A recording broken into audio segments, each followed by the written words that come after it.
Recorded Books and One Click Digital present Deja by MaryJanice Davidson. Narrated by Nancy Wu. Author's Note. Mozart loved poop jokes. It's true. He wrote entire songs about poop, which he shared with his friends. Sang to, played for, I must find the answer.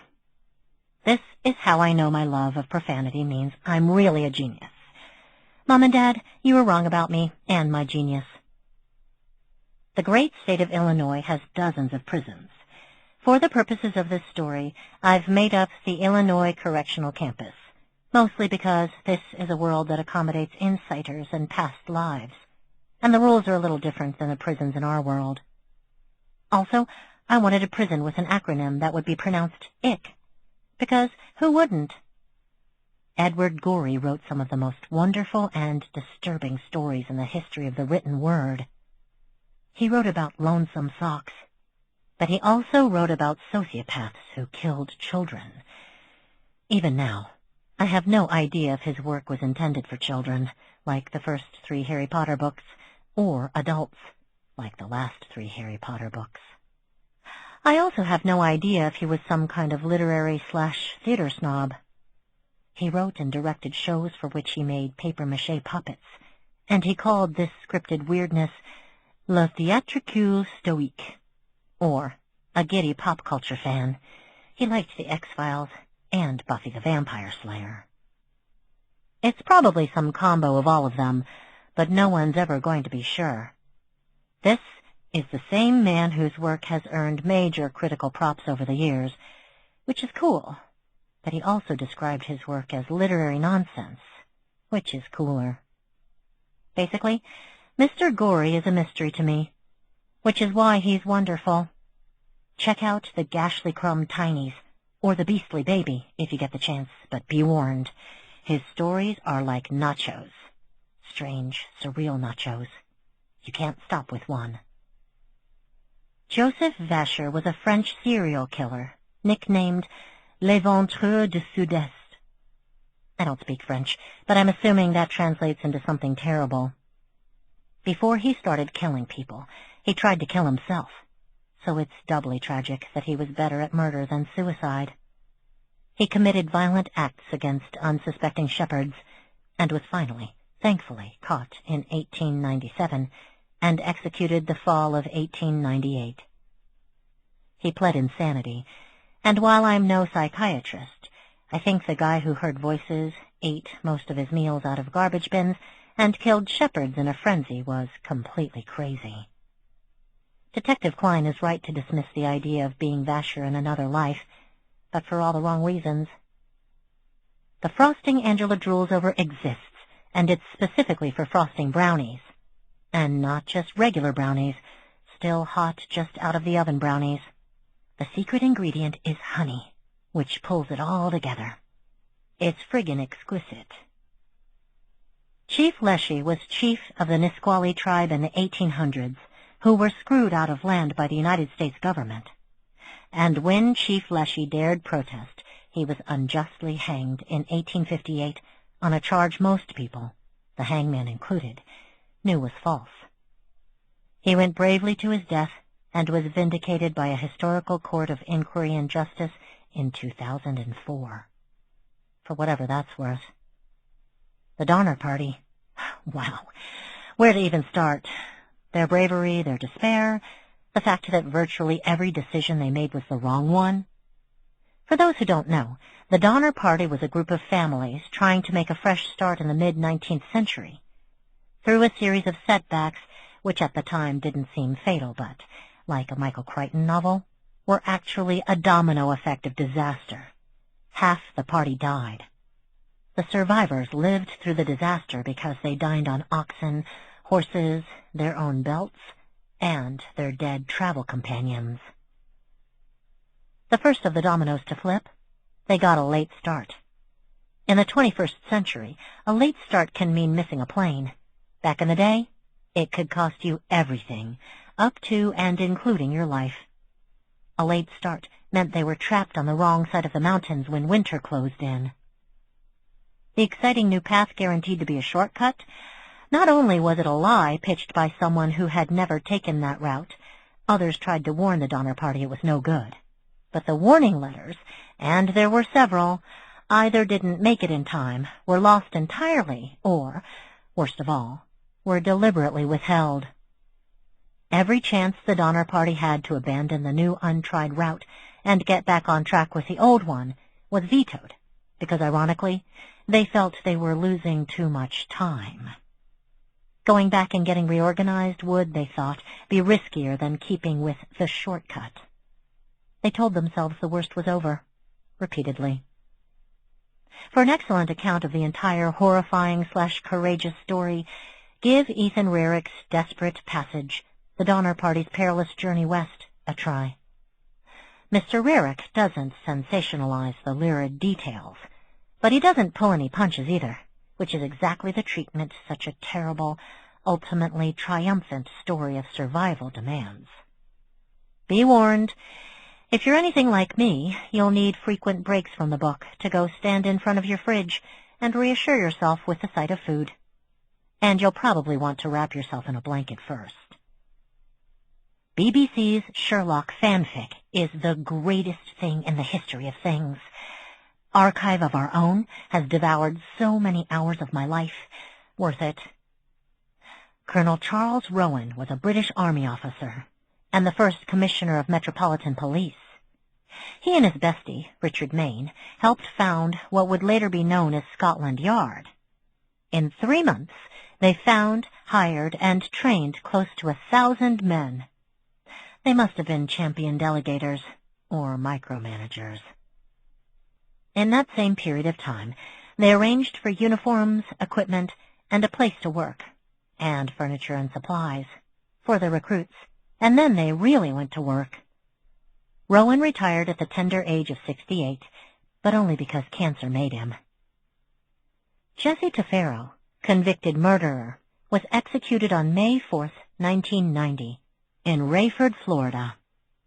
He was exonerated later that year by his former friend, Walter Rhodes, who confessed to the murders of Highway Patrol Officer Philip Black and Constable Donald Irwin. And though he lied to put 2 people behind bars, one of whom was executed, Mr. Rhodes served no additional time for confessing. For the purpose of this book, I moved Mr. Tefero's execution back to May 1985. All of the past life flashbacks are based on real historical events and people, but John Perry's case is an amalgam of several instances when people were convicted of murder only for the victim to show up alive and well, which is horrifying to contemplate. The rules for visiting IC were taken directly from the Illinois Department of Corrections website. I've somehow made it into my 40s without having to visit anyone in prison, which, given my distinguished family history of trailer park-dwelling substance abusers, is odd. So I was amazed at all the hoops visitors have to jump through to see incarcerated loved ones. I came away from my research with respect for the pain these families must endure year after year after year. I heard the cliché that nobody does time alone, and after researching this book, I think that's true.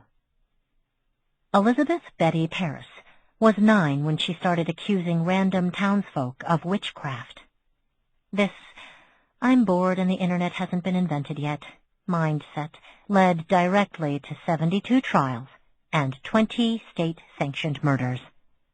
And though I gave her and her father a motive in my book, I don't know if that's how it all started. I am not a historian, and this is a total uneducated speculation, but I found it odd that many of those accused were rich, or owned multiple businesses, or had been in monetary disputes with their accusers' families, or had vast land holdings in the area, and after their trials and deaths, a lot of townspeople made out pretty well.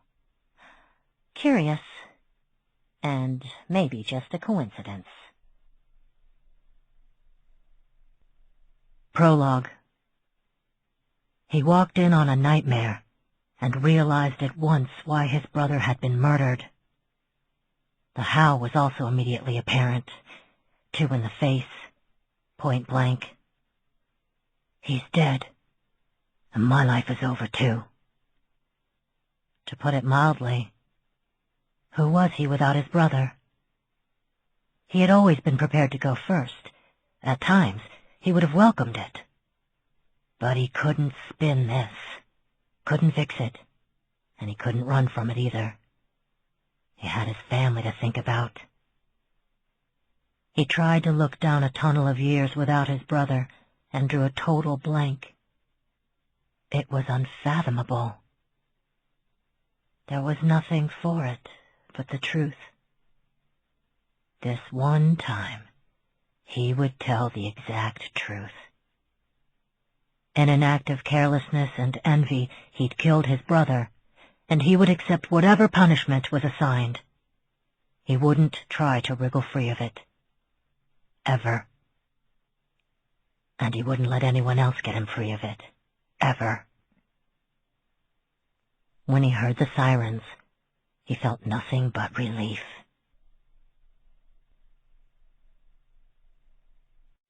Chapter 1. Everybody, listen up! Our cousin and Leah Nazir will be here in 20 minutes. 20 minutes! So everyone get your pants on. Pants tyrant, came one response, and we have a cousin, was another. And Angela, shrill is not a good look for you. And if I didn't put my pants on for the mayor, I'm not doing it for Leah Nazir, or our brother. He's not your brother, she said, pointing to Mitchell. He's your cousin. He's your brother, pointing to Jordan. No, he's mine. Other families, she thought, are not like this, I'm pretty sure. You think I won't tell your girlfriends, the ones lucky enough to have them? They'll hear everything. They'll see everything. Angela Drake shook her phone in their direction. I will take so many pictures of you guys without your pants. The girls will mock you and dump you in a flash. Unlikely, but she was desperate. How long have you been a hostile pornographer? 19 minutes. That's how long we've got to re-robe, one explained. Not how long she's been a hostile porn peddler. Just, come on, she said, and she definitely didn't whine. Nope, too much pride in class for that, right? Right.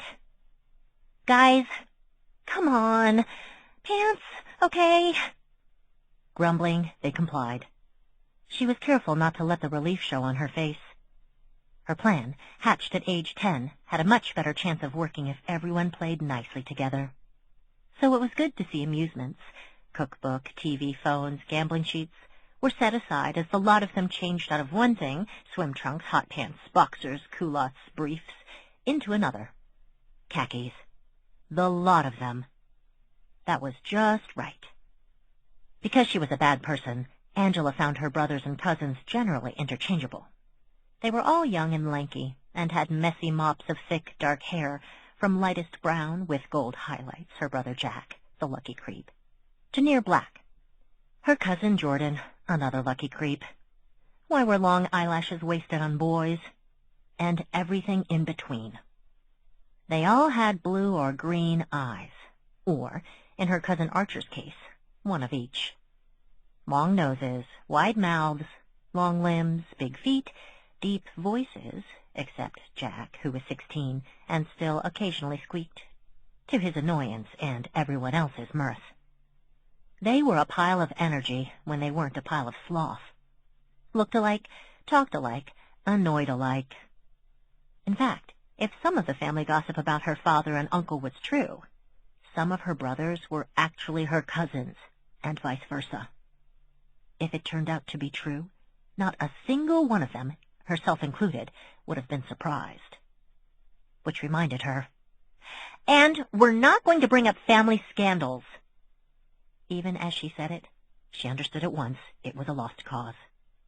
Because Jordan, Jack, Mitchell, and Paul all knew the reason Archer and Leah Nazir were coming to town was, isn't that why the skull is coming to town? The family scandal? Don't call her that. The worst part, the skull wasn't even the nastiest nickname the public used for one of the best insiders on the planet. And I meant the other family scandals. Don't talk about those. Any of them. Well, maybe that thing with the orange. That wasn't too bad. Nobody called the cops, and we eventually got the stains out of the carpet. No, scratch that. Leave all the scandals out of it. Just to be safe, okay? Didn't Archer kill a guy last month? I mean, literally murder the hell out of someone? Don't talk about that either. Honestly, it's like you guys aren't even reading the memos I sent out. A low sigh from behind her. Another problem with a large family. You were always surrounded.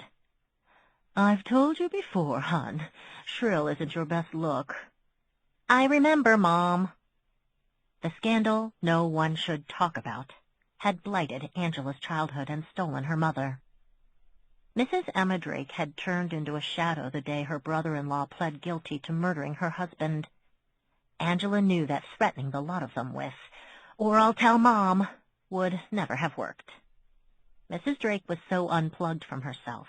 Strangers and neighbors and family members often assumed she was sedated. And I'm not being shrill. I'm being authoritative. Authoritative in a high, shrieky voice, one of the pack commented. Firm! She definitely didn't yelp. I'm being firm because I want to make a good impression on the skull, everyone in the room said, just as Angela finished with, Archer. A barrage of scornful hoots was their simultaneous rebuttal. Since when? When, Angela? Since when do you... Archer? You think we're buying that? You want to make a good impression on... Oh, this is too rich. Archer? The one you treated like a house pet that never quite figured out house training? That Archer? I did not.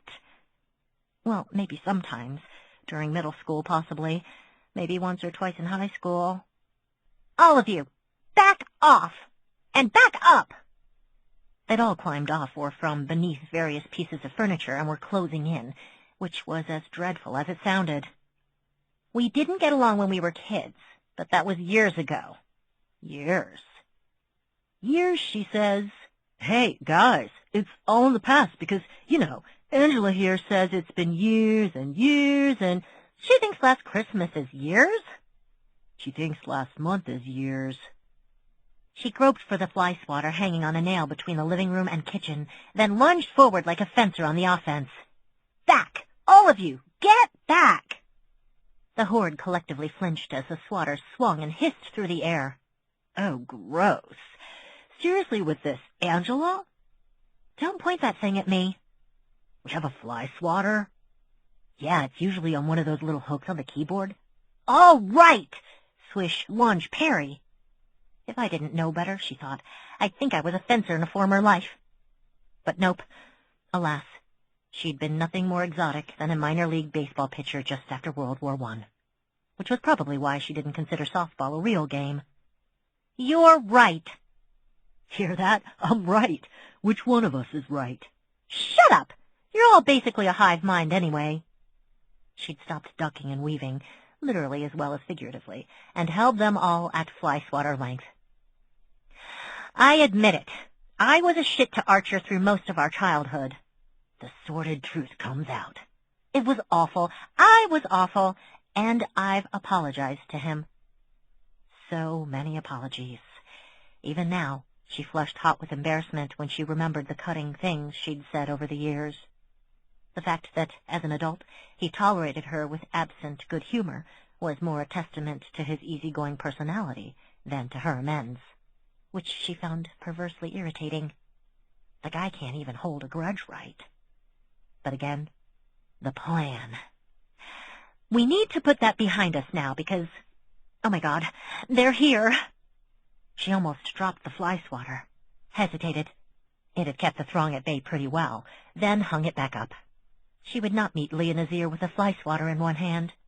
Most likely. This is the most excited I've ever seen you. Of course I'm excited. She's the Mangiarotti of insiders.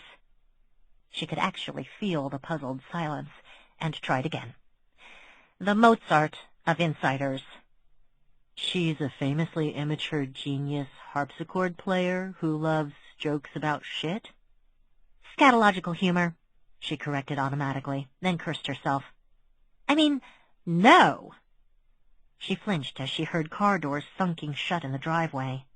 They'd be heading up the walk to the front door. They'd be entering the front door. Her cousin / maybe brother / worst enemy and the James L. Brooks of insiders here, in her house, where she'd been stood up for prom twice. Footnote. In fairness to the Horde, on the following Mondays, Mitchell and Paul beat the crap out of the boys who blew her off. Or maybe it was Jack and Jordan. Please, I'm begging you guys, be nice. Be not weird. I mean, as best as you can, she modified. No use asking for miracles. Chapter 2. The James L. Brooks of insiders stared at the cream-colored two-story house and tried not to vomit. Home, Archer announced unnecessarily, already tugging their suitcases out of the trunk.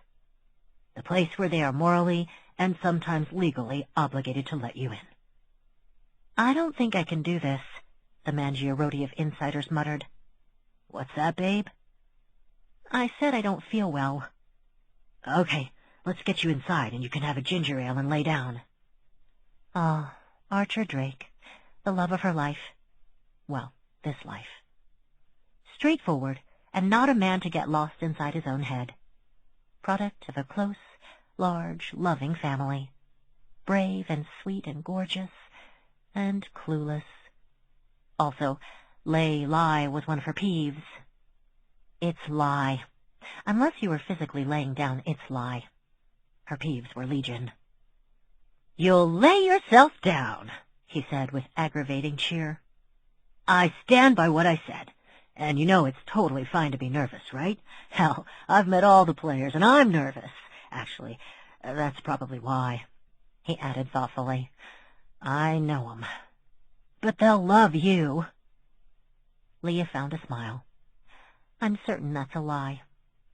Well, they won't hate you. That's better. They can't hate you. They know you're here to solve a murder. Why are they so adamant the wrong man is in prison? Is it... Her experience with such things was nearly non-existent, so she chose her next words carefully. Is it a family thing? Or is it more objective than that? A little from column A and a little from column B. Listen, there's no way my father killed his brother. They were always tight, to the point where my aunt hated it. My dad adored his brother. Still does. How's that for depressing? I don't know. And anyone planning a murder would make sure they had a much better alibi than Dad did. It's stuff like that. All little things. You look at the facts, and you can't shake the idea that something's missing. Something huge. Her normally good-natured sweetheart had gone pensive, so she held off from more questions. This won't be an instant fix, you know. I'm not sure your cousin understands that. Archer's brow furrowed.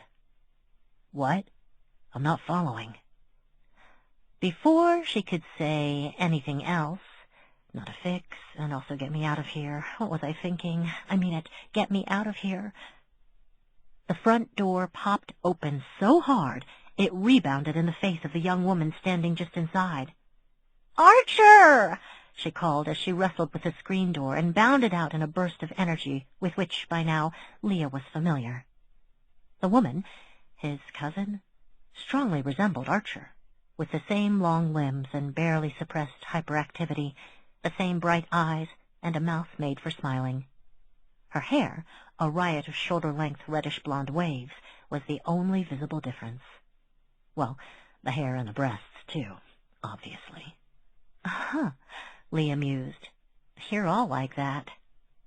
Only when we're freaked out, or nervous, or horny, or in fear for our life.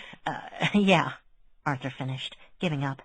We're all like that, all the time, except my aunt. But you'll see for yourself. Splendid. Archer's cousin had finally fought free of the screen door. Hi, it's so great to meet you. Oh, my God, I can't believe you're here. How was your trip? Oh, my God.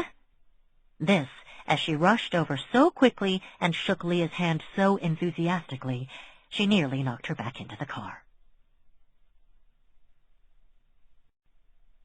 Chapter 3. They're insane. I should be terrified. And perhaps she was, deep down inside, where she crushed most of her fears. Mostly she was fascinated. It was like observing a pack of archers in the wild, and she was a hapless nature lover trapped in the high hide, praying the predators were vegetarians, or at least full, and thus would not eat her. Angela had begun by introducing her brothers and cousins, or her cousins and brothers. There were a lot of them. They all vaguely resembled each other, and they all spoke in unison. Guys, this is Archer's fiancé. Hi. Do you know who James L. Brooks is? Will you tell us? Arch captured you, right? Set some sort of bizarre trap and you fell right into it? Blink twice if you want an extraction team. Man, not cool. Archer doesn't like Arch. He also doesn't like when you insinuate he makes a habit of felony kidnapping. He didn't like toe cheese. He didn't like the thing that smells like gym shorts. Now he's yanking Arch from circulation. Cripes, what does he like? It's nice to meet you, Leah. Angela made me put on pants. You're welcome. It's nice to meet you, Leah managed. Probably. There were a half-dozen of them, all gangly and dark-haired and energetic. The youngest, Jack Jordan, was still in his teens. The oldest, Mitchell Paul, was in his early 20s.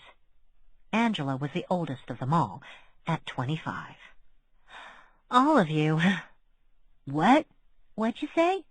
Hun, you'd better speak up if you want to be heard over our actual voices, and all the voices in our heads.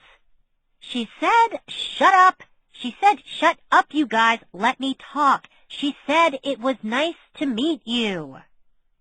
Angela made a visible effort to calm herself, which is a lie, obviously, but she's being a good guest. I've been called many things, Leah said, and found a smile, but never once a good guest. Possibly because she was rarely invited anywhere. Who'd want to be around someone who could see all your sins from all your lives? Answer, no one who didn't need something. Ah, Angela. Archer was grinning at his cousin, who looked capable of murder, or at least assault. Leah didn't blame her. She couldn't imagine growing up in such a din. I missed how you shriek us into submission. She let out a snort. Sure you did. But listen, can I get a ginger ale or something for Leah? It was a long drive, and she... Long drive? A cousin or brother asked. From where? We all live in Chicago. Yeah, but they're suburban. We're city. Which suburb, though? Unless the suburb is 500 miles away, it's not a long drive. A suburb 500 miles away isn't a suburb, you deeply pathetic idiot. Then the ghost drifted by, and Leah, who hated clichés, nearly jumped out of her skin. At least, that's what it felt like. She did a double-take and realized that this woman, whoever she was just a shell. A living, breathing shell. A walking, talking ghost. You need something to drink? The ghost asked vaguely.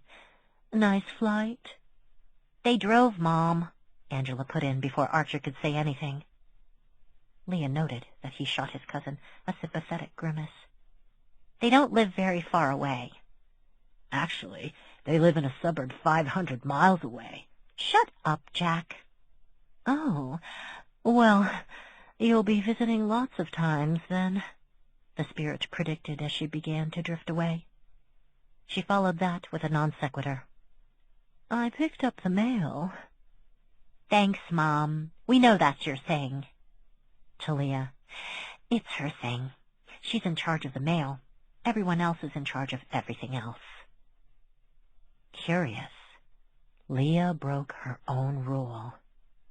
Don't touch people just to peek at their lives.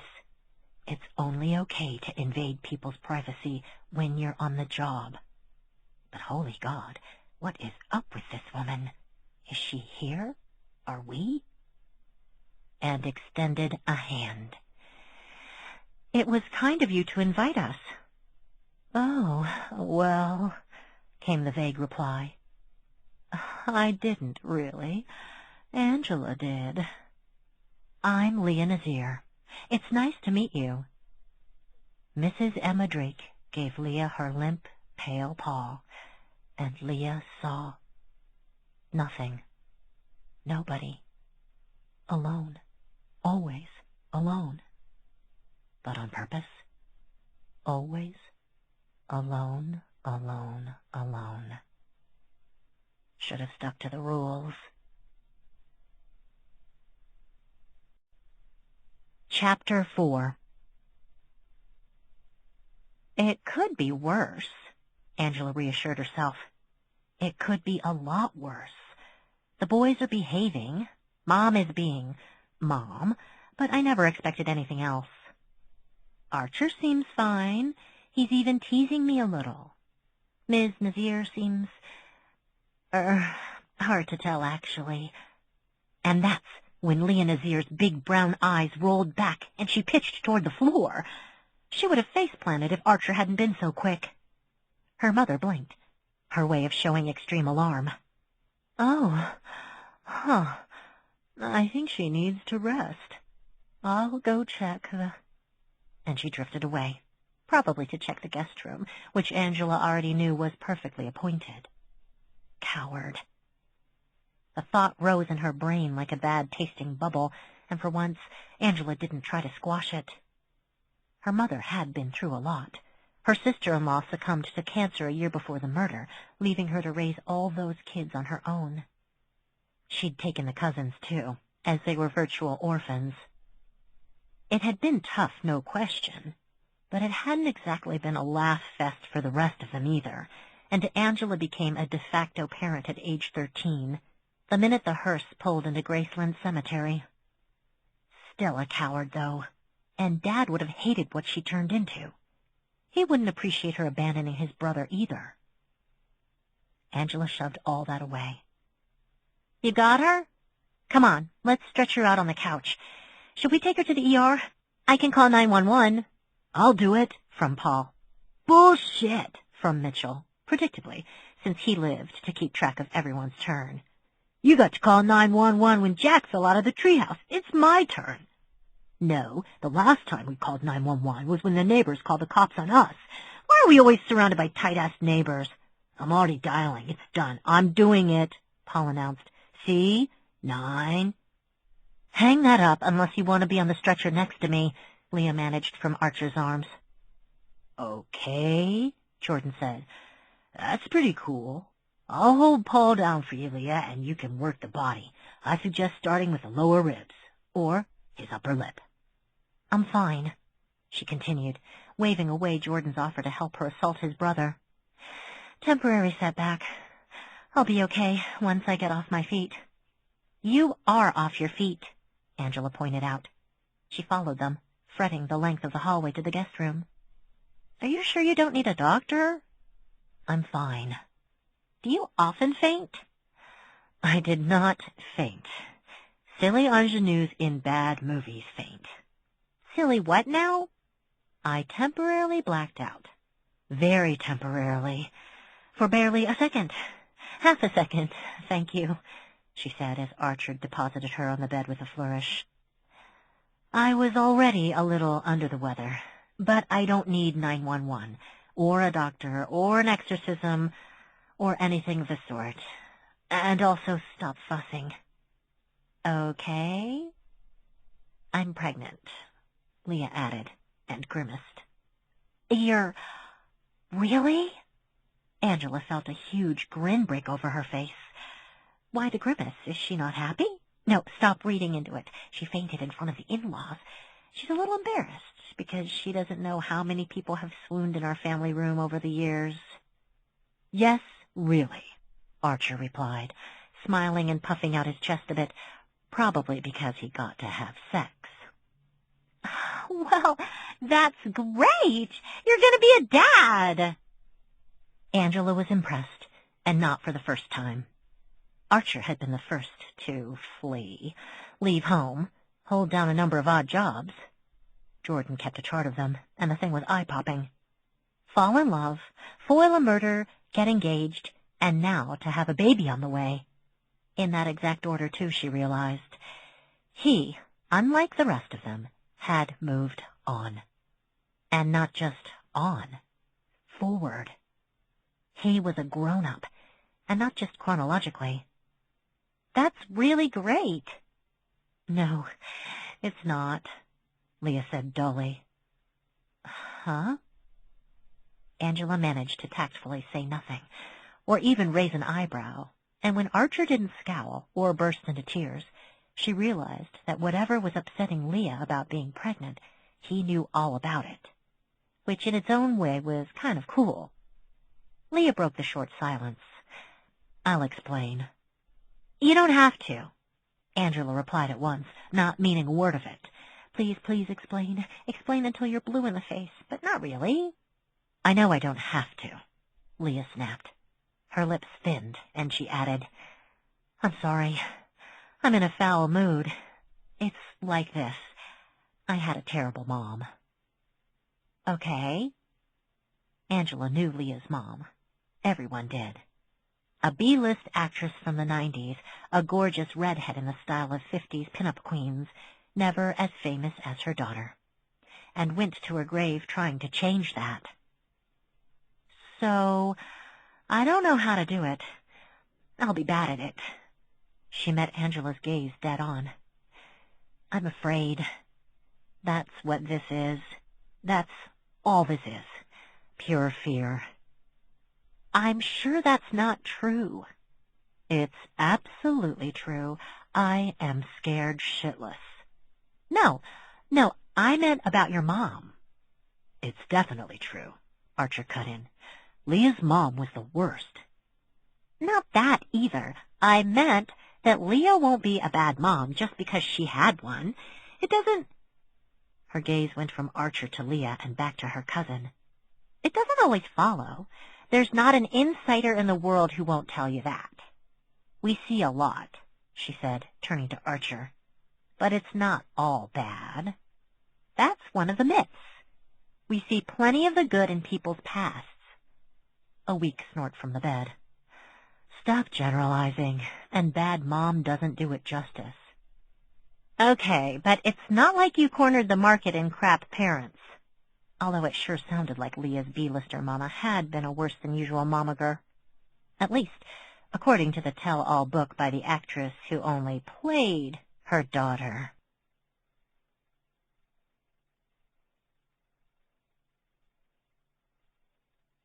I mean, geez, you know about my dad, and what we've got to try to do for my uncle. It's the whole reason you came to town. And my mom freaked you out so hard you hit the floor. Angela's inciting ability was nothing compared to Leah's. If Angela's ability could be likened to being the best actor in drama club, Leah's made her Sir Anthony Hopkins, who, rumor had it, had been the Sun King in an earlier life. But it was strong enough that Angela didn't go out of her way to touch strangers. She'd been amazed when Leah had stuck out her hand, and even more amazed when her mother had shaken it. You hit the floor. Leah was already shaking her head. That was more morning sickness than anything else. Sure it was. I'll bet you don't go out of your way to touch strangers. Quite the opposite, I think. So why'd you want to touch my mom? I think I know. The color was coming back into Leah's face, and for the first time, Angela knew how to talk to her. She's really invested in the bad mom thing. Okay. She feels better if she fights back a little. Okay. It can't have been that bad. Mine was the stage mom from Hades, and that was on her good days. Mine's a ghost, Angela said. Mine exploited me for money. Mine is so out of it. People think she's on tranquilizers. P.S. She's not on tranquilizers. Mine slept with the judge assigned to my emancipation trial, which is why I remained unemancipated for so long. Mine slept through all my birthdays, both my graduations and Archer's Crime Prevention Award from the city of Minneapolis. Mine... But you never lived in Minneapolis. Archer shrugged. A long story. Leah stared at the father of her child, and Angela had the impression she was holding back giggles. Okay, we're definitely discussing that later. Oh, God, he groaned. But getting back to the more interesting and more depressing conversation, my mother slipped Valium in my tea, then brought me to a plastic surgeon's office. The only reason I didn't get non-con breast implants at age 13 was because I woke up too soon. And also, the surgeon wasn't a sociopath. Mine left all of us all alone for 2 days because she forgot she had children. You know, the way some people forget their keys. I swore off tea forever, and I loved tea. In fact, I refused to eat or drink anything she touched until I was emancipated. I spent years terrified I'd be roofied by my own mother. Mine forgot she had children. Mine's dead. Mine might as well be. This, Archer announced, is a terrible game, and I think I'm calling a halt to it. Yeah, I'm definitely calling a halt. If you two will let me. And how the hell do you even know who wins? Leah grinned and sat up. We both did. Or we both lost. Either way, I have to say, I'm feeling better. Good enough to go back out and face the throng? Christ, no, Leah said, flopping back down. Chapter 5. He's dead. Thud. Murdered. Thud, thud. Your father's dead. Thud, thud. Your uncle. Murdered. Your... Angela opened her eyes. The words that changed everything. The words that decimated her childhood. But the... Wait, where am I again? Then she remembered. This was no ordinary car ride snooze. She'd actually dozed off in Archer's car while he drove her and Leah to a state prison to visit her incarcerated uncle and put phase 2 of her long game plan into action. In a downpour, no less, and his wipers needed changing. Thud, thud. How the hell did I sleep? She's back, Archer cried, catching her gaze in the rear view as she sat up, rubbed her lower back, smacked her lips. Bleh, that breath. She'd throttle someone for a tic-tac. Let me guess, you stayed up all night freaking out about our visit, and when you finally calmed down, you conked. No, she denied automatically. The shut up that followed was also automatic. She could feel her face get warm as she flushed. Jesus, how old are you? Sorry, force of habit. Ah, that takes me back, Archer said, adjusting the mirror so he could keep torturing her with sporadic eye contact. Back to hell, in fact, which in this case means Iowa. We only made the one trip to Iowa. Yes, because the state trooper who put out the fire politely asked us to never ever return. He was really nice, she said, remembering. He could have arrested some of us, or all of us. It was one of the reasons she'd wanted to get her inciting license, to work with the police. One of the reasons. Angela has a soft spot for cops, Archer told Leah, which was embarrassing beyond belief. I do not. Well, good ones I do, she admitted. They make things better, and easier. The good ones usually do, Leah agreed. In our work, we... No? I wasn't talking about work. This isn't... I mean, I didn't just suddenly become interested in my father's murder case again. I've never stopped working it. Since the day after my dad took a plea bargain for killing your dad. He paused a beat, and then he and Angela added, allegedly, in unison. Jinx, her cousin chortled.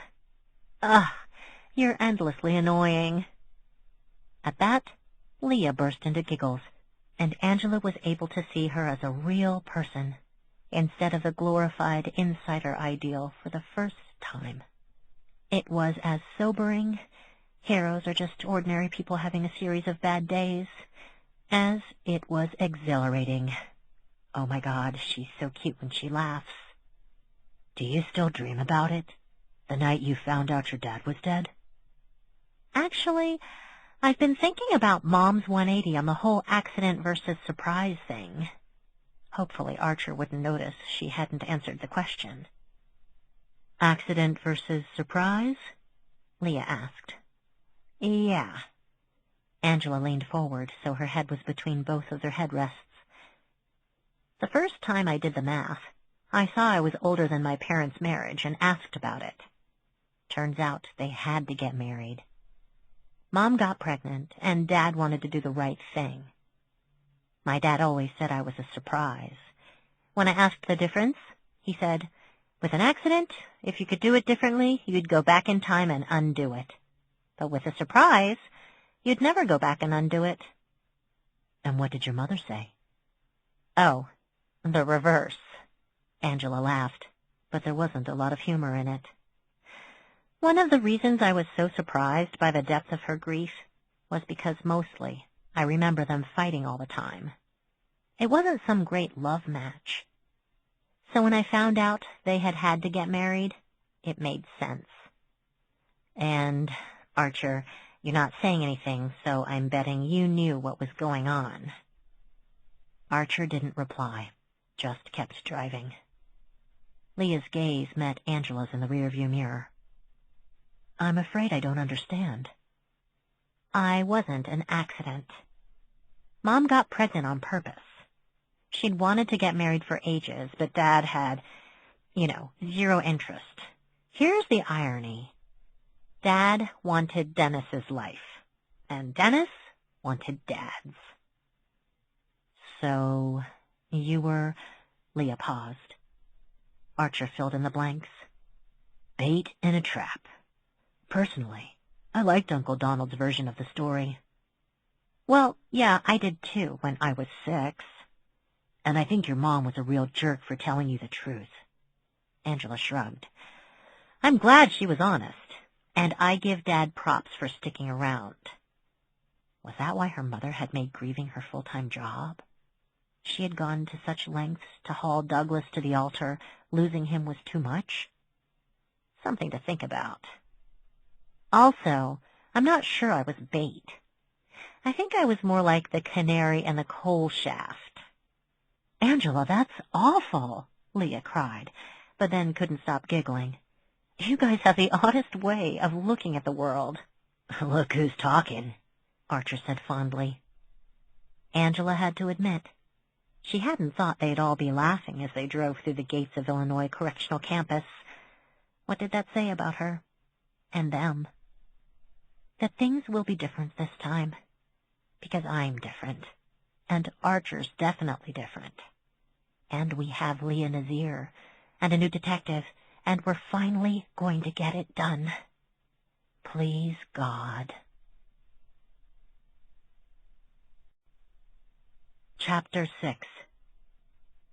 1640. Oxford, Oxfordshire, England.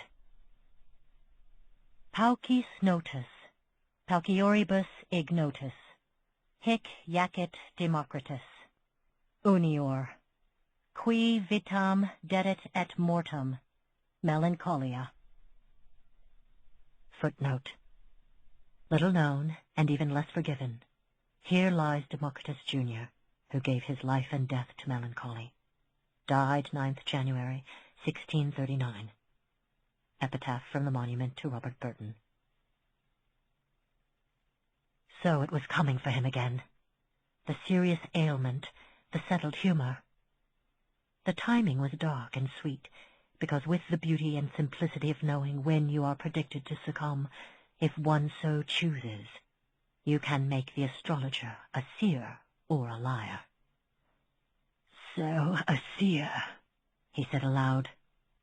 Friends would have been surprised to hear how low and hoarse he sounded.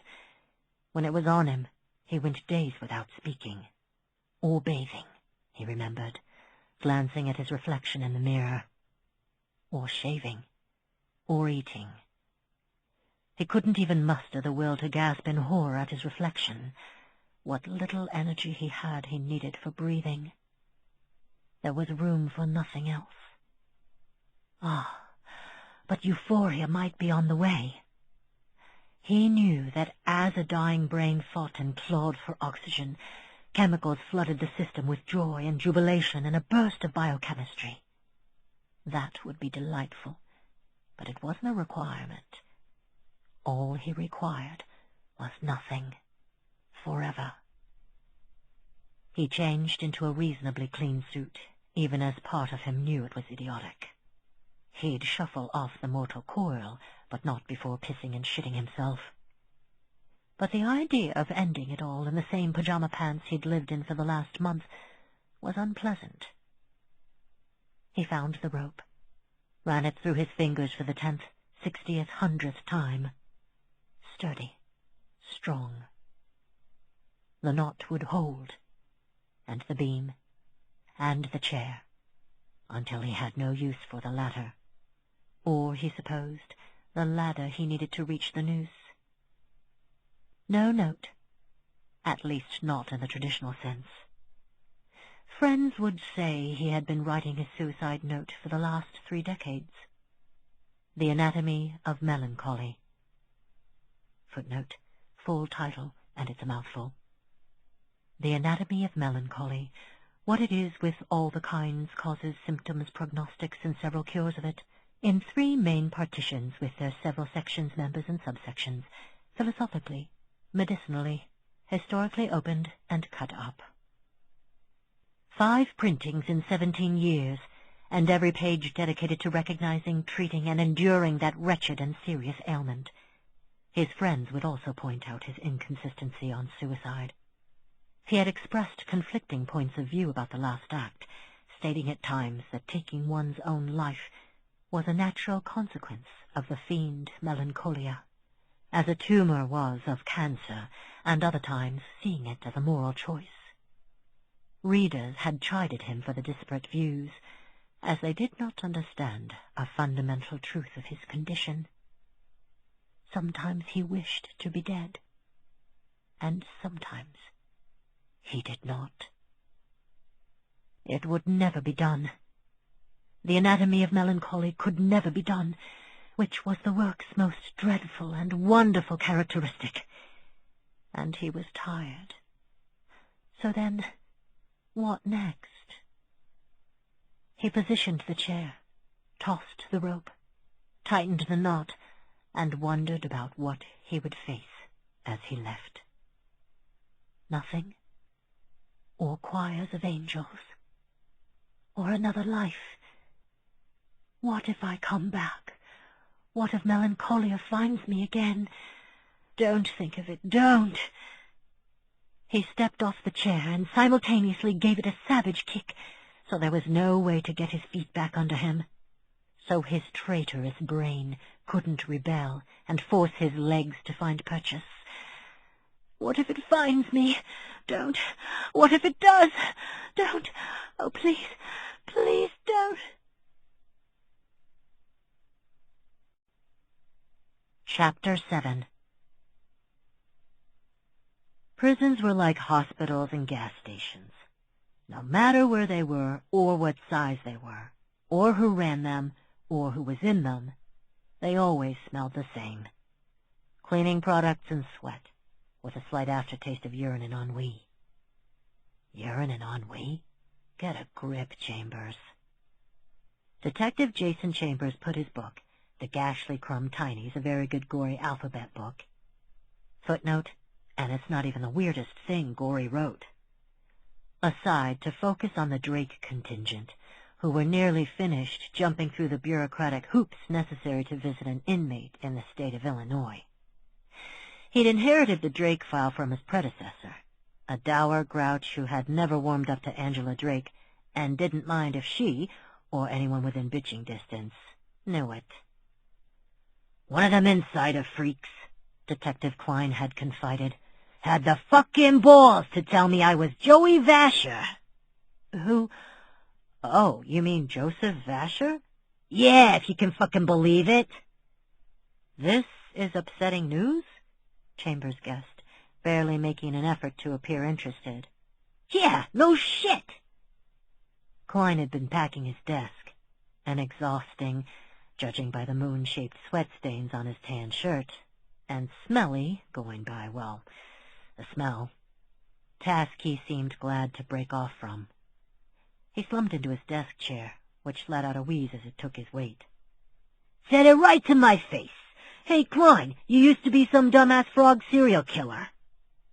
Chambers, who had spent far too much time with Klein in the last month, had an idea what the problem was, which you took exception to, not the part about you being a killer. "No way was I ever that loser." "Not just that killer." "Damn right." Klein rubbed his sweaty forehead, turning drops of sweat into dark streaks. It was amazing how filthy you could get just pushing files around. "Your standards," Chambers guessed, "would have been too high in any life." "Hey, if I was ever gonna kill myself like a pussy, I would have done it right the first time. Stupid SOB managed to fuck that up twice. Cut his own throat, lived. Shot himself, lived. In the face, twice, lived. How the fuck can you fuck that up?" "I'll assume that's rhetorical." Chambers himself had taken a statement from someone who had jumped off a 3-story building and lived. A quadriplegic to the end of her days, but alive. And met a teenager who had aimed for his own eye, but the bullet ended up plowing a path around the circumference of his skull, leaving him with a shocking scar and no loss of cognitive function. He hadn't even lost the eye. In other words, such things happen, as any doctor, cop, or insider could testify. Klein ignored him and plowed ahead. "Even setting aside that bullshit, if I was gonna be some creeper frog psycho—" "Isn't your wife French?" "Don't change the subject." "I wasn't." "If I was gonna kill anyone, I would have stuck to one sex. This guy was all over the place. A woman, teenage girls, teenage boys, and shepherds. He's creeping around the countryside murdering friggin' shepherds. What the fuck? No way was that me." "You would have eschewed shepherds," Chambers guessed, "and killed a higher class of people?" "Like hookers." "You think herding sheep is worse than prostitution?" Klein ignored the question. "I wouldn't have been sloppy about it either. I don't care if we're talking this month or 50 years ago." "Or 120 years ago, since that's when Vasher was active." Klein made a waving away motion with both hands. "Snatched his last victim in earshot of her family. She kicked up a fuss and boom, fuckers caught. I wouldn't have got caught. And if I did get caught, I wouldn't have confessed. And if I did confess, I wouldn't have pussied out by trying for an NGI. Footnote, not guilty by reason of insanity.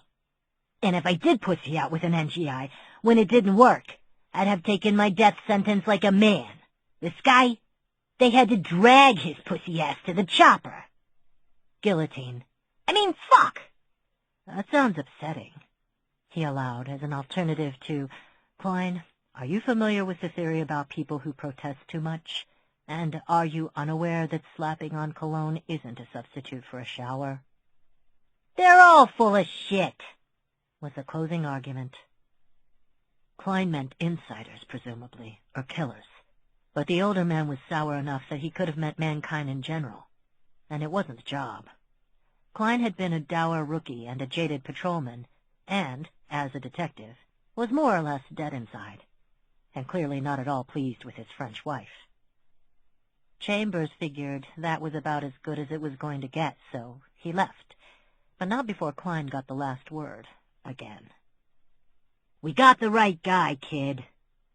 Chambers turned back around. "This again? I'm 32. Nobody confesses to murder and then calmly sits in a cell for over a decade, without a peep, if they're innocent." And there it was. One of the many things about the Drake file that bugged anyone who came in contact with it. And here came one of the other things that bugged the hell out of anyone who came in contact with it. Angela Drake.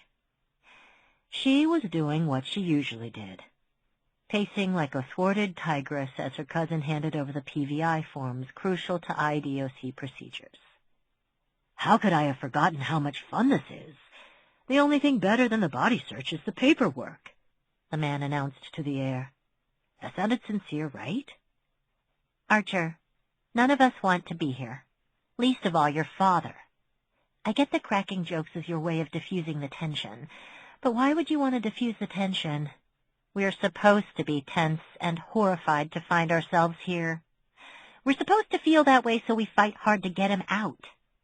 Angela snapped, veering off from her pacing long enough to glare. Then she grabbed the bridge of her nose and squeezed. Sorry, I'm a little jittery. She flapped a hand at him. Sorry. Wow, you have changed, Archer Drake observed. In closer proximity, Jason Chambers could see the family resemblance. Both tall and lean, long noses and mouths meant for smiling. Though Angela's hair, shoulder-length strawberry blonde layers, was much lighter than the man's. You're still an uptight, controlling jackass, but now you feel bad when you behave like an uptight, controlling jackass. And that wasn't a joke to diffuse tension, he added as she took a few steps closer. It was an objective observation. That's a legitimate thing, right? Of course it's legitimate, but your cousin's right. This isn't a happy errand, so why pretend? Thank you, Leah, Angela said, pointed and triumphant at the same time. Miss Drake. Angela spun and smiled when she saw Jason had joined them, which was a rarity in his profession. If he thought about how often people scowled at the sight of a cop, he'd get depressed. Well, more depressed. Not for the first time. He wondered why he'd been drawn to a profession where every single day on the job, people were not glad to see him.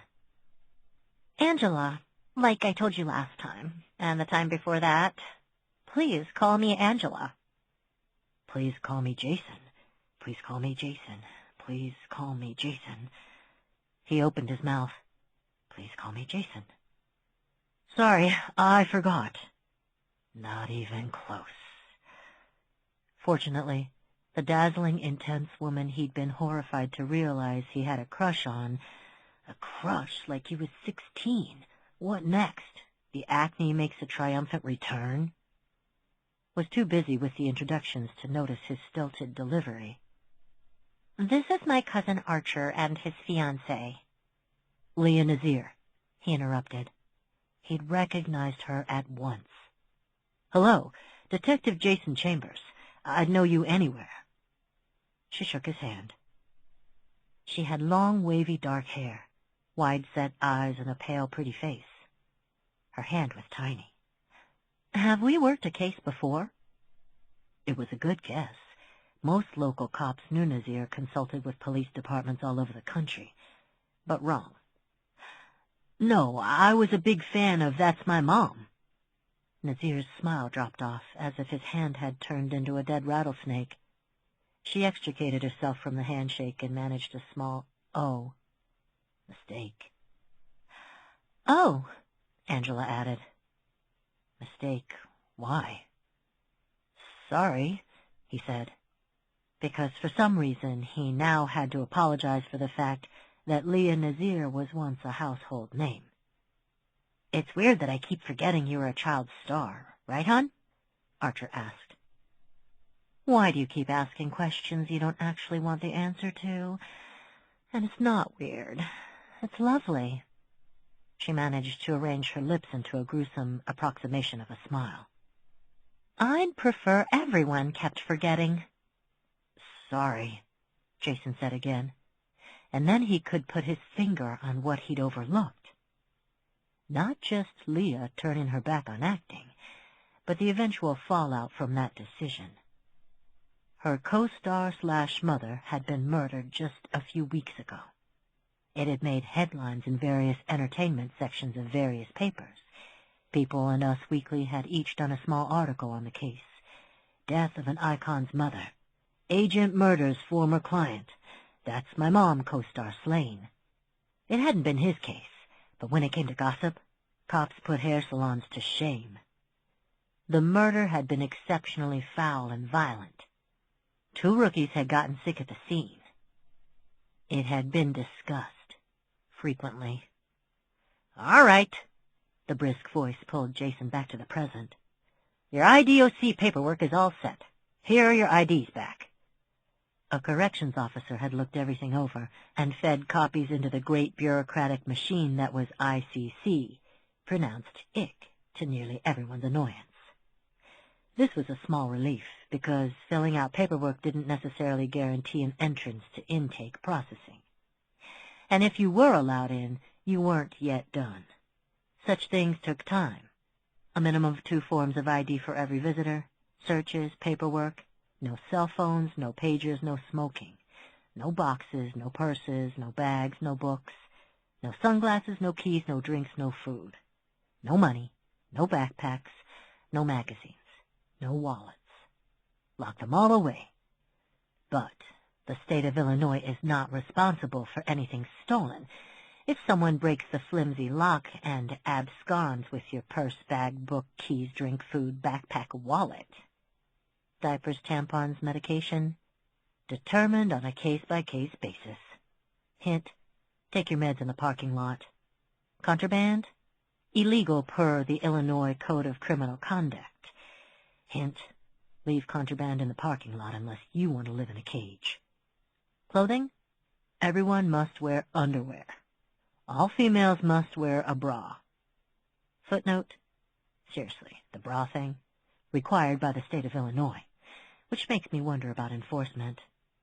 No tank tops, no shorts, no dresses, no hats, no gloves, no scarves. All this to sit in a bare, sad room and stare at a loved one who, for whatever reason, now lived in a cage. Drake family. This from the intake processing officer, whom no one saw until the paperwork was squared away. That's us, Archer said, and Jason saw Angela bite her lip. Come on, Jason said, and led them to the visitation room. Chapter 8. Angela could feel her pulse hammering away in her ears, which was distracting. And what was worse, it wasn't because she was nervous about facing her uncle. Jason Chambers. He was why she was especially grateful for the invention of antiperspirant, and why she was irritated to catch herself giving thanks to the good people at Degree. Footnote, I love Degree antiperspirant. I make no apologies for that. Since they'd met a couple of weeks ago, she had found the sober cop in the understated gray suit, or black or navy, to be the human equivalent of catnip. There was just something she liked about him, every single time. He was a big bundle of contrasts, brutally short brown hair, bright blue eyes. Lines of wear bracketed his eyes, but a dazzling smile when she could coax one from him. Underwhelming sober-colored suits, wild socks. Yes, she liked the man for his socks. She would admit it, but only to herself. Oh, God. If any of her family found out she had a sock crush, she'd have to leave town. Perhaps the country, and then the planet. But there was no denying it. She was hooked the moment she spied his Mona Lisa socks. Subsequent visits had revealed Vincent van Gogh's The Starry Night and Gustav Klimt's The Kiss socks. Footnote, these exist. I am not making this up. Google it or check Amazon. It was her fate to find such a man irresistible. The cop who knew just how fucked up her family was, and thus sensibly would want nothing to do with her on a personal level. He kept her at arm's length always, and she couldn't fault him for it. They'd never be more than co-conspirators. Wait, that wasn't the right word. Never mind. Focus. Here again, the visiting room. White walls, shiny white floor, long wooden benches with long tables, all set up as comfortably as mass-produced benches and chairs could be, to seat 50 or so. The far wall had a line of chairs against the glass so people could talk to inmates who for whatever reason couldn't come into the visitation room itself. It looked like a well-lit classroom and smelled like a gym. It was a large room that always felt claustrophobic. The first time she had visited her uncle years after the murder, since her mother had refused to give consent, she'd had to wait until she was old enough. She'd been terrified the guards, correction officers, that was the phrase, Just like it wasn't a prison, it was a correctional facility. They're not guards, they're correction officers who cheerfully work at a correctional facility, so it's not so bad. It's not so bad, it's not so bad. Wouldn't let her leave. It seemed inconceivable that uniformed strangers could now tell her up for anything uncle, where to go and what to eat and when to sleep. And if those people had control of him, surely they could easily take control of her. Even now, years later, a part of her brain frets until the gates close behind her, until she's walked through the lot, until she's gotten in the car and driven away.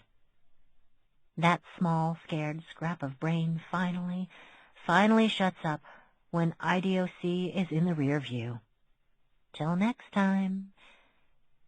Here he came, her uncle, and she was struck all over again by the irony. Prison agreed with him.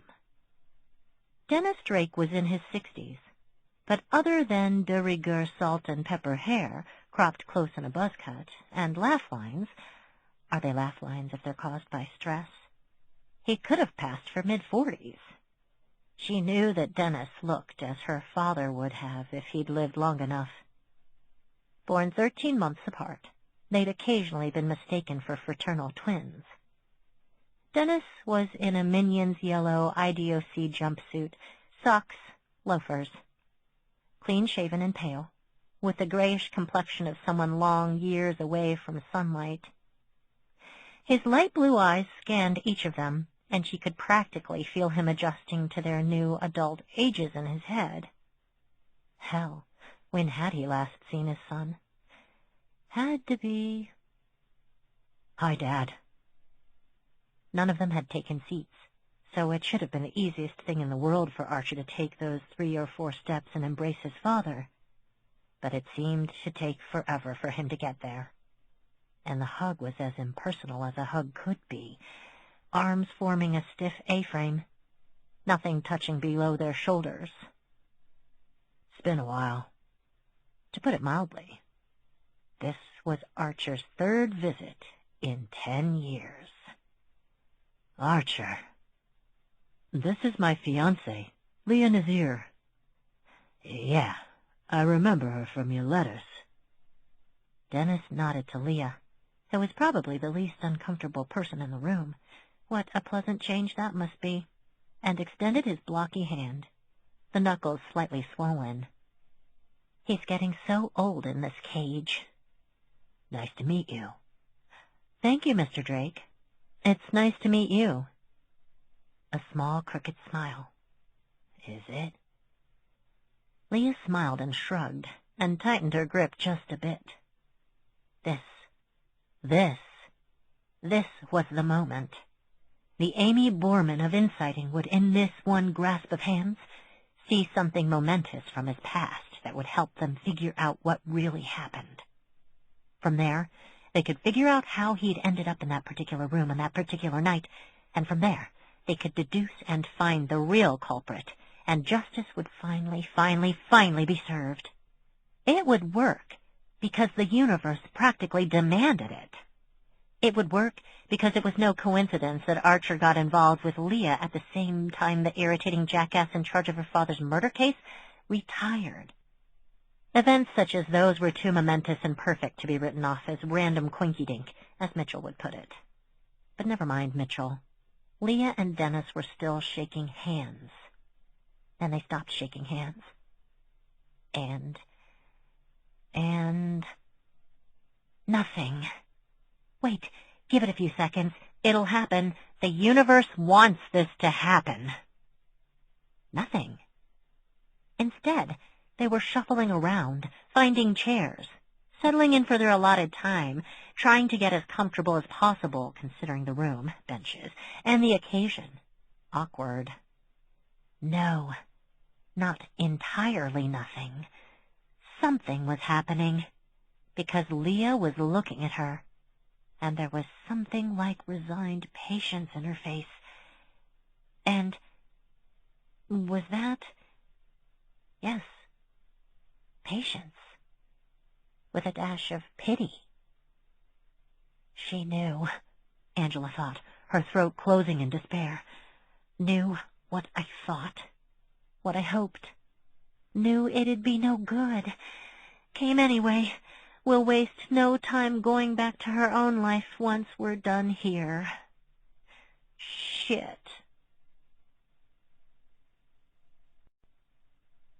Chapter 9. April 15th, 1710. Concord, Massachusetts. So the dead would stay dead, and she would marry.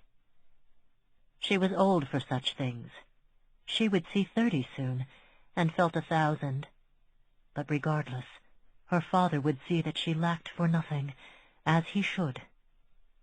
Payment rendered for 20 murders, although it could have been worse.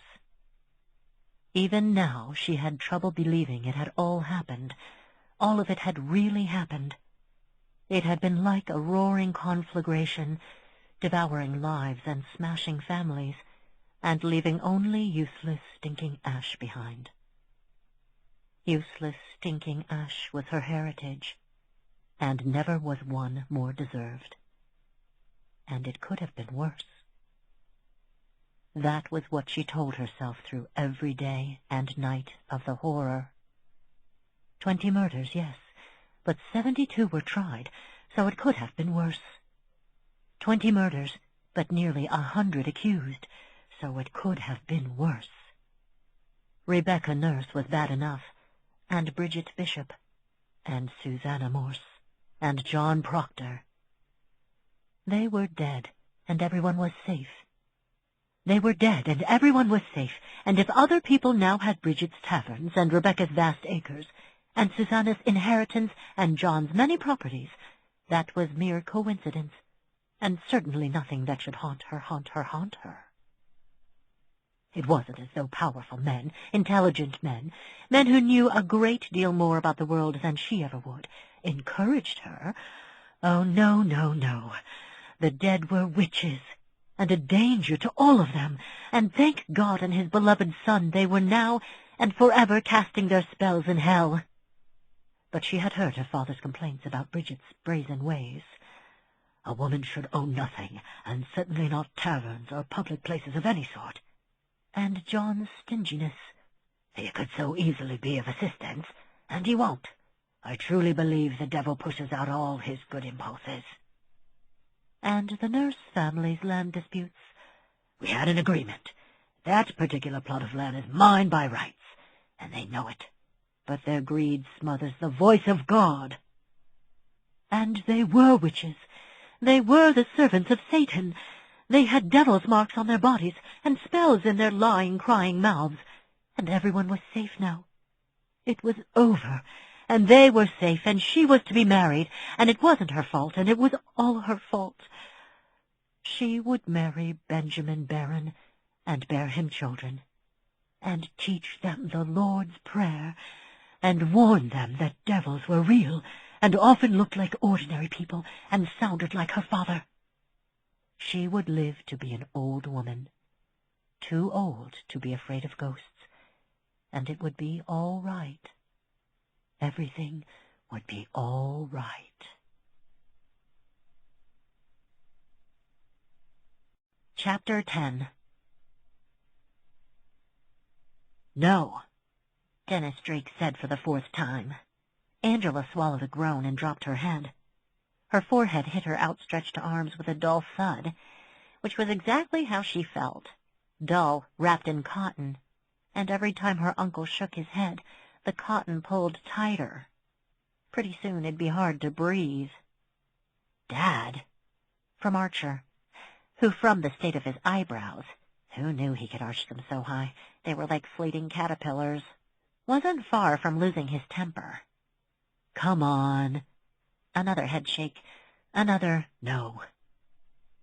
This was nothing new, but she'd expected more, like she'd expected Leah to instantly solve everything, or at least come up with a new clue, or a name, or a plan, or an insight. No pun intended. Instead, the brick wall of Uncle Dennis's will was as flexible as a concrete bench. She'd been slumping lower and lower as her uncle dug his feet in further and further, but now she forced herself to sit up straight. "Ridiculous! This is ridiculous! You've been stuck in here how long?" "Feels like years." She made a great effort to not grab her own hair and yank, or his. "It has been years." "Oh, thought you meant stuck in this room." Leah made a sudden noise that sounded awfully like she was choking down a giggle. In response, Dennis cocked an eyebrow at her and said wryly, "Glad one of us is entertained."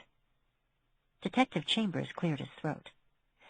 "Mr. Drake, in my professional opinion, there are some real problems with what you said happened and what did happen, and likely to your benefit, not the opposite.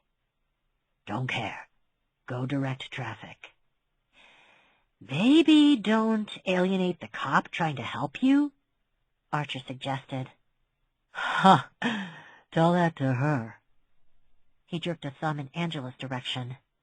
"Before the other cop retired, your cousin called him a waste of space. To his face." "I did not," Angela replied hotly. "I called him a complete waste of skin cells." She paused, considered, and continued. "In hindsight, that wasn't smart." Archer leaned over and whispered to Leah. "That's pretty much our family motto." "It was accurate," Angela admitted, "but not helpful." "And that's on the family crest. I'll show it to you later. You'll be horrified." "It's nice to have new experiences to look forward to," Leah murmured back. "Again, don't care. Didn't care about the last one, don't care about this one."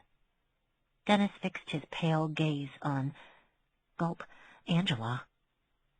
"You hear, but you don't listen. Are you having deja vu right now? Because I am. And the reason is because we have this exact conversation pretty much every year. Nothing's changed." "Except some things have—" she began, but he cut her off with a curt gesture. "This was always my mess. I bought it. It's mine. I didn't take a plea for a lesser charge. I didn't take a plea to leave wiggle room if I got buyer's remorse." Her uncle's voice was calm, but his eyes had narrowed, and he'd lost what little color he had. Some people flushed red when they got mad. Drake's went pale. "And I wanted to do it. But this is what that costs. Seeing me here a couple times a year." "For years? Not even that. By your rule," she cried. "This is the first time you've seen your son in years.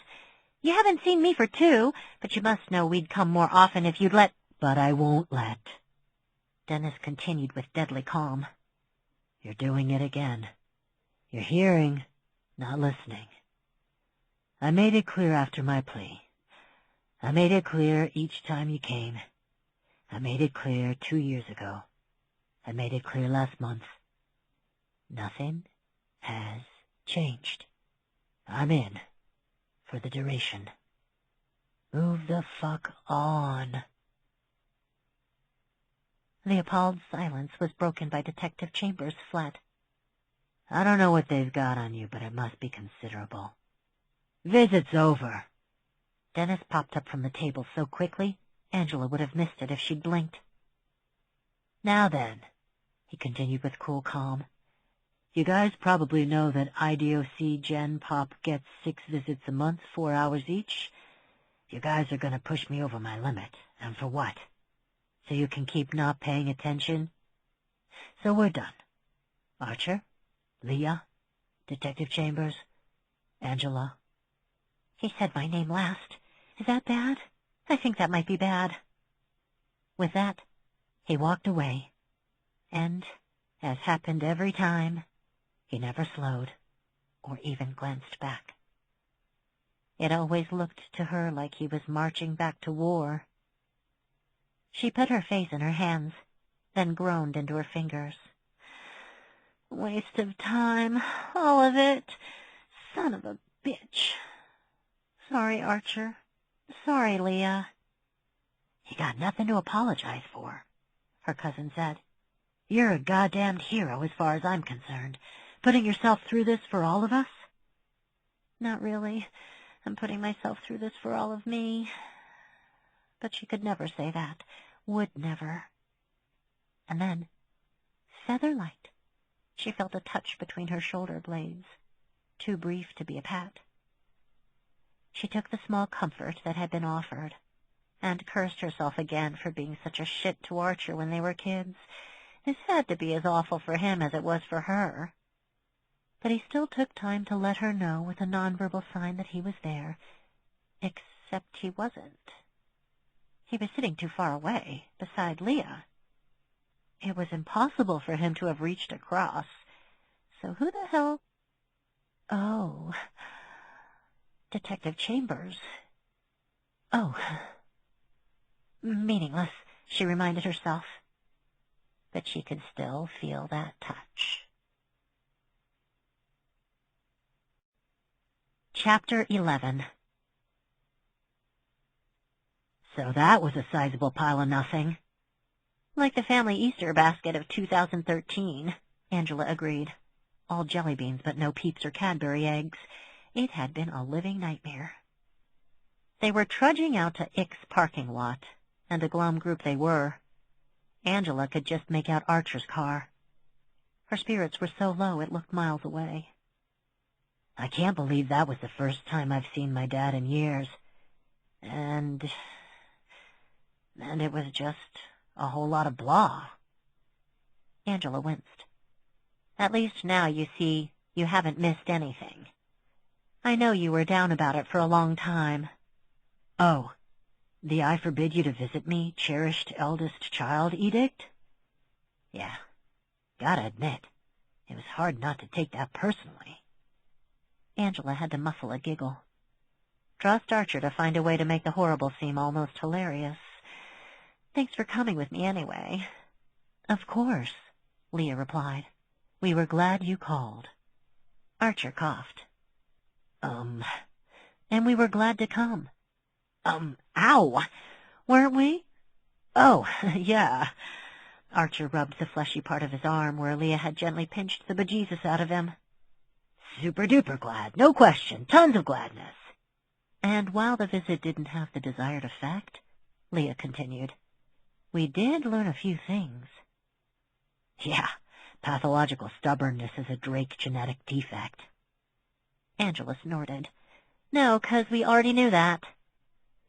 This is just from my experience talking to people who are hiding horrible secrets, Leah admitted, but I think Dennis Drake is hiding a horrible secret. Archer nodded. Oh, yeah. Did you see how fast he got out of there when Detective Chambers implied he was protecting somebody? That was it. That was the end of the interview. Right then. Just whoosh. Goodbye, don't call, don't write. From behind them, quietly. He's got guilty knowledge of someone. Ack. From Archer, who had stopped short and then turned. Sorry, Detective. You were so quiet. I might have forgotten you were still there. He gets that a lot, Angela piped up. She'd seen it before. Jason Chambers was so unassuming, people engaged in conversation with him forgot he was there. Cops, trained observers, forgot he was there. And that's goddamn catnip to me. Nobody ever forgets a Drake is in the room, though they probably want to. Why do I keep comparing him to catnip? I don't have a cat or nip. He lied for one thing, Jason continued.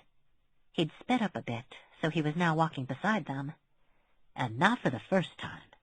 He claimed we were his last allotted visit for the month, but I checked in when I logged us in. He had plenty of hours left for the month. He got rid of us simply to get rid of us. In fact, he still couldn't get rid of you fast enough. You too, Archer said, but Jason shook his head. That's typical. That's normal. Nobody wants to talk to cops at the best of times, never mind when they're in prison. It looks bad. I'd expect him to want to keep away from me. But again, he wanted the whole group gone, especially you. He pointed to Angela. And you. To Archer. And that's very curious. Often long-timers will... Their lack of contact with the outside world is lessened by... When he paused again, Angela spoke up. You're not going to offend us by pointing out something we all know. Usually long-timers can't get enough family visits. According to the ones I've spoken to anyway. At Leah's sideways glance and Chambers' sigh, she shrugged. What? Sometimes Uncle Dennis would change his mind and not see me. I'm there. I already made the trip, but I should instantly turn around and go home? Yes, Angela. Those would be the actions of someone who isn't obsessed. Cram it, Archer. Anyway, sometimes I talk to the other prisoners or their families. I ended up with a really good recipe for risotto that way. Which is why, Chambers put in, you're no longer allowed to clear intake processing unless IC personnel and your uncle and someone working the case concur. They'd reached the car by now, and Angela looked down at her feet and scuffed a toe along the white line on the pavement. You almost accidentally let one measly arsonist out, and suddenly you're slapped with a lifetime label, security risk. The world was a cruel and unfair place. It was one time, she muttered. But anyway, that whole only the first year of your sentence is hard time, after that you adjust myth is bullshit. You spend your first year and a couple after in deep, deep denial. It's all a mistake, Chambers said. My lawyer's going to fix this, Leah added. The judge will realize he was too hard on me and will reduce my sentence any day now, Archer finished. Right. We all know the drill, but Uncle Dennis, he never had that. He couldn't indulge in the luxury of denial because he went out of his way to make damned sure he was going to be locked up, and he went further out of his way to make sure he stayed locked up. So you'd think he'd grab for any chance to see any of us. But he never did. Does, I mean. Of course, that could simply mean her uncle wanted less chaos in his life, which was understandable. Or that he wasn't especially fond of any of them, which was cold, but also understandable. But, she finished, that still leaves us nowhere. Maybe, Jason said, nibbling on his lower lip. But instead of sounding discouraged, it almost sounded like he was hopeful? Like he'd thought of something? No, she was reading him wrong. Actually, she shouldn't be reading him at all. If her uncle could have taken the gold medal for stubborn, she could have for grasping at straws. Any straws. Even dirty ones. Why am I thinking about dirty straws now? She gave herself a mental shake and looked up to say goodbye to the detective, but he was already climbing into his own car. A practical and forgettable Ford Focus. Gray, of course. She didn't even get a last glimpse of his Van Gogh socks. Archer had it right. All we've got is a sizable pile of nothing. She slumped into Archer's back seat and got ready to endure the 2-hour drive back home. She was too downhearted to even give Archer shit for his habit of driving slowly through stop signs, which was pretty downhearted. Chapter 12. February 19th, 1858. Lake Steilacoom, Washington. When I finish my jerky and porridge and coffee, I will kill an innocent man. For the first time in a long time, the hangman had no appetite. He had no fear of blood or shit or puke, of death or of the things men did to deserve death. He'd been hunting since he could hold a knife. He had attended many funerals. He could not remember a time when he did not understand death was a natural end for all God's creatures, even when it was engineered as a tool of the state. He had hanged a rapist when he was 19, then went home and devoured the last of the cornbread. His sister had gifted him with a 20-pound sack of meal when he moved west, knowing his penchant for baking and eating it by the pan.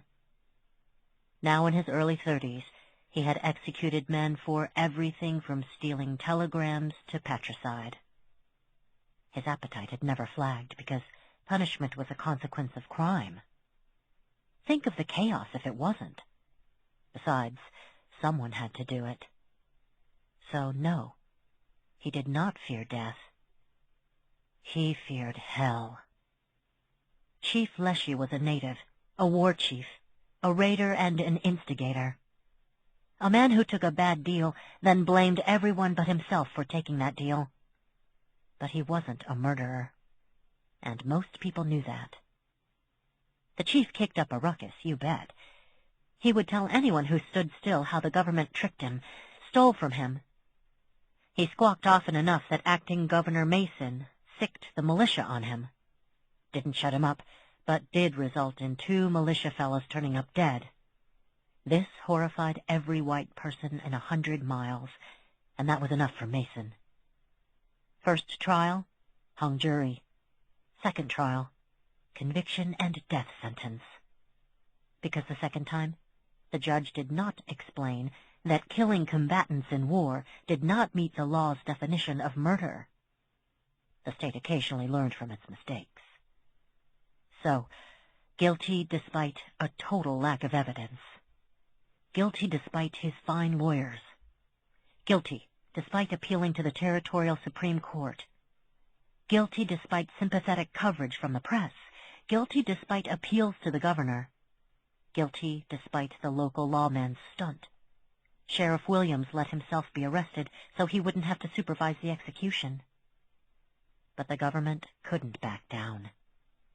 Not after taking the trouble to frame Chief Leshy for the murders. Not after terrified locals had shrieked for the chief's head for 11 months. So they maneuvered around the sheriff, moved the execution date, and then moved the locale to Lake Steilacoom. And an hour from now, the chief would swing from gallows so hastily thrown together, the platform was still bleeding sap. "Don't envy you this one," the sheriff had said, and it was true. Today his duty was his burden. But the sheriff knew, and the prosecutors. The press knew. The locals knew. It was that lone fact that afforded him one comfort. This would not be his sin alone. They would all be complicit, and one day they would all answer to God for it. "Forgive us, Lord God, for we know exactly what we do." He went out to do his duty. Chapter 13. Angela trudged into the house by the back kitchen door, to be met by Jack, who had just slid something wonderful, as was his wont, into the oven. He turned to face her, and even after her exhausting afternoon, she had to grin at the black and white lettering on his apron. Your opinion wasn't in the recipe. He greeted her with, "I don't even have to ask. It's all over you, in particular your face." "In particular, you're right, though I think you're guessing." "Uncle Dennis was a wall?" "Yes." "A scowling, stubborn wall?" "×10, yes." "But on the plus side, the weather was beautiful." She burst out laughing. She couldn't help it. "It's raining, you goofus." Jack shrugged and pushed a hand through his fringe in the zillionth attempt to keep his sun-streaked, shaggy brown hair out of his dark blue eyes. The top of his head came to the bridge of her nose, when 10 months ago he was only up to her chin. Their mother, in a rare moment of levity and connection to planet Earth, swore she could actually hear Jack growing at night. "Like I said, it was all over your face." She dumped her purse on the counter, took a whiff. Such crap. Oh, heavenly air, redolent with the scent of brownies from Jack's Pinterest board. "I'm the poster child for inscrutable. I take you at poker almost every month."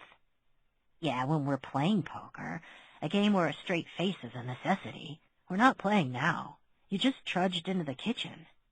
"I didn't trudge, I slunk. What's that smell?" Because now she could smell something beneath the brownies, something dark and disturbed, a scent that had no place in any kitchen. Well, Mitchell made brownies. Oh, my God! Right? So after I put the fire extinguisher away, we need another one, by the way. I made brownies. They'll be out in 20, and I'm making that frosting you like. With the honey? She made no effort to keep the hope out of her tone. It wasn't like they were playing poker, right? She loved Jack's just-for-warm brownies frosting, and she would never apologize for that, damn it. Absolutely. Just as soon as I clean the eggs out of the toaster. He tried that again? That's our third toaster. This season, Jack added. Target loves all our asses. You're all horrible and thoughtful, she managed. He blinked at her in his slow, sweet way, like an owl in an apron. Slow, in this case, was the opposite of an insult. Jack was always careful, even in the midst of plotting and often masterminding, whatever Drake madness was on the agenda. Yeah, well, you know, family, right? It doesn't have to suck all the time. No, it doesn't. She towed off her flats and thought about what that could really mean. Maybe going to Ick today accomplished something after all. Yeah? Let it go. Give it up. Live your own life. Be happy. Yeah, it might be time to just not give in exactly. Angela, there's nothing wrong with focusing on yourself for a change. You're almost 30. Hey, years from now. 5, in fact. Half a decade. Way far away from now. And you've spent half that time digging through old police files and driving at least one cop into retirement. Do not get me started on Detective Klein, and I didn't drive him anywhere. You skipped prom to track down a witness. Just the junior prom. They were going to hold it in the gym, for God's sake. I didn't want to wear a formal dress in the same room where Chucky Lewitt threw up, and where Ron Millman threw up, and where Jill Barrett got a nosebleed, and where thousands of kids have sweated over the years. Just, Okay, I'll give you that one, Jack allowed. But now there's a new guy on the case, so you're all over the files again. You're bugging the same people again. You're tracking down the same witnesses again. You dragged, invited Archer back home for another frustrating, ultimately useless visit, and through it all you've looked after all of us, and Mom too, which frankly must be exhausting. It sure looks exhausting. And all this in the face of Uncle Dennis's total refusal to help you with any of it. Why are you narrating? Jack gave her what he thought was his severe glare, which meant his regular stare while wrinkling his nose. This accomplished nothing except making him look like a vaguely alarmed rabbit. My point is, it's not giving up. It's moving on. And there's not a single one of us, Uncle Dennis included, who would ever dare blame you for it, judge you for it. But the bottom line is no one's going to call you a quitter. And if anyone did, I'd lace their brownies with drain cleaner, and then I'd get really creative. She stared at him. He stared back with another slow blink, unwrinkled his nose, then turned to the cupboards and methodically began pulling ingredients for brownie frosting.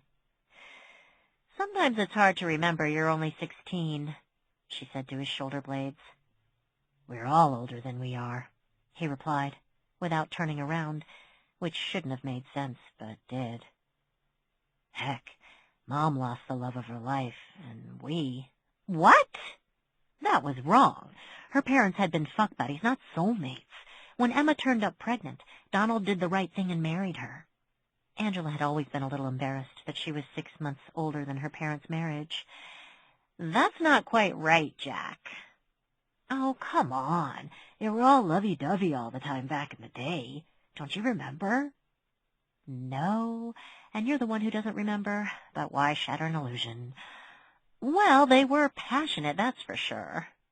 Lots of squabbles, lots of arguments that flared into fights, that flared into slamming doors, sometimes a car roaring out of the driveway.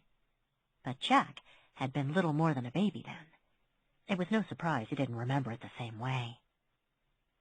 However they were, it's sure moot now. But thanks, she said. For all of it,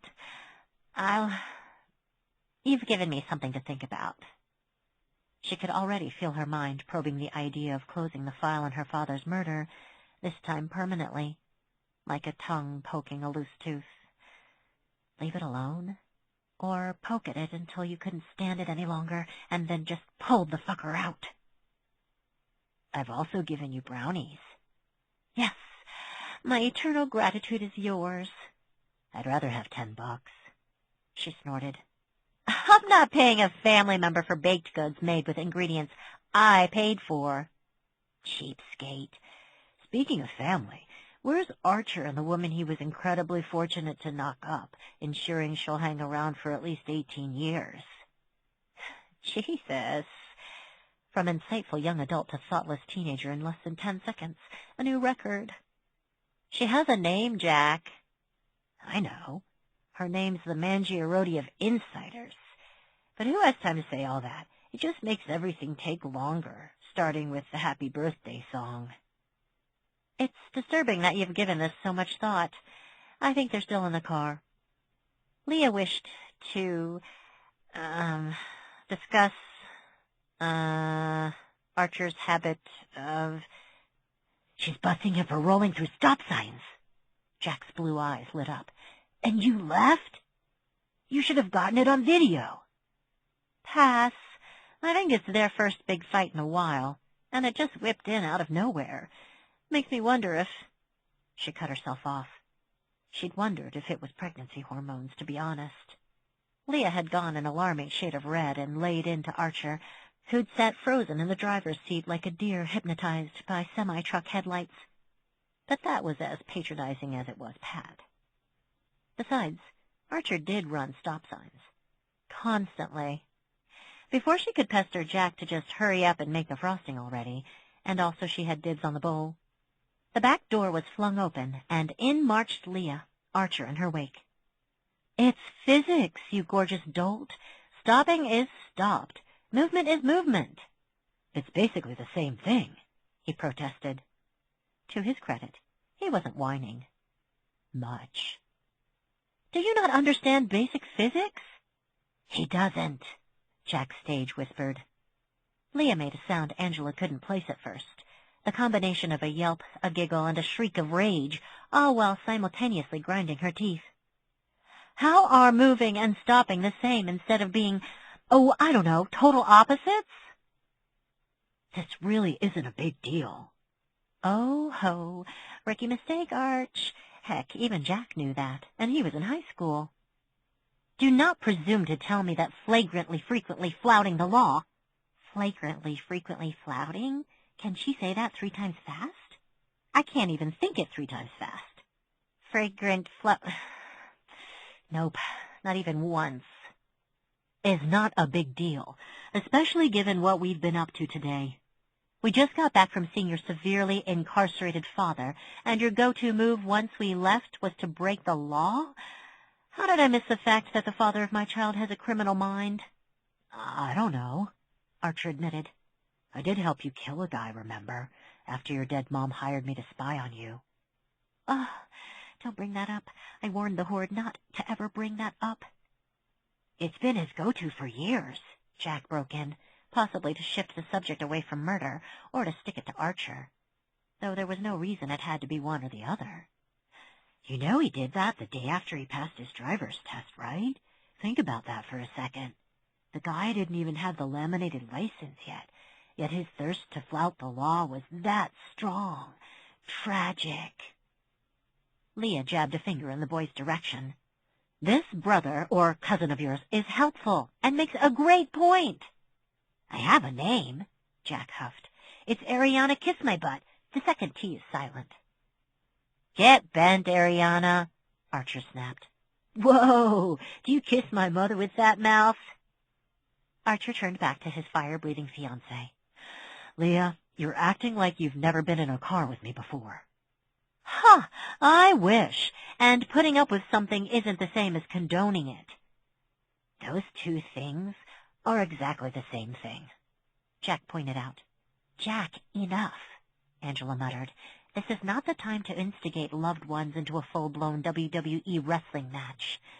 That's never true, cuz, particularly now. It's the perfect time. I'm telling you right now, Archer Asshat Drake, I'm not tolerating your... Oh, shit. Wow, so irked she can't even finish sentences now. She just randomly swears. Jack was right. I should be filming this. Leah had frozen in place, then looked down and grabbed her belly with both hands, like she was trying to tickle herself. When she looked up, she looked astonished and thrilled and afraid. There it is again. I felt her. She's kicking. You can tell it's a foot? Archer managed to look impressed and puzzled at the same time. Well, kicking or punching.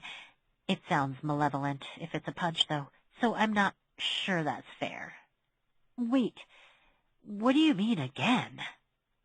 I didn't know for sure the first time, Leah replied defensively. I'd just had a lot of ginger ale. I didn't want to jump the gun. Ginger ale equals maybe not a kicking or punching baby. Got it. In that case, I'm thrilled you're temporarily gas-free. Archer reached out and pulled Leah to him, which was tricky since she was still frozen in the act of tickling herself and she'd set her feet. Hey, she snapped, but let herself get grabbed. You're not off the hook, you scofflaw bastard. I know. I'm sorry. He gave up on the hug attempt and patted her stiff shoulders instead. You're totally right. My first instinct after leaving a prison should not be to rack up misdemeanors. That's all I was saying. Because things are different now. That's all I was saying, too. I'm agreeing with you.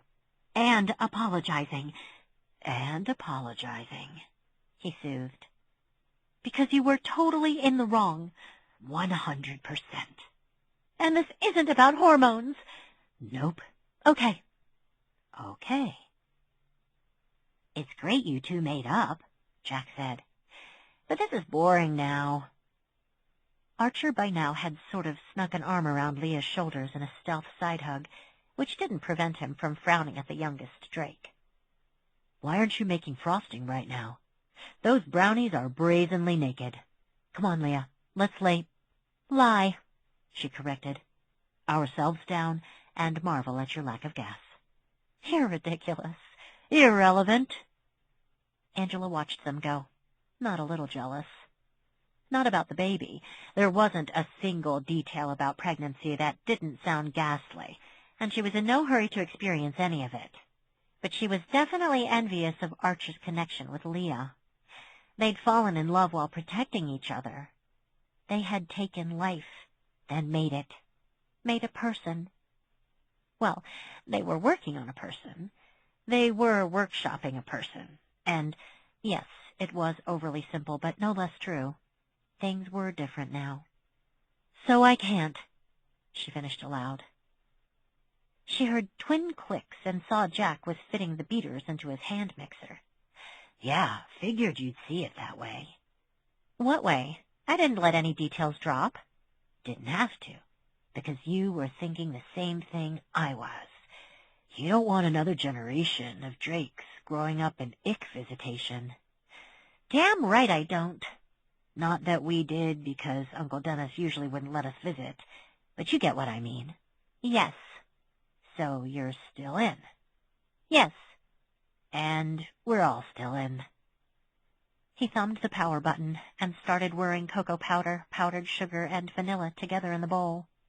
Yes, she shouted over the mixer. And you are way too young to have that much insight into people. And I barely put any effort into it, he hollered back. Think about that. I can't. It'll keep me up at night. Newly energized and not yelling over the hand mixer, Angela headed for her laptop. There had to be something there, or something that was already there would lead in a new direction.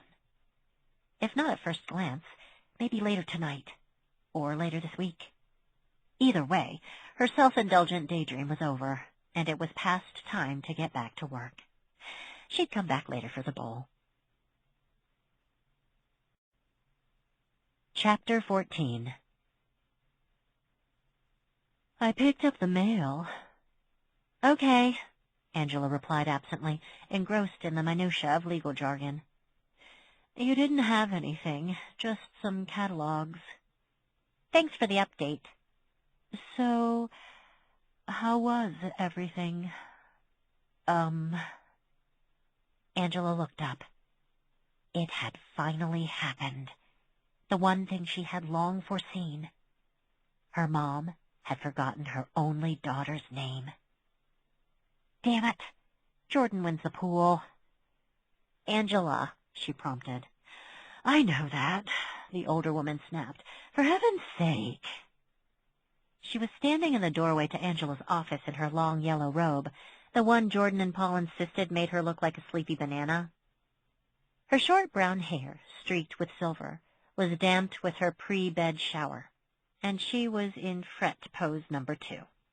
One hand on her hip, the other reaching up to fiddle with the neckline of her nightgown, also pale yellow, so sleepy banana times 2. Huh, 6 p.m. already? And did she just snap at me? Careful, Mom, you'll sound engaged. What's next, raising your voice? Mom coming in. Well, not exactly in, since she almost never crossed the threshold. Was a rarity. To be fair, all the Drakes respected Angela's office, formerly her father's office. At first, she'd kept it as a shrine, leaving his diplomas up, never switching out the old pictures of his kids and nephews, working around his paperwork rather than filing his away to make room for hers. She saved the chewed pens. She didn't empty the recycling. She left his coffee cup on the desk blotter for more than a year, and finally threw it away. Coffee, she had learned, gets cold, scums over, shrinks, gets sludgy, gets moldy, and eventually disintegrates, ruining the cup in the process. Now, years later, the room was well established as her office. Everything in recycling was something she'd put there in the last 2 weeks. She drank hot chocolate and rinsed her mug every night. The bite marks on her pens all corresponded to her teeth. She'd kept her dad's diplomas up, but placed hers just beneath his. And as each brother/cousin graduated, she put theirs on the ego wall too. Everything else was hers. The laptop, the files, the printer that was broken and the printer that wasn't, the accordion post-it notes Paul liked to steal, and, to her amusement, some of her clients were old school, the fax machine. She'd gotten her bachelor's degree in paralegal studies, then sat for the NALA, footnote, National Association of Legal Assistants, and was certified by the 4th of July. The certification was Mitchell's idea. He'd pointed out that since she spent most of her free time researching their dad's case, which led to other cases, why not get paid for it? You aced everything, he pointed out, because by the time you got to college, you'd been doing it for 10 years. There's got to be jobs out there that fit those parameters. Also, we're out of milk. She'd thought about it for all of 5 minutes and realized he had a point. She also wondered how the hell they could be out of milk when she'd bought 2 gallons the day before. She knew she lacked the desire and discipline for law school. It took too long, and she'd have no say over the cases she got for years, if ever. And the selflessness to go through the police academy, $44,000 a year to get shot at, pass. Research she could do. Writing legal briefs she could do. And she could do it from home, something that couldn't be said for patrol officers. So yes, why not get paid for it? Now she telecommuted for a number of attorneys, and sometimes it was interesting, and sometimes it was dull. But she made a respectable living, and between her salary and the insurance/pension from her father's death, and the fact that she lived at home and the mortgage was paid off, they were okay. Financially, anyway. I was wondering about your, trip. Right. Back to the present. Her mother had decided to spend a few minutes feigning interest in her life. In a way, this was worse than the indifference. My trip? She never says the words, Angela realized. It's always your trip or the errand. To the state prison my uncle's been languishing in, lo, these long years? Well, the hand drifted up, clutched the gown's neckline, fiddled. Yes. It was a rerun, a bust, a waste, fun seeing Jason's socks. Like it always is. So, you won't need to go back anytime soon.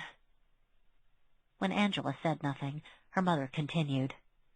There'd be no point, right? She closed her laptop to give her mother her full attention. Oh, holy hell. Let's just get to it, okay? Something on your mind, Mom? I just think it's a waste of time, is all. So you've said. Many, many, many, many, many, many, many times. And even that many manys? Not enough.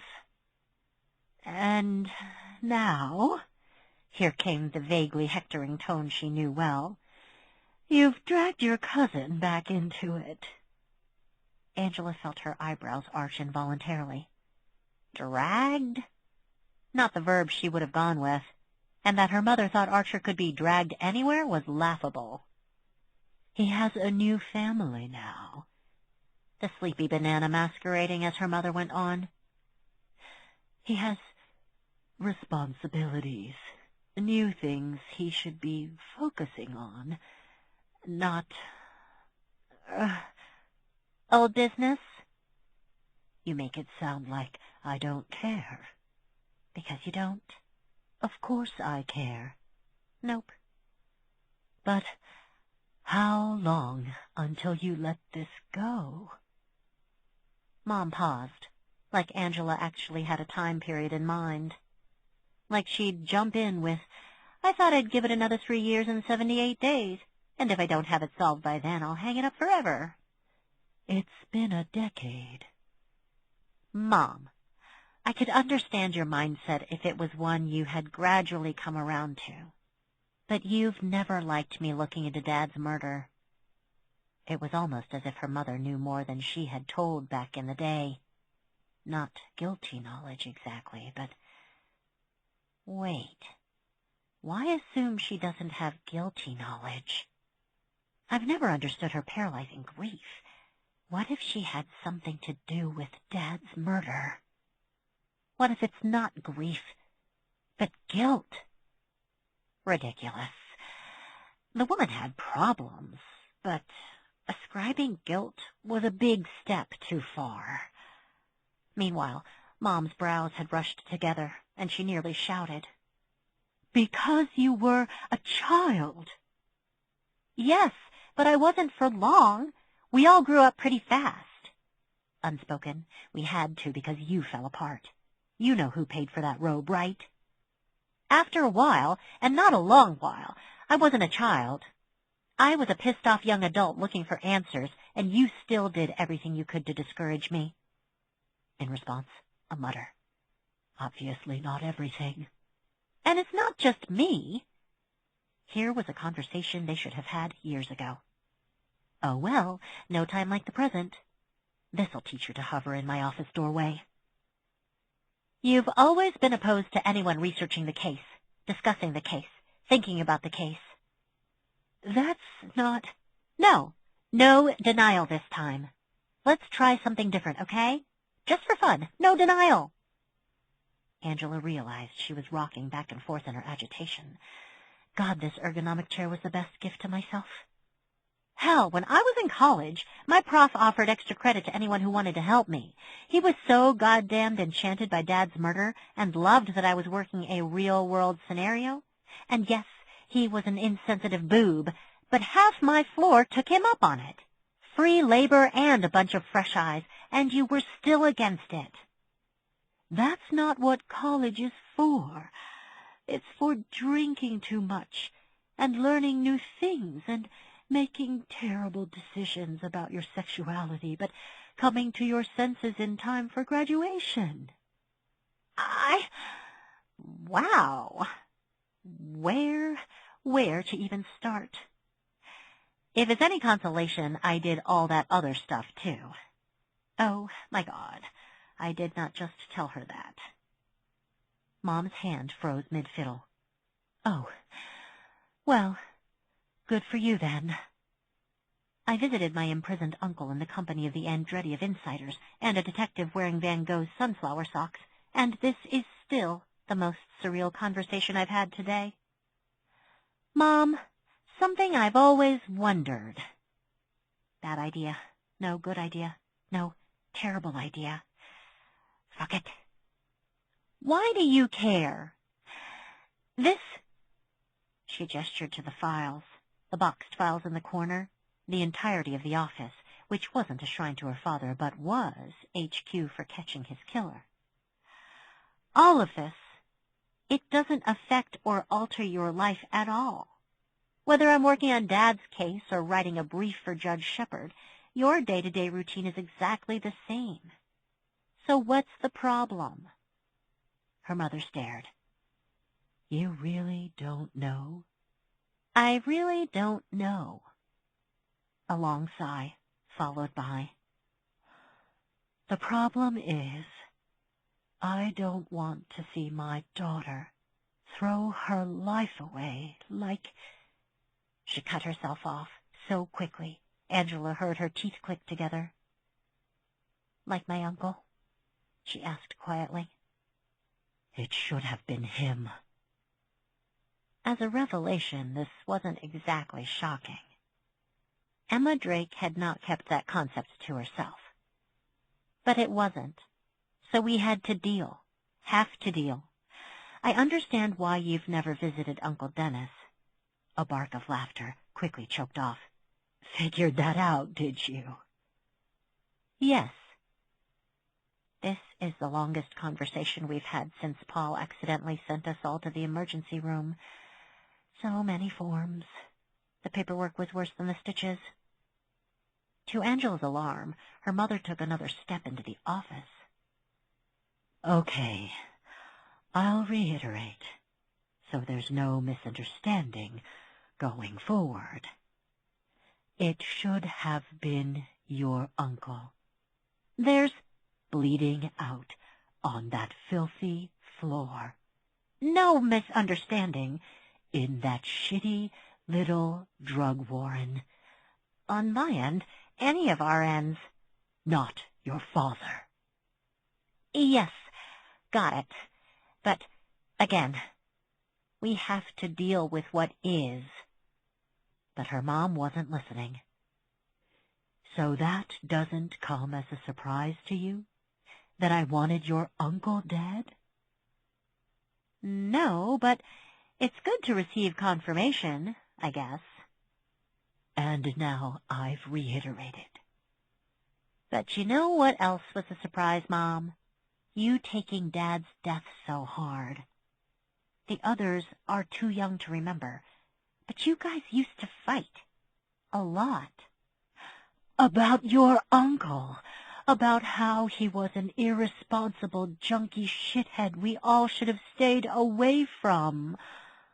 Not just about, well, yes, you fought about Dennis, but I remember Dad wanting some space, and you weren't having it. She snorted. He wanted a lot more than that, but this isn't about him. It's not, isn't everything about my dead dad. It's about you wasting your life. It's about how even though you know how I felt back then and how I still feel, you're still trying to save Dennis. You've pissed away years trying to save someone who was always worthless. How can you do that? For several seconds, Angela could only gape at the enraged banana before her. That's why you withdrew from me? From all of us? Even Jack, and he was little more than a baby at the time. You've been... what, sulking? She's ignoring my wishes. I'll ignore hers? For 10 years? Seriously? The banana deflated. I can never make you understand. Back at you, Mom. Did you ever like Uncle Dennis? Angela remembered very little of pre-murder Dennis. Whenever she thought of him, post-murder Dennis was always at the forefront. At best she could recall, he'd been the fun uncle, the guy who was always up for anything. But to a kid, That could mean going to Dairy Queen after 9 p.m. How wild and crazy had he really been when she looked at him through the lens of time? As if her mother could read her mind, she said, "He was always a pain in your father's ass, and mine." Yes, that message is loud, and that message is clear. I know. I remember you used to tell us how jealous he was of Dad. Her mother shook her head. It was more than envy. He wanted to be your father. And sometimes your father wanted to be him, if you can believe it. That was a new take on the old story. I remember he was always happy to drop everything and have fun with us, even when Jack was just a baby. He'd bundle us all in his car, your father's old car, which he took, often without asking, and off we'd go. Yes, so he could pretend he had what your father did. Or maybe they were just brothers who shared their stuff. Mom shook her head. So, all the fun things he did for us, they were only ever about him? Dennis never loved us because we were just symbols? Because that's harsh, even for you. No.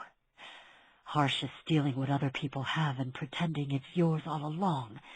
It's almost as bad as just coveting what others have. Here was a well of bitterness Angela had never suspected. It was one thing to loathe your husband's killer. It was another to realize the loathing had always been there, long before the murder. For example? Well... Up came the hand again, fiddling. The neck of her gown was starting to fray. He ruined your father's credit rating. Thank God they locked him away then. I feel safer already. Why didn't you leave? What? You guys were fighting all the time about Dennis. Why not pack up and leave? How can you ask that? I never would have left him, and he never would have left me. Angela started to reply when she suddenly had, not a recollection exactly, but a piece of memory. Her father, standing in his bedroom doorway, holding a bulging suitcase. Where did that come from? But the more she tried to pin it down, the faster it faded. You know what? Her mother was saying. Never mind. Her mother let go of the gown and held up her hands, palms out. Forget I came in here. Forget we talked. And just like that, poof. Meaningful, painful, long overdue family discussion. Over. Exit Emma Drake. Angela stared at the empty doorway for several seconds. No, Mom, I won't forget. That's what you've been trying to do. She got back to work. Chapter 15. October 1846. Humboldt River, Nevada. Walk or die. But he couldn't walk. So, he'd known there were risks. Of course he had. He wasn't born here, but almost 5,000 miles away in Belgium. That journey had been fraught with peril, and he had despaired of ever seeing land again. More than once he had dropped to his knees. Please, help me in your wise compassion, O Lord. Please spare me an ocean grave, and in your mercy guide me to land.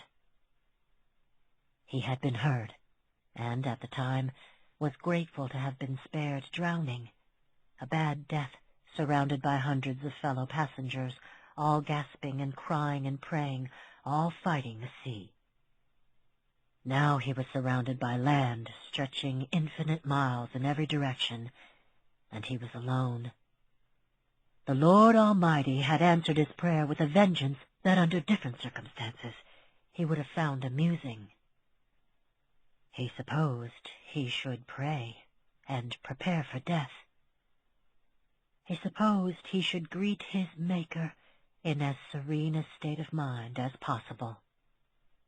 Forgiving them, forgiving Louis Kesselberg, would be the Christian thing to do. It would prove John Snyder Hardcoop was worthy of a spot in heaven. But John had spent hours trying to get serene, but every time he closed his eyes to pray, Kesselberg was there, telling him to get out and walk, telling him the party in general, and Kesselberg in particular, would not waste their precious, dwindling resources on a 70-year-old immigrant. An odd distinction, since Kesselberg was himself an immigrant from Germany. Warning him again when he collapsed beside the stream. Hardcoop would not be allowed to ride, and no one would stay with him. A true Christian would not ascribe sinister motivations behind Kesselberg's exhortations that he rise, that he walk, that he keep going. A good person would assume Kesselberg was being encouraging in his blunt way, was trying to save him. But Kesselberg couldn't hide the relief on his face when John didn't move. He might as well have scrawled it on his forehead. More for the rest of us if he stays. More for me. Footnote. Fun fact. Louis Kesselberg was the only survivor at Donner Lake. He had eaten Tamsin Donner to stay alive. But Mrs. Donner had seemed as healthy as anyone could be in those circumstances, and it was a puzzle that she had mysteriously died just in time to sustain Kesselberg. He was accused of murdering her for food, and to the end of his days, he told people that human liver was the sweetest morsel. Now, a day later, after he spent the night shivering and staring at the stars, and mentally murdering Louis Kesselberg in several satisfying ways, he'd propped himself up beside the stream and contemplated his ruined feet. They've burst like overstuffed sausage casings, he thought dispassionately. But here was a blessing at last. The colder he got, the more tired, the more hungry, the more the pain receded. What didn't abate was his howling rage at being dismissed as a burden and abandoned. He simply could not get his mind serene. Dogs had been granted more dignified deaths than what he was facing. He knew there was life beyond death.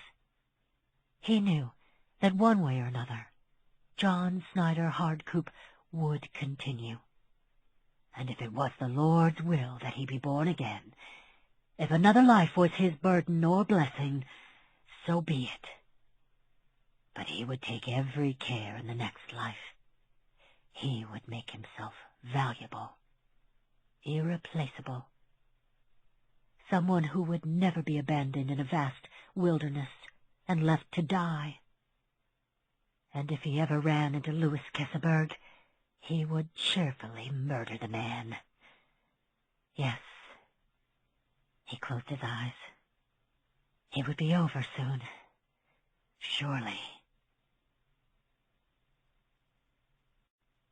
Chapter 16. Leah snapped awake in the darkness. It took her a few seconds to remember. It smells strange in here, where she was. Streetlights in the wrong place. And then it clicked. Archer's old bedroom. Visiting his family, dealing with a multitude of drakes, and the nightmares, dealing with those too. This was the second in 2 days, and they weren't hers. That would have been frightening enough, even for someone in her line of work. She was used to seeing the past lives in her clients' eyes. She was a licensed insider, ID number 29682, certified in Reindyne therapy. Footnote, Reindyne is a hypnotic drug accidentally discovered in 1987. They were trying to develop a combination diet, aid/heart medication. Reindyne isn't real. I don't know if diet pill/heart meds are real. and she'd been seeing far too much since she was a toddler. But these lives, Leah knew them. They were the first she'd ever felt, some even before her own. They tasted the same, too. Despair, grasping loneliness, the hard determination to never be forgotten, to never be ignored, with the underlying theme of, look at me, look at me, look at me. I am important. You can't leave me. She wasn't just pregnant. She was pregnant with her mother. Beside her, Archer growled out another snore, then muttered, "Leave me alone with all the fish." Good. No point in both of them lying wakeful at God 30 in the morning. Nor was she ready to let him know she was going to give birth to his mother-in-law. Let's think about that again. Really, think about it. I am pregnant with my mother. Huh? All right, try it again.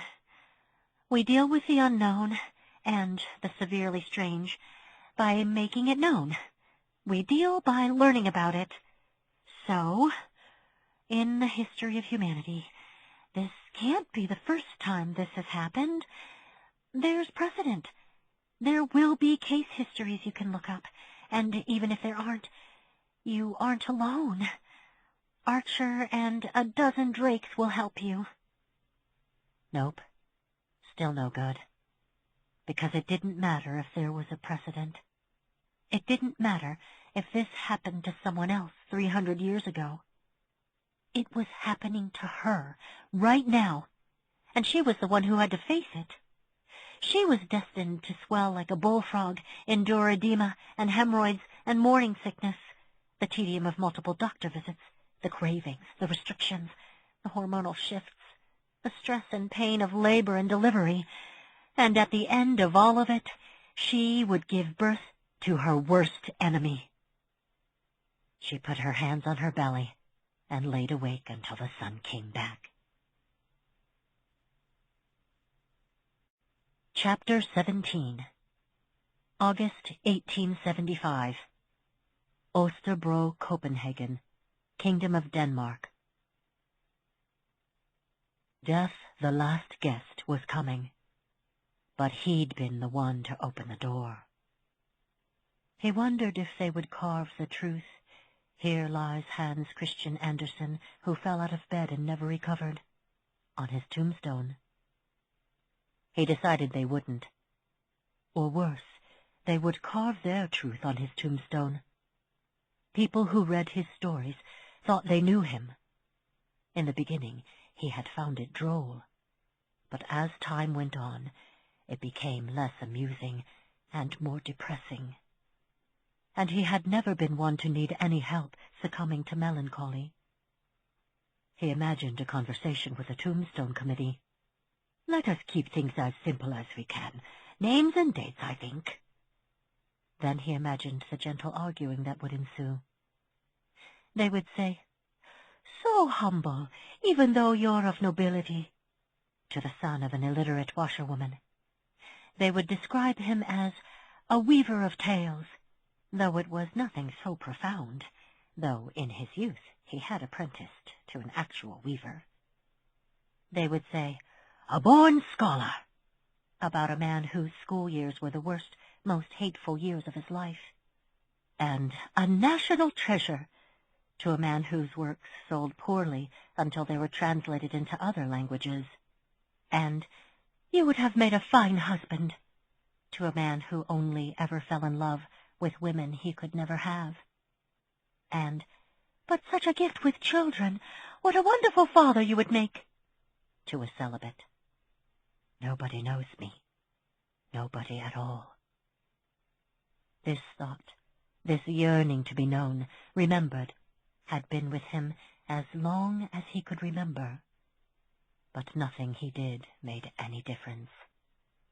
They read his stories and created their own vision of him in their minds, one that bore little resemblance to the actual man. Perhaps that was a blessing. Was it the worst thing in the world that he had been turned into a character in his own stories? Well, yes, because he wasn't a fairy tale creature, damn it all, and he had no interest in disappearing into the pages of his own books. The bright spot in the mess was that he made time to meet with the composer to discuss the music for his funeral. The composer had been surprised. Usually people consulted him after the death, and a little taken aback at his calm practicality. "Most of the people who will walk after me will be children," he'd told the bemused music teacher. "So make the beat keep time with little steps." It seemed the least he could do, a phrase he normally detested. Nothing is the least one could do. A last thing to do, for children who were never his, honoring a life he never had. Chapter 18. "Could you repeat that? You did what with his head?" "I stuffed his mouth with garlic. Pay attention." Jason checked his notes. Yes, he'd heard her correctly. His boss would scream, but his conscience demanded the next question. "Are you sure you wouldn't like a lawyer present?" "Because you need one. In 5 years on the job, I have never seen a suspect more in need of legal assistance, and I am including the guy who killed his accountant with a harpoon." "No lawyer." The witness/suspect sat bolt upright, though that might have been because the chairs in the interview room were designed by masochists who assumed everyone loved back cramps. "I'm guilty." It certainly looked that way. He'd come upon the scene and taken it all in before he even had his ID out. The victim, naked and in pieces. The witness, gloved and wearing old clothes she wouldn't care were ruined.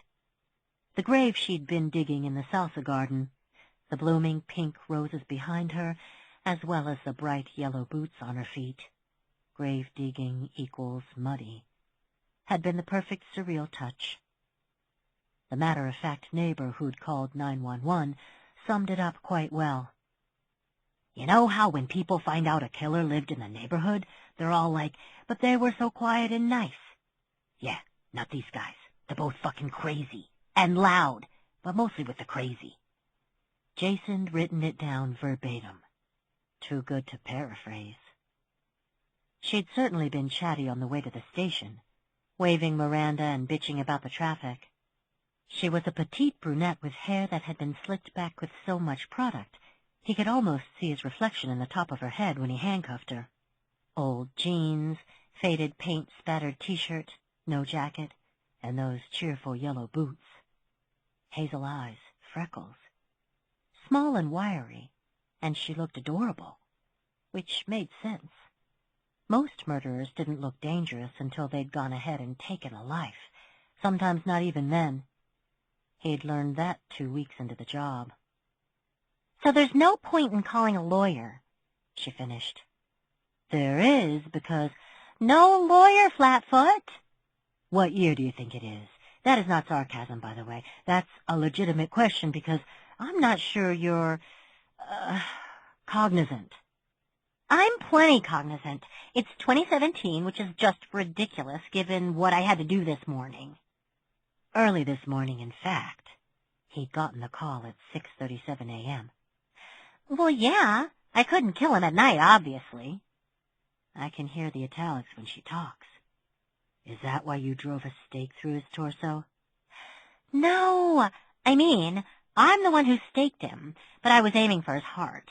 It wasn't like in the movies," she admitted. He sympathized. "Few things are." "It was really hard to get in there." "I hear that a lot." "I practiced on all those mannequins for nothing." "That's a new one, though."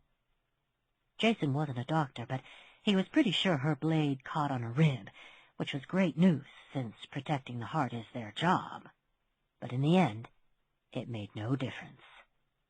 Despite the miss, the victim had rapidly bled out.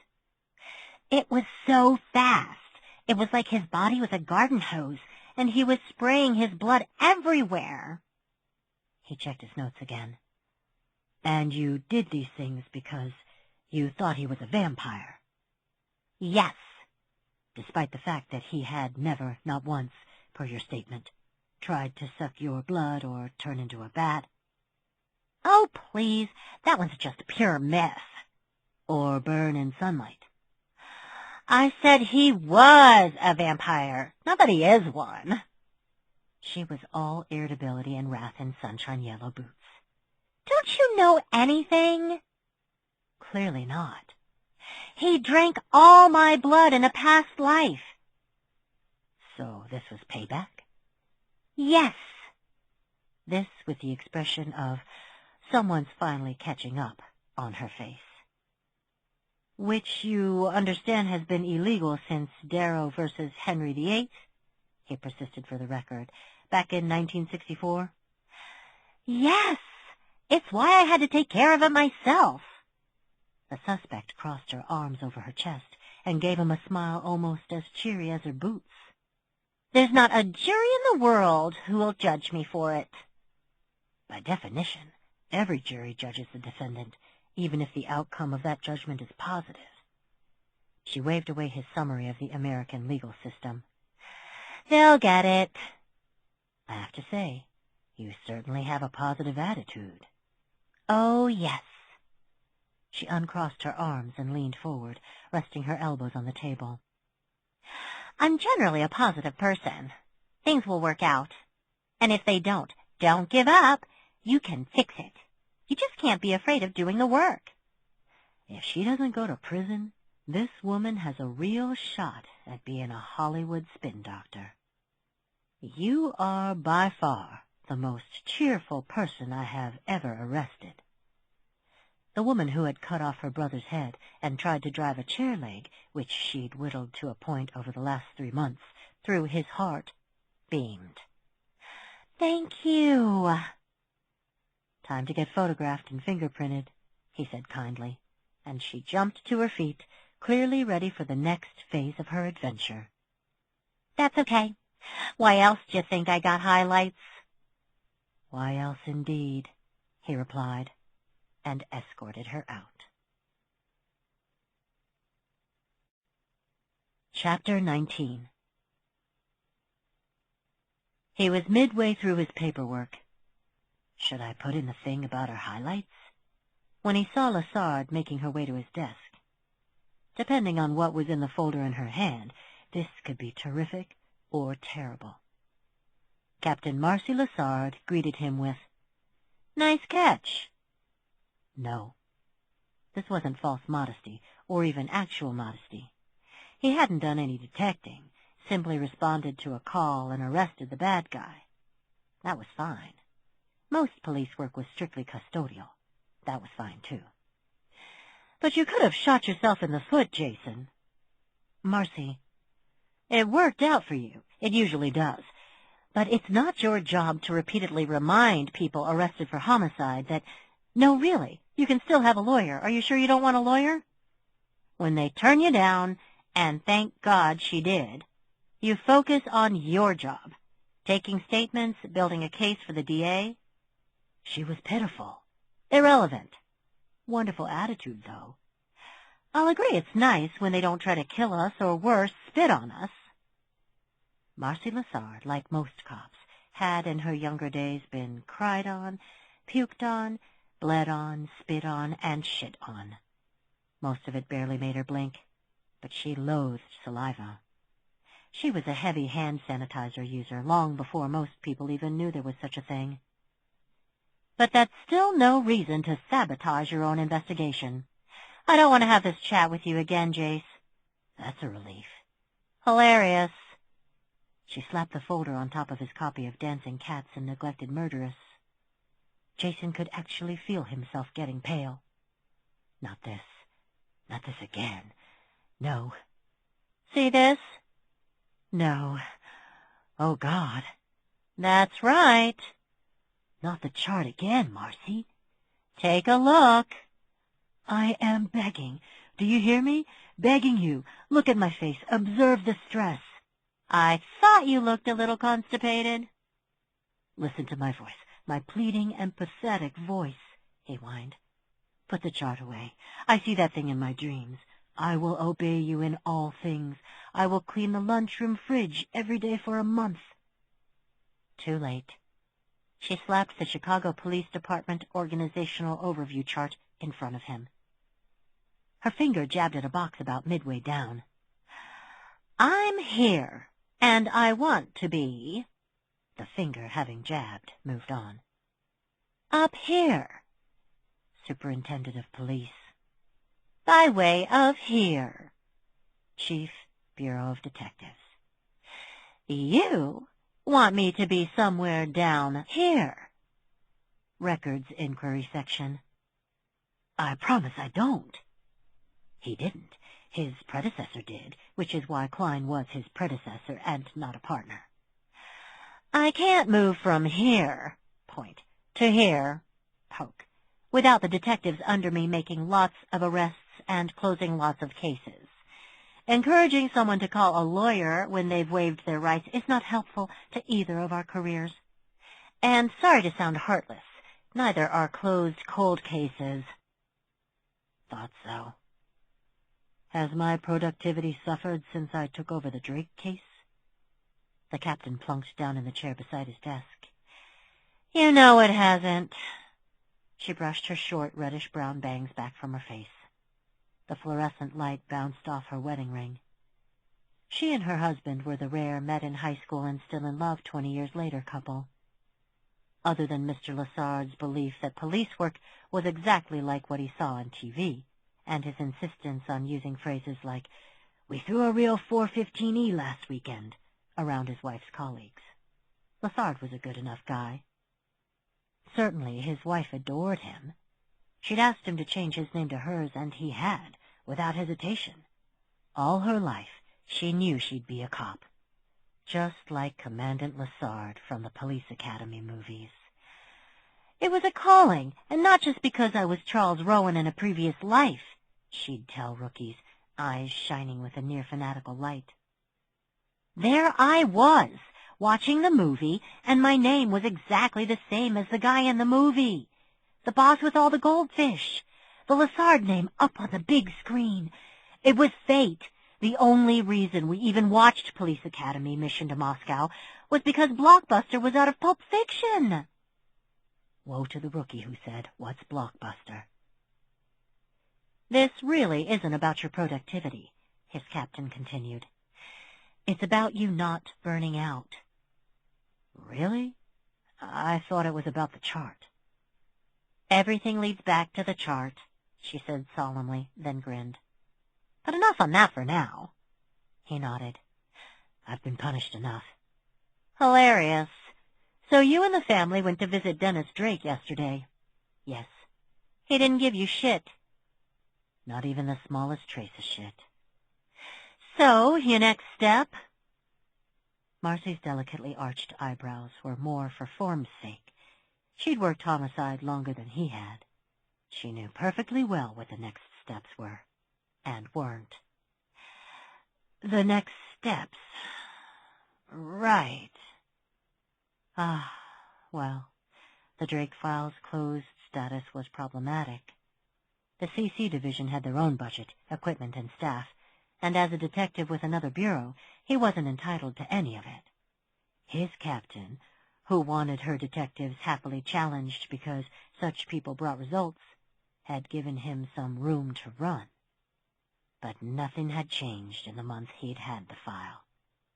The missing witnesses were still missing. Dennis Drake was as recalcitrant yesterday as he'd been 10 years ago. Klein was still gone. You grinning shit-eaters can go fuck yourself sideways. And thrilled to be gone. And Leah Nazir hadn't been able to come up with a magic fix. He wasn't surprised by any of it. He'd expected all of it. You're my steadiest, least excitable guy, his captain was saying. Not just in my division. You've got some of the lowest affection of anyone I've met who isn't a sociopath. Thanks. That was the appropriate response, right? Even if it wasn't necessarily a compliment. You're also methodical and you don't rattle. But that doesn't mean you're invulnerable. It doesn't mean you can't burn out or snap. Because it's always the quiet ones?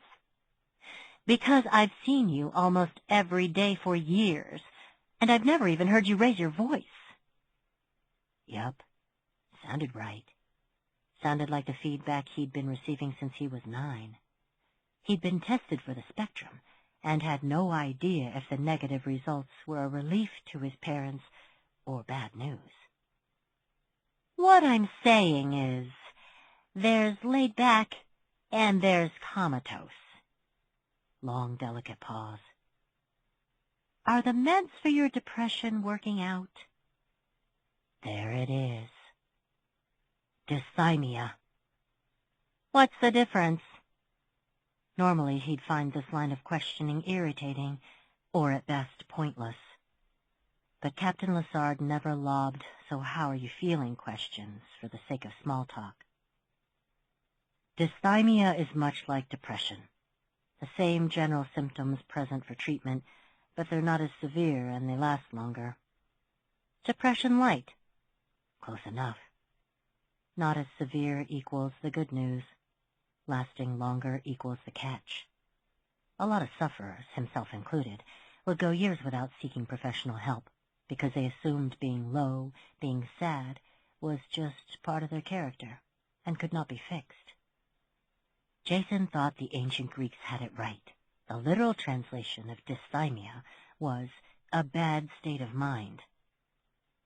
I'm on paroxetine now. 16 weeks in. Citalopram had been a disaster. He didn't mind the decreased sex drive so much. He wasn't seeing anyone, and the Angela Drake fantasies were exactly that, fantasies. Not being able to get it up, or, when he got it up, not being able to finish wasn't too bad. It wasn't as though his penis's dance card was full. Nor was the insomnia the problem. He had always been able to function on 4 hours a night. But the shakes, the sweats, the having to take a piss every hour, and the explosive diarrhea had been deal-breakers. Copy that, dispatch. I'm en route as soon as I find a public bathroom and destroy the toilet. Pass. But the paroxetine seemed to be working, and the side effects were nothing he hadn't dealt with when he wasn't medicated. The problem with any SSRI was that it usually took more than a month, sometimes 2 months, for any change to be noticeable. You could diet down or up a couple of sizes before the meds kicked in. That was how long it took. You could get through half a football season. You could put your house on the market, sell it, find a new home, pack, move. You could walk halfway across the country. So, the paroxetine plus therapy equals life isn't terrible all the time, he finished, hoping Marcy was going to get to it soon. Oh, yeah? She asked. You saw a professional? Sure. You know I did. Like you did. Insider screening was standard for anyone in the academy. All recruits were required to take 2 sessions, on the second day and at graduation.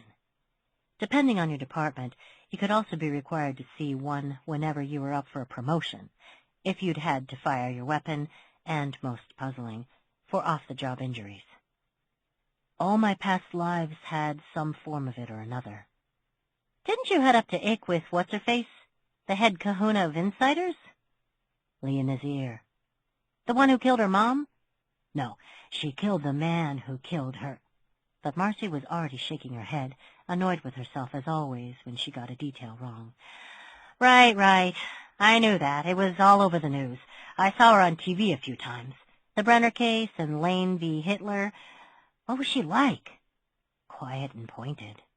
No wasted words. A soulmate. Jason smiled and shook his head. Not in the cards for me, or my soul. Marcy continued. She touch you? Sure. We shook hands.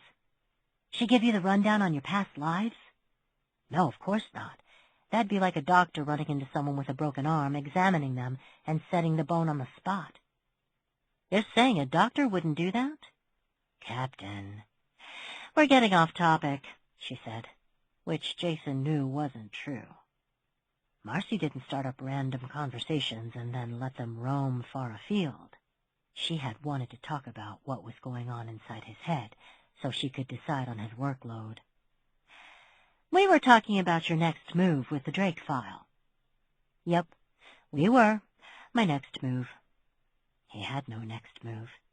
He'd never had a next move. How to explain that it wasn't so much about clearing Drake as it was about seeing Angela? Marcy, a relaxed and tolerant supervisor in nearly all things, including encouraging the use of her first name, would bounce him off the case in half a second if she knew. It'd be refiled in the tomb that was the CCD, and that would be the end of it. All this to scratch an itch. Even without the Angela factor, the Drake file bugged him. There was something right in front of his face, and he couldn't see it. For a woman he barely knew. "I've got some new records to look over," he heard himself saying. Bad idea. Lying to the police or your boss is always a bad idea, particularly when they're one and the same. Bad, bad, bad. "But if there's no there, I'm at a wall." She was nodding. "Yeah, well, do the best you can, but you've got to know there's a limit here." He did know. A lot of supervisors would have nixed it right out of the gate, especially when most people thought the killer had been locked away. "I'm thinking we'll bounce it back to CCD by the end of the week. Sorry, Jace." "It's fine. I'll tell the family if you want." "Not necessary. Hand over my last chance to talk to Angela unless she kills someone and gets arrested? Nonsense." "Good talk," she said, rising from the chair. "No, not really." Chapter 20. "Hey, you in the smiley face shirt, which I hate, by the way." Angela looked up from her computer to see Paul hanging in her doorway. Literally hanging. He was clutching the top of the door frame, and his feet swung an inch off the carpet. He was shirtless. His right pec tattoo, plain black ink, reading tattoo, was showing. "Do I criticize your casual attire?" "Frequently." "That's fair." Paul's feet swung and kicked. "I'm getting taller. I know it." "You're 23, little brother. You're done growing. Vertically, I mean." He managed to cling to the door frame, swing, and glare at the same time. "Oh, what, you're a doctor now?" "No, I just have a rudimentary understanding of human physiology. Nobody gets a growth spurt for their 24th birthday." "Are those my sweatpants?" "Well, yeah. Who else's would they be?" "Yours, because you have 6 pairs." "8 if I count yours." "Then don't count mine." "The thing of it is, I wouldn't even care if you did it because you were a cross-dresser or transgender or experimental or anything like that. But if you're none of those, you only take them to bug me." "Guilty." "Bugging me makes you happy. Weirdly happy." "You should be happy you make me happy." "Make me happier and tell me where the tape measure is. I've shut up at least a 1/16 of an inch in the last 14 months. I'll prove it." "I'm not sure you know what shut up means." "Since I'm the one doing the shooting up, I know all about it." Pause. That came out wrong. "Paul, you see all the paperwork, right? And the spreadsheets, and my harassed face?" "Your face always looks like that. Now stop earning money to keep me in sweatpants and measure me, damn it!" Wily to his ways, she had saved her document the moment he'd bellowed her name from the doorway.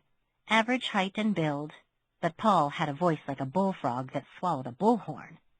So she knew she could leap out of her chair without worrying about the half-finished doc. In half a second, she was across the room and tickling his belly, forcing him to thrash, laugh, and let go, falling in a heap. She stood over him in triumph. "Now that makes me happy." "Cheat. You're insufferable." "And you're popular," he informed her from the floor. He sat up and rubbed the back of his head, to no good effect since his dark brown curls always looked mussed. "The new cop on Dad's case, Chamberlain?" She froze in the act of bending over to give him a hand up. Jason Chambers? Probably.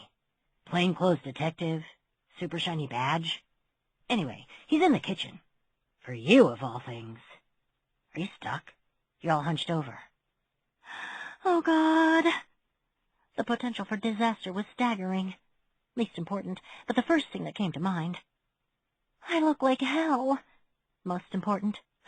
Where's Mom? She scream-whispered. It's okay. Her irrepressible brother, the oldest of the boys, bounced up from the carpet and gave her a reassuring peck on the cheek. She's lying down for her post-lunch siesta, probably in preparation for her pre-dinner siesta. Thank God. Her mother did not care for the company of those in law enforcement, not even those trying to solve her husband's murder. Sometimes especially those trying to solve her husband's murder.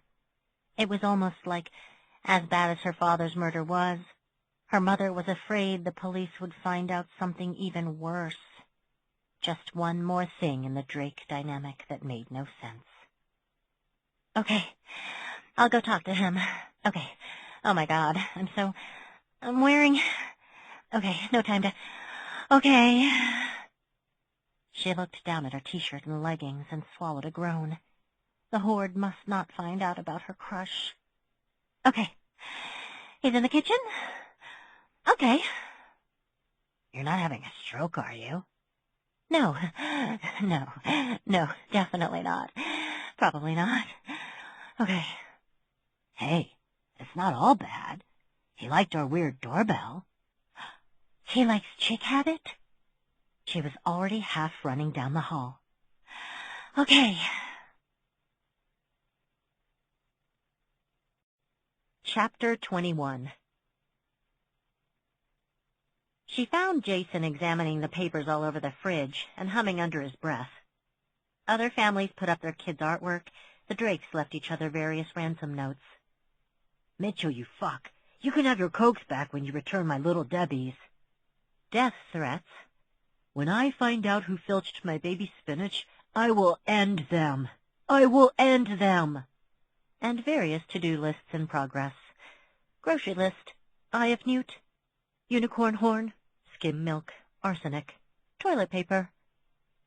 He turned at once when he heard her come in the kitchen, looking bemused, nodded politely, then his gaze flicked over her shirt. She was fully aware she needed a shower and hadn't run a brush through her hair for hours.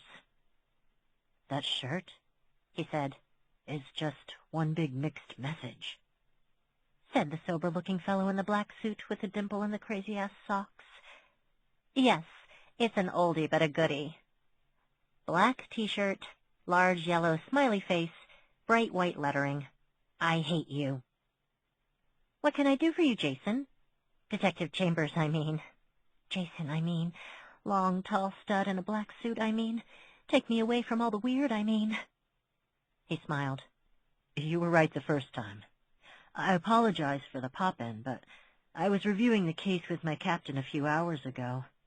Really? In less than a month, Chambers had done more than Klein in the last 5 years. That's not quite fair. Klein was CCD. Jason's not. Oh, fuck fair. That's great. He shook his head. Not really. I had nothing for her. I wanted to stop by to warn you. Cheese it, LeFlix. Detective Jason, this is my brother Paul. Did you just call him Detective Jason? And the guy next to him is my cousin Mitchell. Gentlemen? No, Mitchell said, shaking Jason's hand. Not at all. He turned to his cousin. I told you I heard Chick Habit. Can we assume you're here to tell us our dead uncle is still dead? She sighed. And this is your cousin Jordan? She blinked at the detective, surprised. He not only knew Jordan's name, but he knew Jordan was a cousin, not a sibling. Dennis Drake had fathered 3 children out of wedlock with 2 different women, one of them a product of a one-night stand whom the family never met. After the trial, the cousins had to live with Emma, Angela, and her brothers. There hadn't been any real choice. The cousins were basically orphans at that point. Thus, the horde was born. All villains deserve a backstory. Yes, that's... Jordan was sizing up the sober man in the black suit. Nice to meet you, but you've only met with Angela. How'd you even know who I am? The detective looked surprised by the question. I read your father's file. I memorized it, accidentally. Since you like memorizing reams of files, I guess you're in the right job. Yes. Impressive. Nope, just my job. Angela was thrilled/mortified Jason was there, but that last comment was puzzling. The Drake case wasn't his job. It had been closed years ago. What can we do for you? She asked again. And by we, I mean I, because I promise the rest of them will bring nothing but chaos. And brownies, Jack pointed out. Angela smiled at him. She couldn't help it. Her smallest, sweetest brother/cousin. Yes, and brownies. Brownies? Angela realized Jason hadn't meant to say that out loud, because he immediately flushed. The smile she'd given Jack she now turned on him. Skipped lunch, huh? Paperwork. Sit down, Jack ordered, already tying on his Darth Vader apron. We have so much food, what with all the adolescents still growing and the adult male who thinks he's still growing. A yelp from Paul. Hey! Won't take 2 minutes to heat something up for you. 5 if you want it fresh. I'm aware that's my social cue to say something like, oh no, I couldn't possibly, or I don't want to impose. But your kitchen smells wonderful. Your whole house does.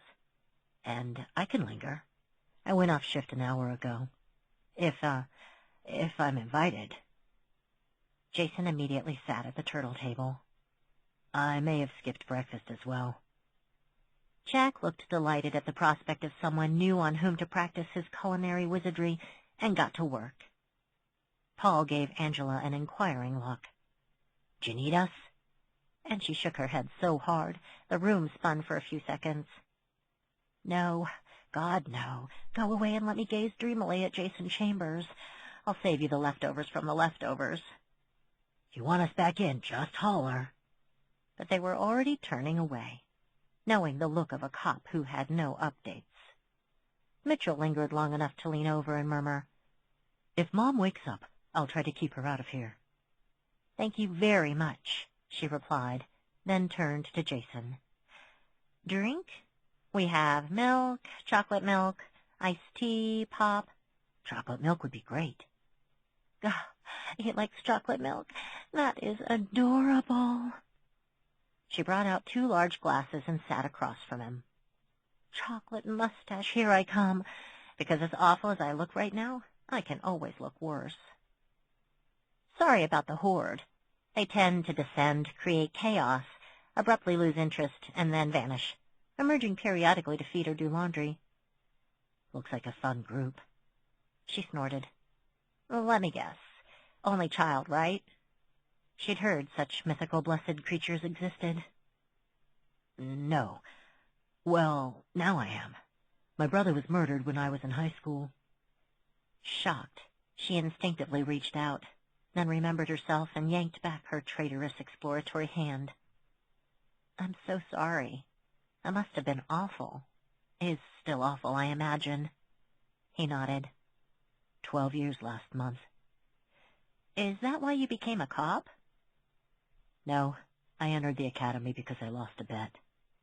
She blinked. Weird. "Oh." He quirked a small smile. "Kidding. Yes, that's why I became a cop. And your father's death was why you became a paralegal." "Well, that and my obsessive love for files and piles of paper and legal jargon and briefs. Jason, can I ask you something?" "Of course." He leaned back in his chair and propped his right ankle on his left knee, which was the most relaxed she'd ever seen him. And she wasn't going to check out his socks. No way. "Please don't misunderstand, because we're all grateful you took an interest when Klein retired, and you're here on your own time. You could have been home a couple of hours ago, which is above and beyond, and that isn't a criticism at all. We think you're great to do this, But why? There must be thousands of old cases, and you probably have a dozen open files at any given time. He laughed. Only on my days off. On my days on, I have more. Right. So, she spread her hands, palms up. Why us? He answered at once, with zero hesitation. Because your uncle could have been me. I was the druggy lowlife, and my brother was the golden boy. Pure luck that I'm not behind bars and don't have an arrest record. Pure bad luck that my brother's in the ground. I can't believe he told me that. I love that he told me that. What to say to that? That one, at least, she could answer. The Drakes tried, whenever possible, to ascribe to the kiss theory. Footnote: keep it simple, stupid. I'm so sorry. Thank you. To finish answering your question, my chart-obsessed captain likes challenged and productive detectives, and your family's history resonated. We had to share a floor with CCD when one of our detectives was accidentally exposed to scabies, she cried. Don't sound so enthusiastic. I heard. It was the talk of the courthouse for a while, and it definitely wasn't funny. No, he replied soberly. It wasn't. They had to fumigate the entire floor as well as the booking area. Awful. The officer had to seek medical treatment. These kids today. It certainly wasn't funny. Maybe not, but he was smiling broadly at her. So broadly, in fact. Gah, dimple alert. No, she managed, then gave up and laughed so hard she was dizzy with it. When they both calmed down a bit, he continued. While we were sharing space, Detective Klein would comment. He would comment on the case, frequently. Over time, I was intrigued, and I saw you once. When you came to express your dismay at Detective Klein's, priorities. She remembered. She had expressed a great deal of dismay. So much dismay that she'd almost been arrested. So much dismay she hadn't noticed the gorgeous detective chambers, doubtless a subtle and mature presence in the background. Bad day, she said shortly. And Klein and I didn't have a warm working relationship, or even a cordial one, or an effective one, mostly because he didn't think we were working together. His error. Thank you. Your father's case intrigued me, and my captain didn't mind me taking a look. But I'm sorry to say that, even with your help, I'm deadlocked. She nodded. So, my dad's case goes back into the freezer, so to speak. Yes. I understand. I'm not thrilled, she warned, but I get it. And it was above and beyond for you to come by in person to tell me. Ugh, presumptive much. Tell us, I mean, keep us all in the loop. That's really all I wanted from Klein, to be in the loop, you know? To not be forgotten, the way my father's been forgotten, the way my mother's been forgotten, even by herself. He nodded. Understandable. My mom, she'll be relieved. Oh? Yeah. She's been after me to let Dad lie, so to speak. She hates all the time I've put into it. She mourns him, of course, but I think sometimes it's more because she felt cheated of the chance to verbally smack him around some more. They had passion, but they weren't a love match. And also, why am I telling you this? Because I like to listen? She snorted. Good thing you're a cop, then. She realized she was leaning forward, almost hovering over him, and forced herself to ease off. I'm not entirely delusional. I didn't think we were in a 70s detective show, working together to defeat some nameless villain, evil is punished, roll credits, and cue the terrible soundtrack. Something like For What It's Worth by Buffalo Springfield, or Steppenwolf's Born to be Wild. She could feel herself light up. Yes, perfect. Your doorbell. I like it. Oh, God. She hid her eyes with one hand. Blame my brothers. Or thank them, he teased. They're huge Tarantino fans.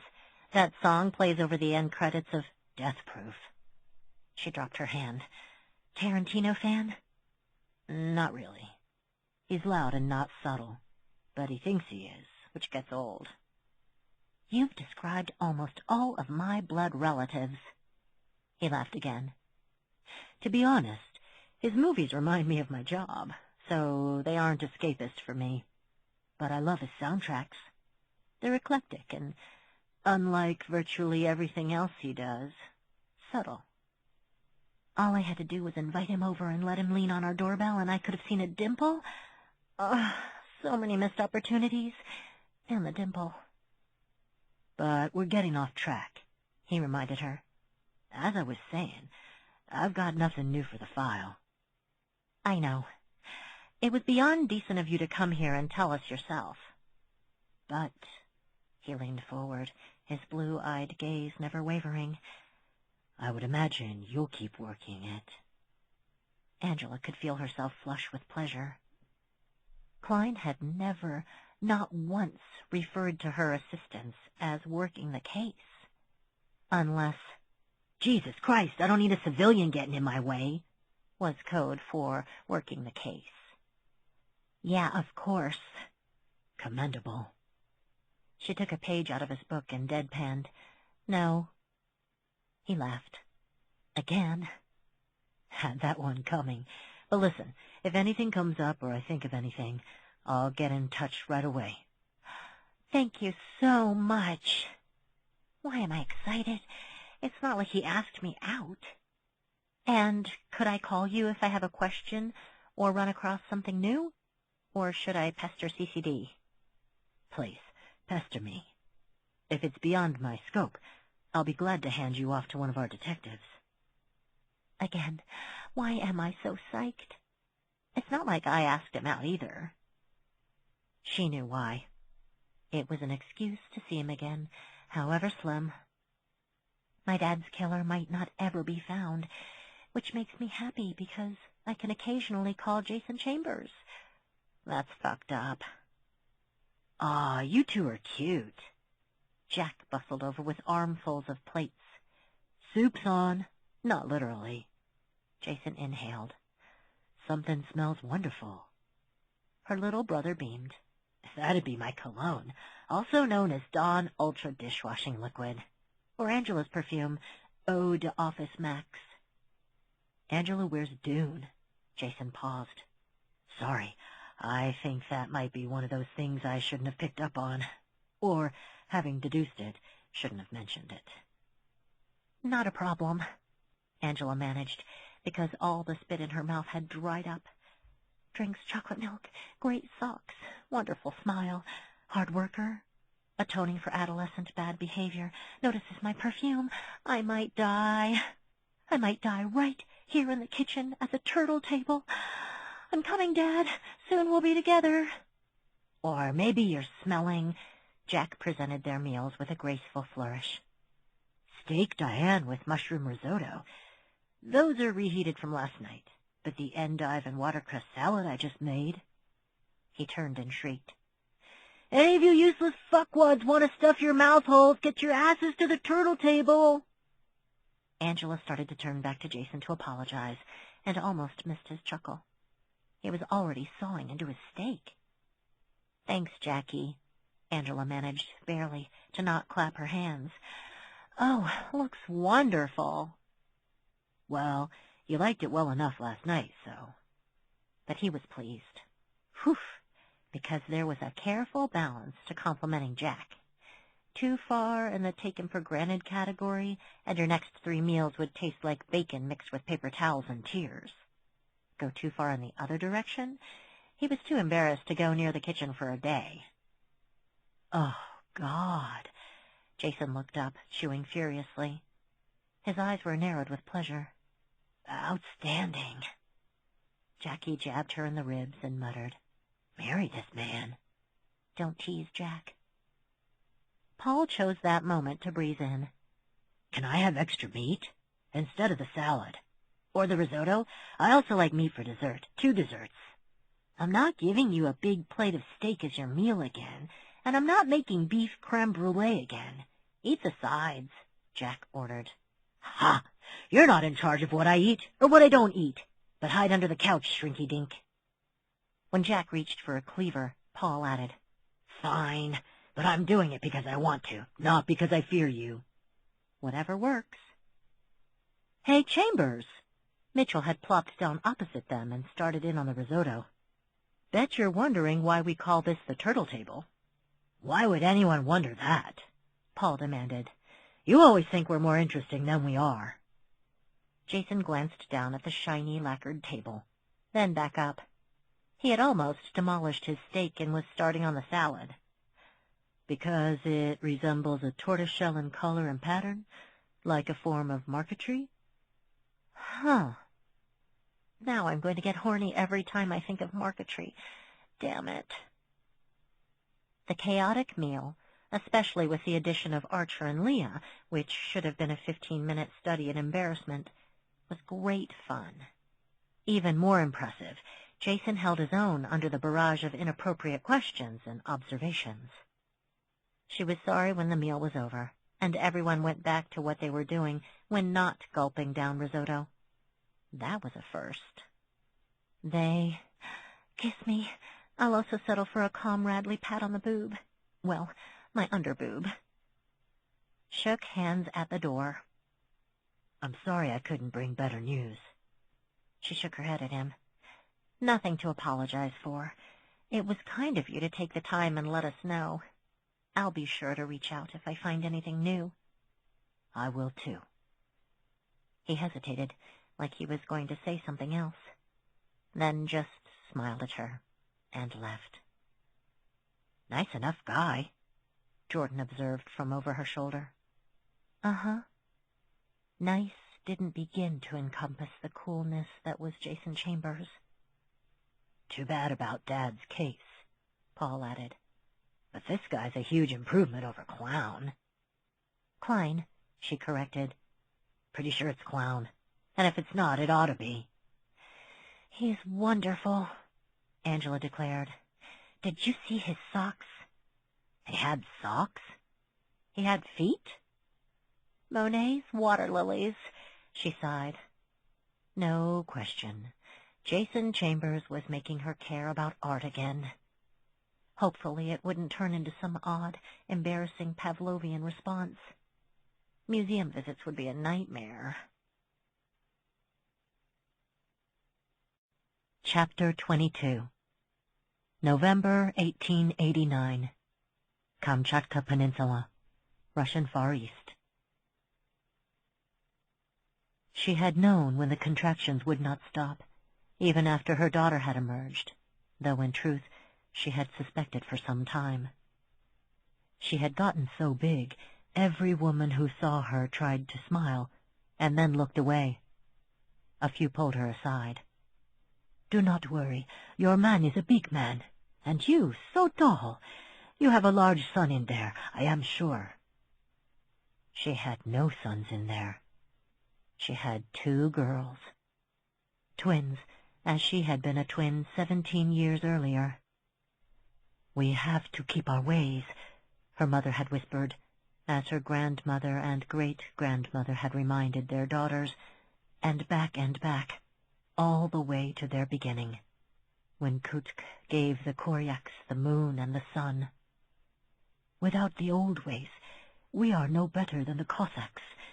Without them, we would have lost 1 villager for every 2. Pity the Koryaks on the mainland, who had suffered exactly that after enduring smallpox and war. She could almost feel sorrow for the Cossacks, who had never fought Koryaks, and were amazed and fearful to see how her people waged war, with everything. Because their lives and their people were so precious, they set their homes ablaze to deny the Cossacks shelter. They killed their own women and children to deny the Cossacks slaves and the spoils of war. Defeat was unthinkable, but if it came, There was nothing left for the enemy, and the price for all sides was high. Her people's love was fierce and all-encompassing, and not just in times of war. "Save me," an elder would say, would demand. "I am sick, weak. Show me my value. Did I not teach you the last blow? Do you not love me?" And so the mercifully quick death, rescuing a revered elder from the inevitable slide into the suffering of old age. Twins, a double burden on mother and tribe. Instead of a strong, thriving infant, the village had to contend with two smaller, weaker babies who would drain resources. Twins were a tragedy. "I love you," she whispered to the one, raising a work-roughened hand to press over the tiny mouth and nose. "As my mother so loved my sister," to the other. "And you, in your love for me, will someday do the same." Without those acts of love, what were they but godless savages? Chapter 23. Jason blinked, disoriented. The village, the smell of smoke and suffering and pain, was gone in a moment. He was back in his room. Back, you never left. Just a dream, just the same dream. And a few seconds ago, he had been a member of the Aluters. His reindeer cloak spattered with muck and blood. His blood. And he was pressing his hand over his baby's mouth as an act of Oh, that dream again. The one where his sister had been killed, and then, years later, he'd killed one of his daughters. Stop showing the same slides, he thought irritably at his subconscious, the thing that never shut up. I know all this. There's no need to keep hammering it home. He groped for his phone and squinted at it. 5:57 a.m. A new record for that month. Not hard to reason why, either. After he'd returned from the cheerfully chaotic Drake dinner, he'd actually felt good. Not only good and sated, but pleasantly tired. He'd crawled into bed just after midnight and slept undisturbed for nearly 6 hours. And he was hard. Nocturnal penile tumescence had reared its mushroom-shaped head once again. Like the groundhog predicting when spring will come, he thought amused. His erection was more a cause for puzzled bemusement than alarm. It was a universal biological phenomenon most healthy men experienced. It didn't mean that infanticide aroused him. As for what did the Drakes rekindle my sex drive? Of course not. That was idiotic. Angela was rekindling his sex drive. Well, Angela and paroxetine. In fact, he'd been having a string of good days. His big black dog, it seemed, was going back to sleep. It would lope back into his life soon enough, but as his mother had been fond of reminding him, even big dogs have collars. He hopped out of bed and headed for the shower. He was halfway to the bathroom before he realized he was whistling Chick Habit. Chapter 24. Sherlock yanked John forward by his jumper and claimed his mouth, his plush lips slanting over the smaller man's. No update, I assume? I wasn't reading BBC Sherlock fanfic. Angela slammed her laptop closed. If you were wondering. I understand. Well, maybe just a couple of pages. Leah smiled, one hand on a slim hip, the other holding onto the door jamb, as if unsure of her welcome, which meant Archer had given her an earful. You don't have to hover. Come on in. And you know Archer has frequent bouts of clinical insanity, So you should take whatever he says about me with a metric ton of salt, right? Archer told me you work hard to take care of the family and deserve your privacy. Sometimes his insanity is more benign, she admitted. Leah laughed and let go of the door. You're a bundle of contradictions. Did you know? I didn't, actually. What's up? Several things, but I don't want to interrupt your... Don't say work with quotation marks, implying I wasn't working, Angela warned, smirking. I won't have it. Leah grinned back and took the chair opposite the desk. Your disgusting fangirl secret is safe with me. Surely you must know that as the Babe Ruth of insiders, it's literally my job to keep secrets. Angela groaned and buried her face in her hands. I'm so sorry. They are awful. We're awful. Leah waved that away. Though her tone was light, Angela thought she looked pale and strained. Just the pregnancy? Or the stress of being in the vicinity of a murder of Drake's? It's fine. Are you the only insider your family's produced? Well, so far. We're not all done having kids yet. Heck, some of us haven't even started. You and Archer are way ahead. Leah put a hand on her stomach for a moment. Yes, well, it's not a contest or a race. Angela snorted. Good thing, because as far as I can tell, your fiancé is the only actual adult in the family, besides my wrongfully convicted uncle. No, wait, he frequently throws, I'm not speaking to you, so don't you dare come visit tantrums. So I stand by the original assessment. Who would have thought? Paul was telling me about his girlfriend. Oh, that won't last. He goes through women like a cat goes through cat litter. A short cat. Are you seeing anyone? Not for a while. She held up a hand, traffic cop style. And before you say anything, it's not the work and it's not the murder. I've got other priorities is all. So when I do date, they don't get my obsession, and I don't get there, but tons of people get murdered every day, and this happened 10 years ago. So can we fuck now? Indifference.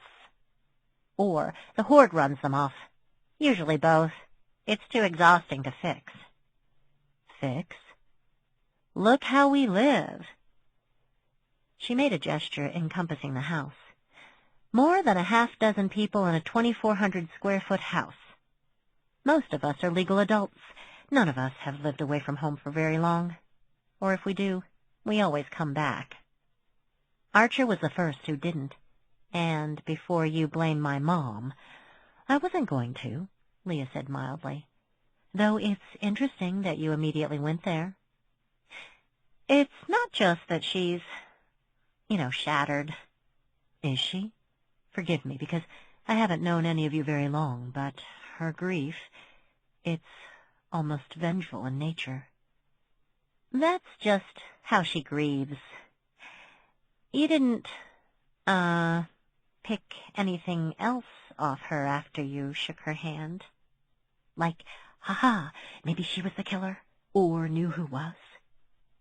Bad path to go down, so Angela got back on track.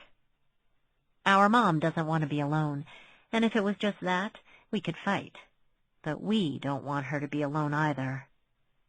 So we stay and get older, and Mom never leaves the house, much less dates, and Mitchell handles the taxes and balances the checkbook, and I'm the main breadwinner, and Jackie's the cook, and Mom's a ghost, and the weeds grow up on our father's grave. She stopped herself. Sorry, you're probably as sick of hearing this as I am of talking about it. So you're all trapped, she finished, in a very nice cage that we locked ourselves. A comfortable cage with great food where we can be with people we love. But it's still a cage. Archer grew up. The rest of us are in limbo. By choice, but there it is. But what if you did meet someone? What if you wanted children? What if Paul got married tomorrow? Leah was leaning forward, her small hands clenched together, almost like she was at prayer. Would you leave? Would your mom? Sell the house and start Chapter 3 of your lives? Angela gave Leah a long look. Pale face, dark circles under her dark eyes. So her face was color-coordinated, if nothing else. One of Archer's button-downs, khaki shorts, bare feet. Comfortable but tired. Engaged but holding back. Where is this coming from? This is more than getting to know the in-laws' chit-chat. There's no long-term plan here, Leah. I don't know what Mom would do if Paul stopped measuring himself long enough to get married. I don't even know what I would do. Jackie's going to college in a couple of years, and he's leaning toward the University of Chicago.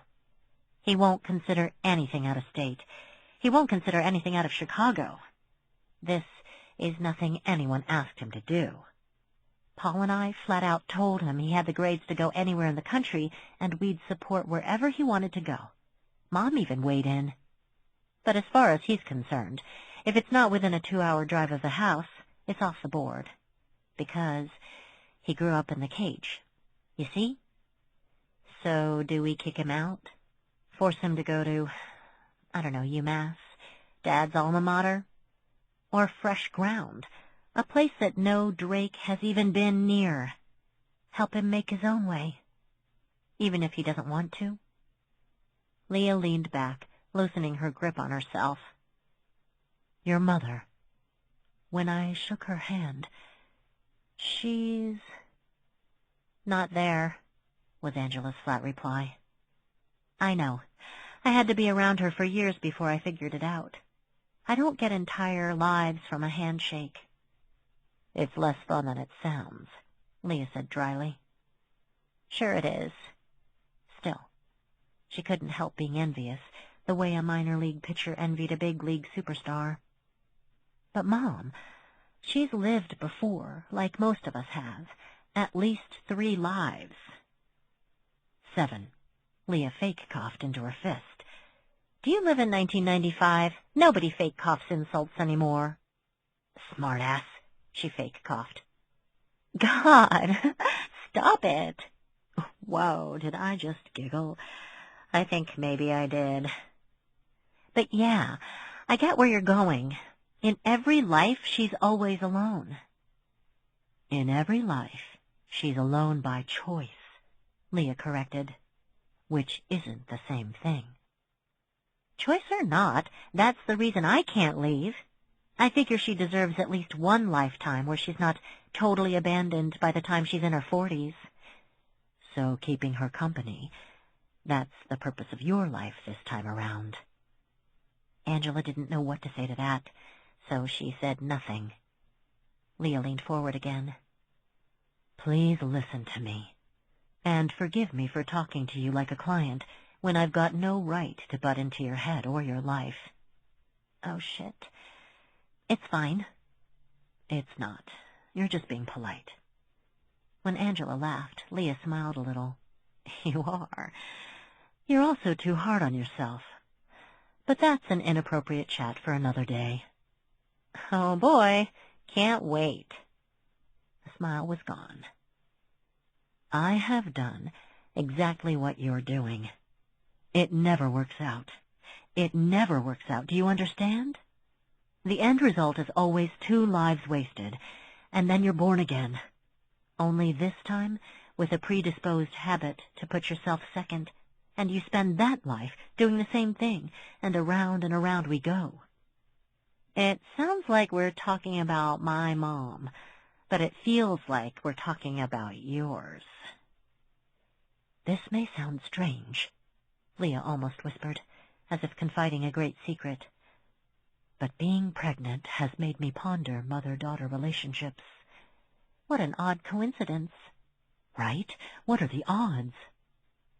For the second time in 10 seconds, the smile dropped off Leah's face, as if it was never there. Don't do it, Angela. You're not doing either of you, any favors. Angela thought about that for a few seconds, and Leah let her. Finally, Angela said, Thank you for the advice. I mean that sincerely. But What's this really about?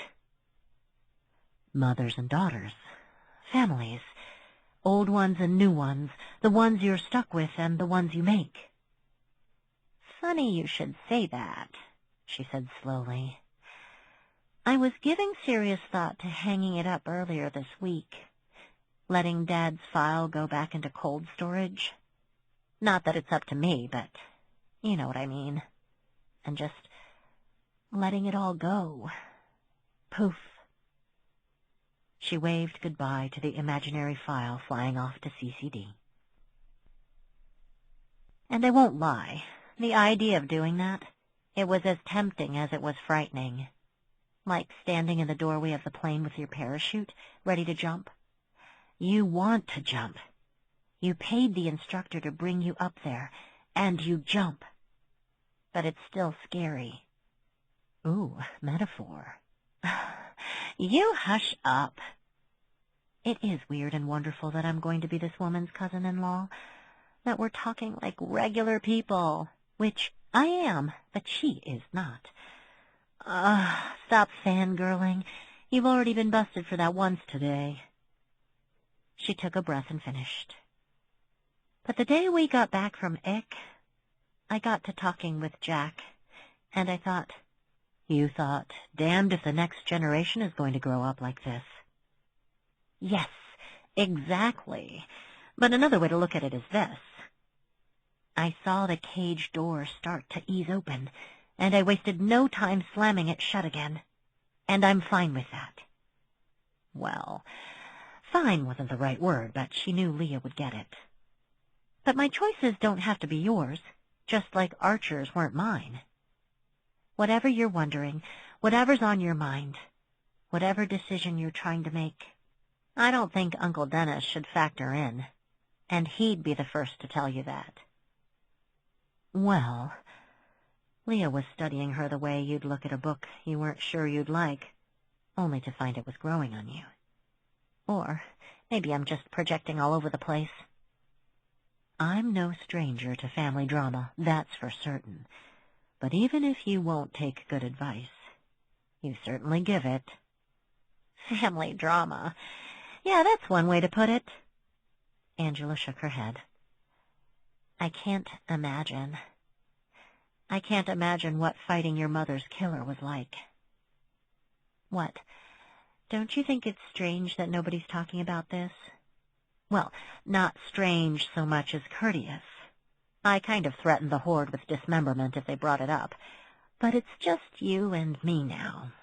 And I don't like elephants. If you want to ask, then ask. I don't need the gory details. I'm just trying to wrap my head around having to kill someone to save your own life. Most people know about it, but not someone who's done it. Leah waved her hand in a faux casual gesture. Oh, it was mostly terrifying with a dash of horrifying. I wish I could have saved my mom, though, even after everything she did. You know how people say, I wouldn't wish that on my worst enemy? Well, she was my worst enemy, and I wouldn't have wished that on her. He sliced her up like a trout. And don't take this the wrong way either. Then she stood, bent sharply at the waist, and threw up in Angela's recycle bin. Chapter 25. You sure you're okay? Yes, Archer, physically. Maybe we should go see a doctor. It's just morning sickness. At night! You know it's called that because for most women it hits in the morning, right? It doesn't mean it's always exclusive to the hours between 12:01 a.m.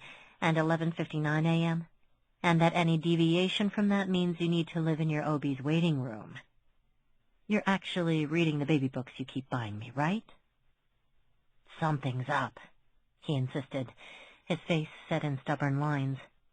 His forehead was so lattered with concern wrinkles, a chipmunk could have climbed it easily.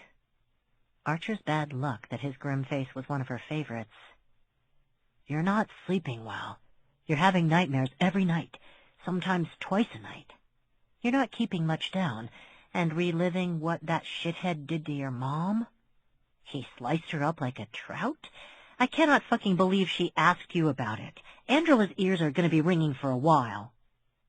Yes, I heard you discussing your concern with her, as did the rest of the house, and it was unnecessary.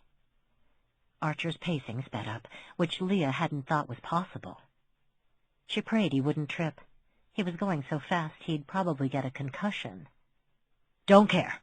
She should have left you alone. I told them not to bug us, you, about that. You wouldn't believe the heinous shit I threatened them with if they disobeyed. If it was anything like the heinous shit Angela threatened them with, I think they were properly cowed. No! They were the opposite of cowed. The minute my back was turned, they threw off being cowed. I am very angry, and confused, and thinking too much about cowing. Don't laugh, don't laugh. Deep breaths. I sought Angela out, Archer. It's not what you think.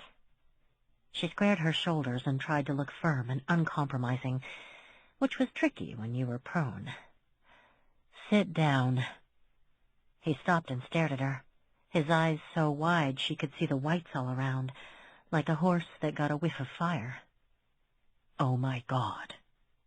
Sit down, please. Oh, fuck. It's bad, isn't it? Just tell me. He whirled and paced faster, scraping his fingers through his hair until it was standing up in shaggy, aggravated spikes. We'll figure something out, whatever it is. Maybe you should go on bed rest? Let's go see a doc and ask about bed rest. I'm sure you'll be fine. The baby's gonna be fine, okay, hun? Don't worry, okay? But just tell me, whatever it is. I will.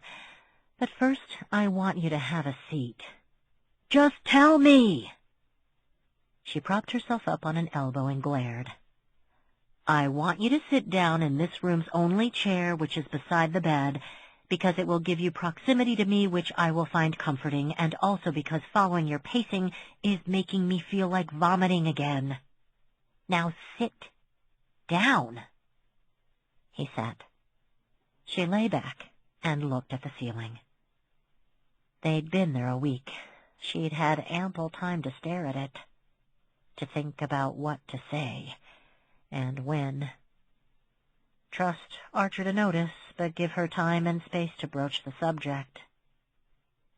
We are having a daughter, she began carefully. He was already nodding, and she was already trying not to roll her eyes. The nod, the patented Archer nod that said, everything is fine. You can tell by the way I'm nodding in agreement with you. I wouldn't do that if things weren't fine. So nodding is good. Nodding is good. The irony? It never calmed her down. Okay. As far as I can tell, our daughter is perfectly healthy. Okay. Archer was already fidgeting in his chair, dread and concern fighting for pride of place on his face. She'll probably be beautiful. Not all babies are beautiful, beautiful. Beautiful, beautiful. Okay. And this baby isn't tabula rasa. She's lived before. Okay. The reason I know this is because the baby is my mother. Okay. What? She repeated herself. Better get used to that. You're going to be talking about this a lot. You're pregnant with my mother-in-law? Yes. Your mom's coming back? Yes. Through you? Yes. Then he just sat. And sat. It didn't surprise her. She'd had the luxury of taking a week to adjust to the bombshell. So she stayed quiet. Finally, he looked up. The concern ladder was back on his forehead. Where's a chipmunk when you need one? Can I catch one and train it to walk on Archer's forehead? Why am I now obsessed with chipmunks? How do you... I don't doubt you. But how do you know? And use small words on account of my brain dumbness.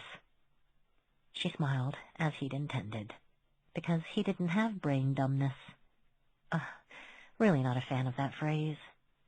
Archer was one of the few people who couldn't see his past lives, one of the few she couldn't read.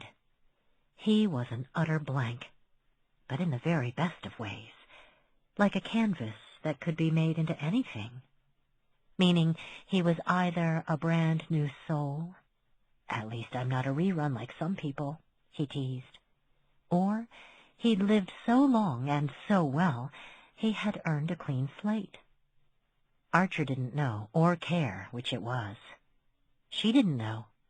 Ironic, and she was well aware that made him fascinating to her. And cared a little. Out of intellectual and spiritual curiosity, if nothing else. I know it's Mom because our baby is dreaming, but they aren't my dreams. She paused, trying to find the words to explain how sometimes you just know without coming off like a condescending jackass. I've seen other people's dreams, their lives, when I'm awake. That's always true. You know that. I can see them even more clearly in therapy sessions after a dose of Riandine. But never like this. Never while sleeping. In all my life, I've never dreamed anyone's lives but my own. So, you knew about your mom's past lives, but never experienced them. Which is how you recognized her in our daughter. Yes, exactly, and it's a problem. It's a problem on top of a huge pile of problems, she sighed. One I'm not equipped to endure, much less solve. I never thought I'd find someone who would adore my extensive weirdness. And I'm not talking about the inciting. I mean my weird B-list Hollywood career. My mom baggage. You never thought? He shook his head. Because that's insane. I thought you were wonderful even before I fell in love with you. And don't take this the wrong way, but right now I want to focus on the impending reappearance of the star of my daughter, my whore. But I want to come back to this. Because you could have had a family with anybody you wanted, any time you wanted. Wrong, but I love that you think so. Well, like I said, I wasn't sure I'd ever find someone I could stand who could stand me, much less start a family with them.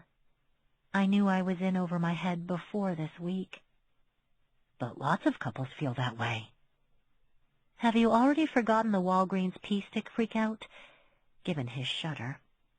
If I have to pee on every pregnancy stick in the store, I will. This has to be a mistake, and I'll prove it. I would also like 2 candy bars, anything but Milky Way. He hadn't. Though he would have been within his rights to repress the hell out of it. That had been an eventful weekend. But this, she gestured to her stomach, it's unprecedented. I've been all over the literature, and there's nothing documented. I'm not arrogant enough to insist no one ever gave birth to a parent or grandparent before. I'm a firm believer in there's nothing new under the sun. But if someone did, they either didn't know or kept it quiet. So, we're on our own, she finished. He picked up her hand, kissed her palm. See? That's another thing you've got wrong. We're not on our own. A sweet thought. Inaccurate, but points for trying. But hey, he continued, now mouthing at her fingers like a gigantic minnow looking for algae. She giggled. How did something so silly make her laugh every time? And her fingers twitched against his lips. At least tonight when you wake up from one of her dreams, I'll still be awake on account of my own impending nervous breakdown. We can keep each other company. She burst into tears, and when his face sagged, she held up her hand, the one he wasn't nibbling on, to reassure him. Happy tears, she managed. God, I love your irreverence. I am pretty irreverent, he said modestly, and she laughed. The laugh-until-you-cry cliché had never worked for her. The reverse, though? Perfect.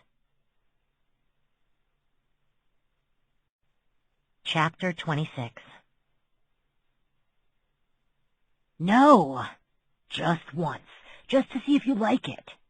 I don't have to eat mud to know I don't like the taste, but it's not mud, Paul pointed out. It's salted caramel brownies. Look, I'm not saying your original recipe is bad. Better not be, because 1, my original recipe is sublime, and 2, there are several sharp knives within my reach, and you're not wearing a cup. Your recipe is transcendent, but maybe you could just kind of mix it up a little. Listen, you barbarian horde of one, I have never jumped on a bandwagon in my life, and I won't start now. You're wearing Crocs to cook. How is that anything but bandwagoning? Bandwagon isn't a verb, and Crocs are classic. They're ancient, like the high-heeled shoe. Crocs have been around. Archer leaned forward, the better to murmur. Prepare to feel ancient, he warned Angela and Leah. Since 2002. Ouch, from Leah.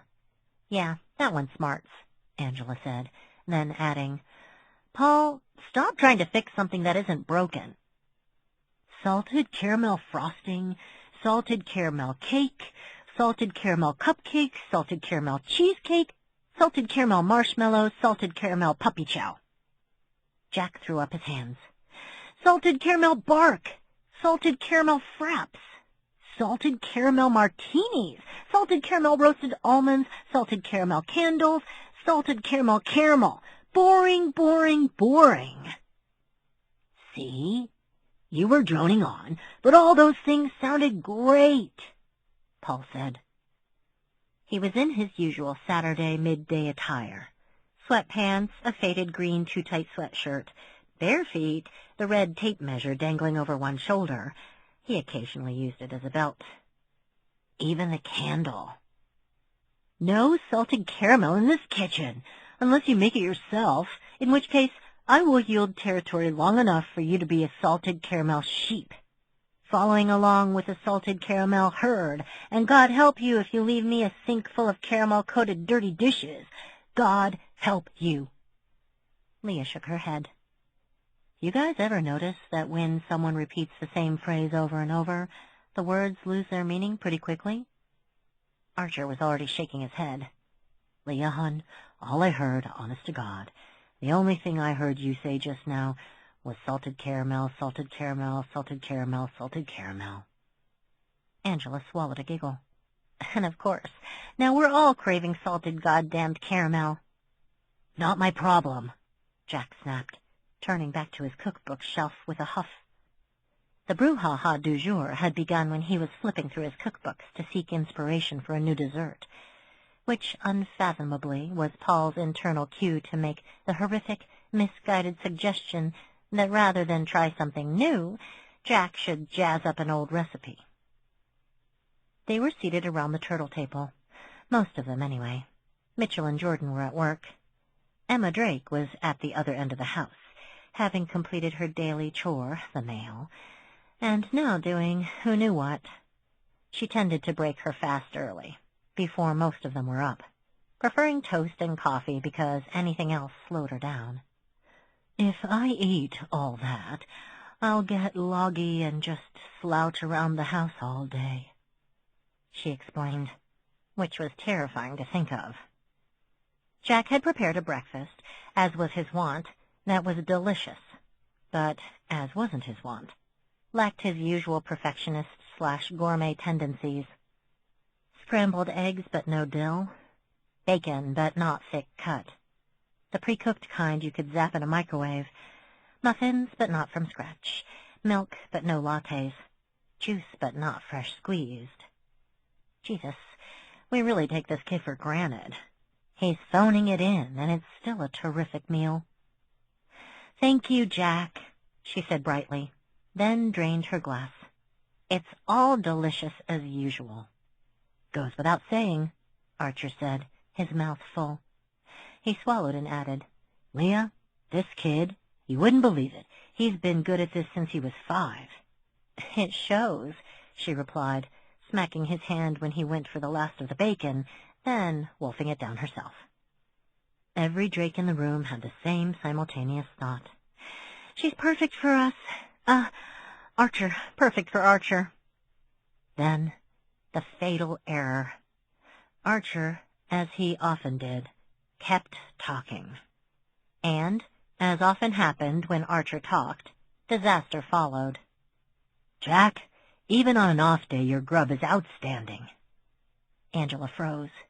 Leah glared at the father of her child. Paul quietly backed out of the kitchen. Everything seemed to slow down and simultaneously get sharper and louder. Jack slowly turned away from the cookbooks. "Off day?" he asked with deceptive pleasantness. Archer was slowly getting out of his chair, doubtless ready to slip unobtrusively or sprint out of the kitchen. His exit was foiled when Leah seized his sleeve and yanked him back down. Her dagger eyes were eloquent. "You said it. You stay and deal with the fallout." I'm sorry, Jack. It was delicious, and I attach no qualifier to that. Also, I'm sorry." Jack just looked at him. Archer shifted to full-on babble. "So very, very sorry. Completely sorry. Just incredibly, very terribly sorry. It's a wonderful meal. Look, my plate, totally clean." Jack walked over to the turtle table. Archer did his level best not to cringe. "You're right," he said, inspecting Archer's plate. "That's pretty clean. All your plates are pretty clean." He gifted Angela and Leah with an approving smile. "So doing the dishes should be easy, don't you think?" "I would be happy to do the dishes," Archer replied at once. This was a duty that rotated between Drakes. Today was Paul's day. Paul, at least, would be delighted that Archer's mouth had once again raced ahead of his brain. "So happy to help any way I can with the dishes." "Good." Jack looked at Leah for a long moment. "Are you... I should have asked this before. Is there anything I should be making for you? For the baby? I went online earlier and read up on prenatal nutrition." "Which is why you've been filling me full of vitamin C and green smoothies and whole grains and yogurt," Leah replied with a warm smile. "Among other things. That is kind of you, Jack. I've eaten better in the last week than I have in the last month. I have paid for meals in Paris that weren't as good as one of your midday snacks. Thank you." Jack ducked his head, suddenly shy, and Angela was struck again by how young he was. "No trouble," he mumbled, and then went back to the cookbooks. "Your youngest cousin is terrifying," Leah mock whispered to Archer. "He didn't scare me one bit. Now, for the love of God, give me all your dirty dishes so I can start my soapy amends." "Leah looks better," Angela thought, watching the couple laugh. A little more rested, a little less pale. If anything, Jackie was the one who looked aggrieved and tired, and not just because of Archer's ill-timed idiocy. Angela slipped out of her seat and went to him. "Jackie, are you okay?" "Course." "Because you seem..." "Aggravated because I'm surrounded by Visigoths?" "Something like that." Too early. Can't remember what a Visigoth is. Sounds bad, though." "Haven't been sleeping well." This was a mutter directly into Martha Stewart's cooking school, a hefty hardcover that could, if swung with enough force, kill a pony. "For how long?" A shrug. "A puberty thing? A stress thing? He doesn't study, but he still gets A's and B's. I don't think it's school, which means it's probably us." Did you want to see a doctor? I'd be glad to make an appointment for you." He'd just gotten his license, so she added what she hoped would be an incentive to health maintenance. You could borrow my car and hit DQ after if you wanted. I would only ask that you bring me a banana split blizzard, and maybe a dilly bar. That earned her a faded smile, nothing like his usual wide grin. You don't have to take care of me, Angela. I'm fine. You've got enough to worry about.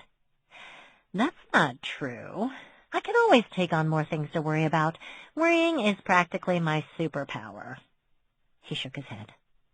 I'm okay. That cop, Detective Chambers, he had to shelve Dad's case, right? Is that what this is about? Yeah, Jack, I'm afraid so. That's why he was over here the other night. He came to warn me it was likely, and yesterday he left me a voicemail to confirm. That I definitely haven't listened to 2 or 3 or 10 times. I hope I didn't get your hopes up. I didn't think that about you, he said quickly. I thought if we had a new investigator, and Leah, that the case might be... Well, it was a long shot. But I hope you understand why I thought it was worth trying. At his nod, she added, And don't worry, I'm not giving up. And Jason, the detective, he's going to keep me in the loop. If anything breaks, he'll let us know right away. It won't be like, Clown. Jack smiled again, a real one this time. No, he's not like Clown. Damn, that was going to stick now. She hoped none of them ever ran across Klein again, particularly in public, because that would get awkward in a hurry. That cop, not Clown. The other one? He's really sad sometimes. Angela blinked. Oh? I think that's just the nature of his job, Jackie. He works homicide. He deals with dead bodies and grief every day. Jack slowly shook his head. I don't think it's because of his job. You're right, Jack, Leah called from the other side of the kitchen. They both turned to her, surprised. Archer immediately pointed at Leah.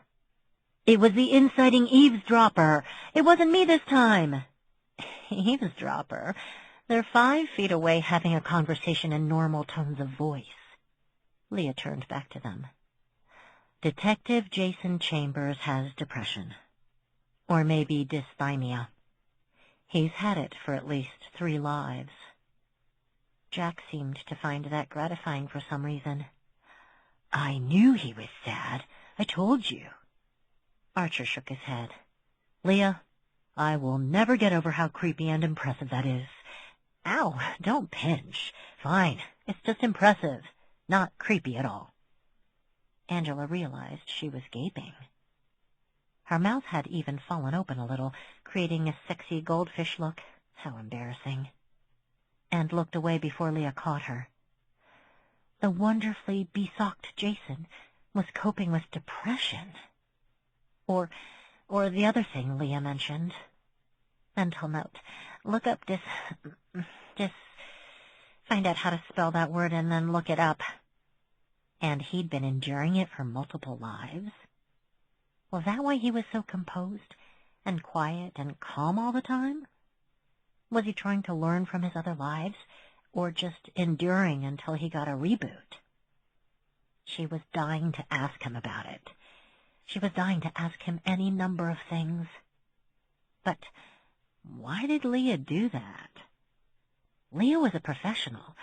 She didn't diagnose near strangers, especially out loud, especially when they weren't her client, and especially not with others in attendance.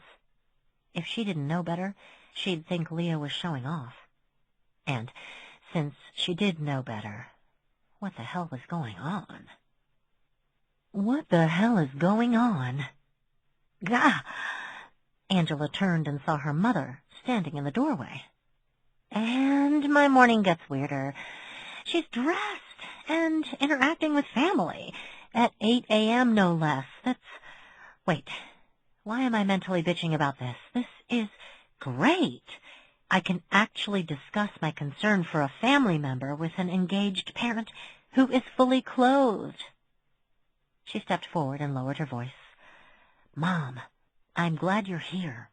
Can we go into the other room so I can talk to you about I don't want to talk about Jacob or Jason or whatever cop you've got fumbling around like an impotent idiot. Angela blinked. Okay. Lots of errors in that statement, starting with the fact that I wanted to talk to her about her youngest son. And fumbling? Impotent? That's a lot of rancor for someone she's never met.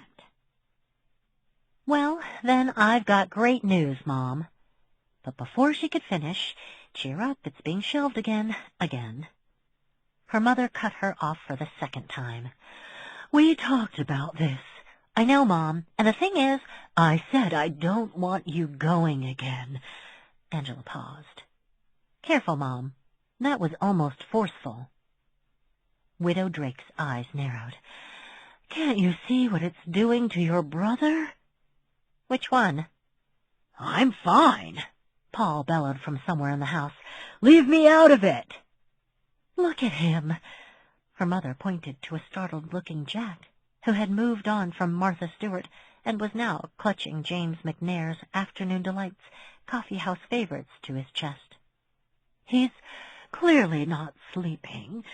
This is a tough time of year for all of us, and you're making it worse. Angela tilted her head to one side and studied her mother. How am I, personally, making this time of year worse for all of us? He's dead. Let him stay dead. What? Mom, your visits are a waste of time. I don't want you to go. Dennis doesn't even want you to go. Dennis, she said carefully, is doing someone else's time. How can you be okay with that? Because Dennis is okay with that. And how can you be against trying to get justice for Dad? Your father already got justice. How? That makes no sense, Mom, at all. But she was already shaking her head. I refuse to let this go on. No more visits. No more files. No more crime scene photos. Just enough with the meddling. Enough! You know that whole quit meddling thing is making you sound like a Scooby villain, right? It's a bit creepy. What are you afraid of? What could come out that's worse than Dad's murder? Creepy Mom didn't listen any better than Ghost Mom. I'm putting an end to it, Angela. Angela was still studying her, like Emma Drake was an intriguing amoeba on a microscope slide. Good thing I'm an adult, then, and don't have to tremble and obey. She never says prison or ick. It's always your visit or your trip. I used to think she did that out of grief, that Dad's loss was so painful to her. She couldn't bear to talk about her bro-in-law languishing in prison. But now I wonder. Suddenly conciliatory, her mother laid a hand on Angela's sleeve. I'm doing this for you, sweetie. You don't have the strength to stop this unhealthy obsession on your own, so I'm taking things into my own hands. Oh, is that what this is? You're, saving me from myself? And also from crime scene photos? A nod. That's exactly right. Mom, I'm not the only one of us who wants closure. With the notable exception of, well, you, the whole family. She turned to gesture to them, only to realize that at some point they'd all stolen out of the kitchen with a minimum of noise. The bums. Cowards! By the time she'd calmed down, she realized her mother had left, too. Chapter 27. May 1985. Florida State Prison. 7 minutes. That's how long it took for Jesse Tefero to die. If you're fucking someone you've been trying to get into for a while, 7 minutes is no time at all. But if you're being electrocuted by the state of Florida, 7 minutes takes a while. He refused to go back to prison, so he shot 2 cops and went back in prison. But it could have been worse, sure. Could have been him in malfunctioning old Sparky, 6-inch flames shooting out of his head. The official story? A rookie had used a machine-made sponge instead of the standard sea sponge. Sure, accidents happen, even in prison, especially in prison. He wasn't sure he believed that.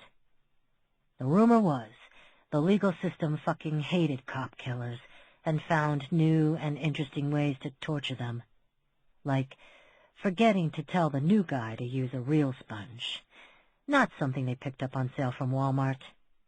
That he believed. The guys close to Tefero's cell could still smell him for a week afterward. That smell, you can't ever get it out of your nose. Even if it's gone, it's not really gone. So yeah, could have been worse. Could have been him.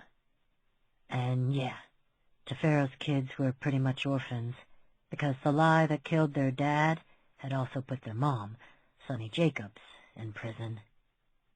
She was found guilty of capital murder and, like Tefero, got a death sentence like Tefero. Unlike Tefero, there wasn't a death row for the ladies. 'Cause Florida was old-fashioned, maybe? Weren't up to speed on the equality thing? Anyway, she got solitary confinement for 5 years. Death maybe would have been better. Nah, he didn't believe that. You gotta live is all, no matter what you have to do, no matter what you have to say.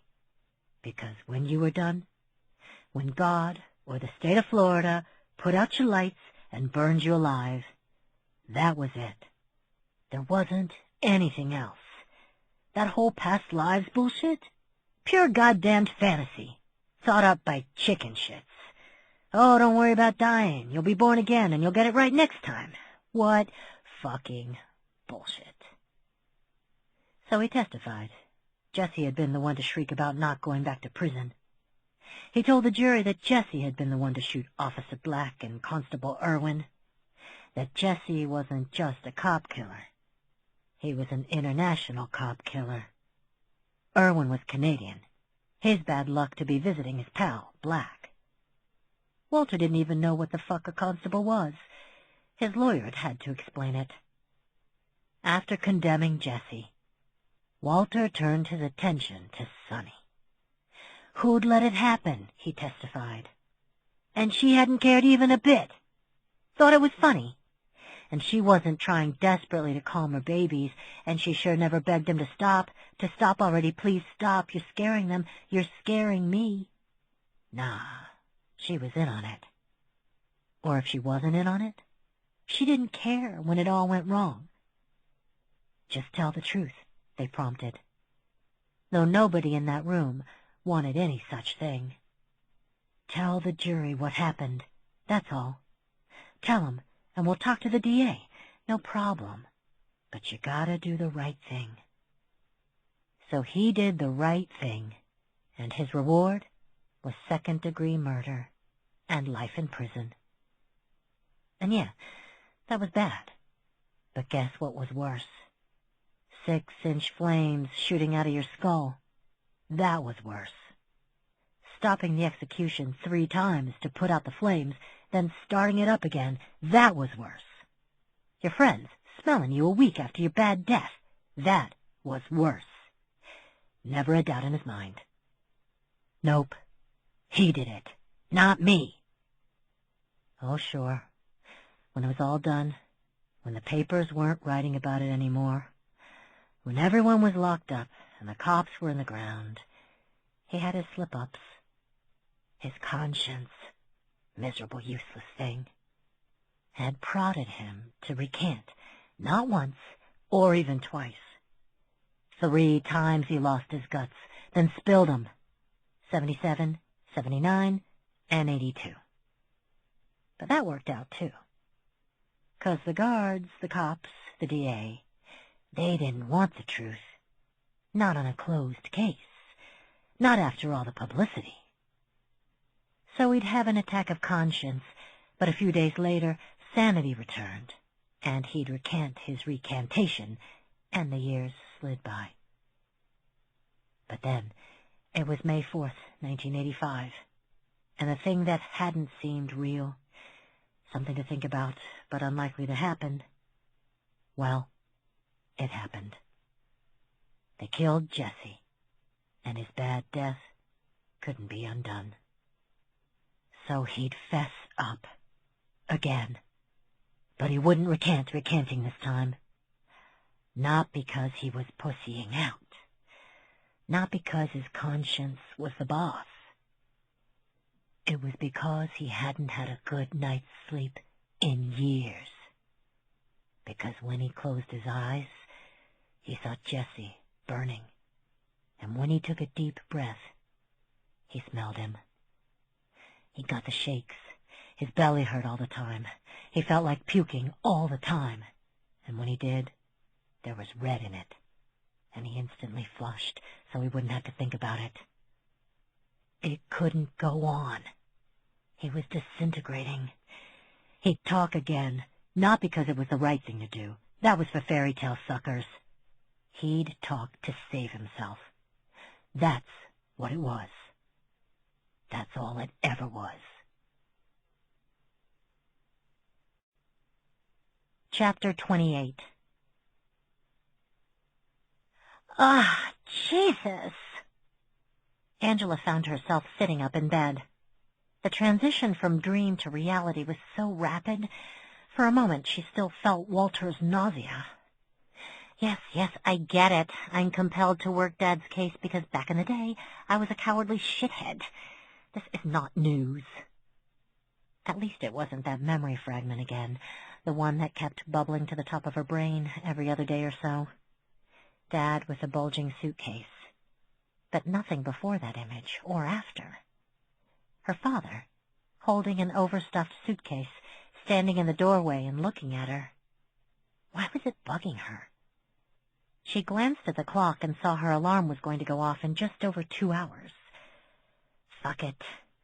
She'd hit the kitchen, make some mint tea, try to get serene, as much as she ever could. Face the new day. So she got up, pulled her robe over her opposite of sexy nightgown, faded flannel, sleeves too short, hem too short, cartoon penguin pattern, and started down the hall for the kitchen, where there was a light on. To her surprise, Jack and Leah were also awake, sipping from mugs at the turtle table. What's this?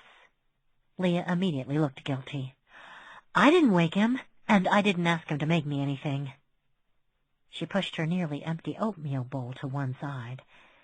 I couldn't sleep, so I came down to see if you could snag the last piece of triple coffee cheesecake, Jack teased, which was gone. Jack, in his black boxers and faded T-shirt, my goal is to be the cause of your nervous breakdown, giggled. Rookie mistake, Leah. If you weren't an only child, you'd have known that that caffeinated sugary goodness was gone 5 minutes after I stuck it in the fridge. Why do I put any desserts in the fridge ever? 4 minutes, Angela muttered. It had been delicious, creamy and cool, sweet and smooth on her tongue, with the slightly bitter chocolate/coffee aftertaste. Knowing she'd beaten everyone to it just made it all the more succulent. So insomnia's going around, I guess. She poured herself a cup of hot chocolate. Whole milk, shredded Godiva chocolate, cinnamon, a drop of vanilla extract. Jackie's indulgent recipe had turned her off Swiss Miss for life. From the dispenser, and sat across from them. So this is how we're all spending our Saturday night, she joked. Such partiers. Sunday morning, technically. But you're okay, right, Leah? The baby's okay? Yes. The baby's fine. Jack's eyes widened. That pause was terrifying. Should we be calling an ambulance? Leah shook her head. Angela was amused to notice she was in one of Archer's old button-downs and a pair of gym shorts that had seen better days. The baby's perfectly healthy. That's not why I'm up, but you're very nice to be concerned. I'm not concerned or nice. I'm just trying to avoid a lawsuit, Jack lied. I'm fine. The baby's fine. Besides, you wouldn't believe it if I told you, Leah said. That's not a challenge. It's just a fact. There is no point in telling you. You won't believe me. If you're trying not to pique our interest, Jack said, you're sucking at it. Do you make any caffeine-free desserts? Yeah. That wasn't an obvious topic change. Fine, keep your secrets. That's all we do around here. He looked at Angela. Right? He knows. He knows I have a crush on Jason Chambers and his crazy/cool socks. They're just socks. I don't care. They're not even sexy. Oh, my God. Here comes the most awkward pause in the history of human events. Say something. Either of you. Something. I don't think you've had enough cocoa. Never mind. Angela pushed the thought of erotic socks to the back of her brain. Jack, I'm starting to think it's time for a checkup. Why? You seem fine to me. No more driven or shriller or controlling than usual. For you, dumbass. A checkup for you. To Leah, oh, don't laugh. You're just encouraging him. Can't help it, she giggled. You're all adorable. That's a blatant falsehood. What lies has that lying SOB Archer told you when he lied about us? Before she could respond, Jack held up his hands and made soothing motions. It's okay. Shouldn't have put you on the spot. You don't have to pretend Paul and Mitchell are adorable. It's enough to acknowledge my and Angela's adorableness. Duly acknowledged. So the baby's fine. At Leah's nod, Angela continued. And, Jack, you don't need an appointment. Jack nodded. And I'm not obsessed. She nodded for herself. If someone were to walk in who wasn't a family member, they'd think we were all secret-keeping lunatics. Oh, wait. So we're all in the kitchen at 4:30 a.m. because everything's fine. Seems like. That's an accurate summation, Leah said. So none of us have anything to tell each other. Nope. What the chef said. Delighted, Jack turned to Leah at once. You think I'm a chef? Tomorrow I'll make you oatmeal and porridge. Later today, I mean, but not triple coffee cheesecake, because I'm bored with that one now, and we're out of coffee. I could buy you more coffee, Leah said hopefully. Bring me all the coffee, the teenager declared, and I shall visit upon you the most divine chocolate coffee cardamom layer cake you've ever had. Leah beamed into her cup of cocoa, and Angela, who was still uneasy from her dream/flashback, couldn't help smiling. Because, yeah, something was up with all three of them. But Jack had made it clear he wasn't ready to be forthcoming, and Leah's health was, frankly, no one's business but hers and Archer's. And that was all right, Angela decided. Sure it was. She could feel herself prodding that new idea. So, don't be a controlling jerkass in this instance? Radical thought. Am I on board? This one time, I might be on board. I'll be more controlling tomorrow to make up for it. Promise. Angela? I wouldn't have been capable of this 5 years ago, or maybe even last year. Maybe Archer isn't the only one who grew up. Hello? I'm here, she said automatically. Sure you are. Sometimes, she was coming to learn, you didn't have to spill everything and then talk it to death. You could just be together, even if it didn't solve anything. Or maybe she was just tired. Either way.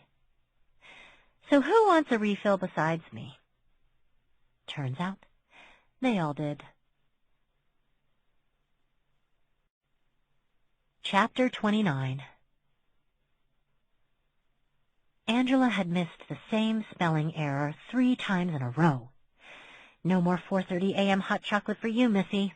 At least not this week.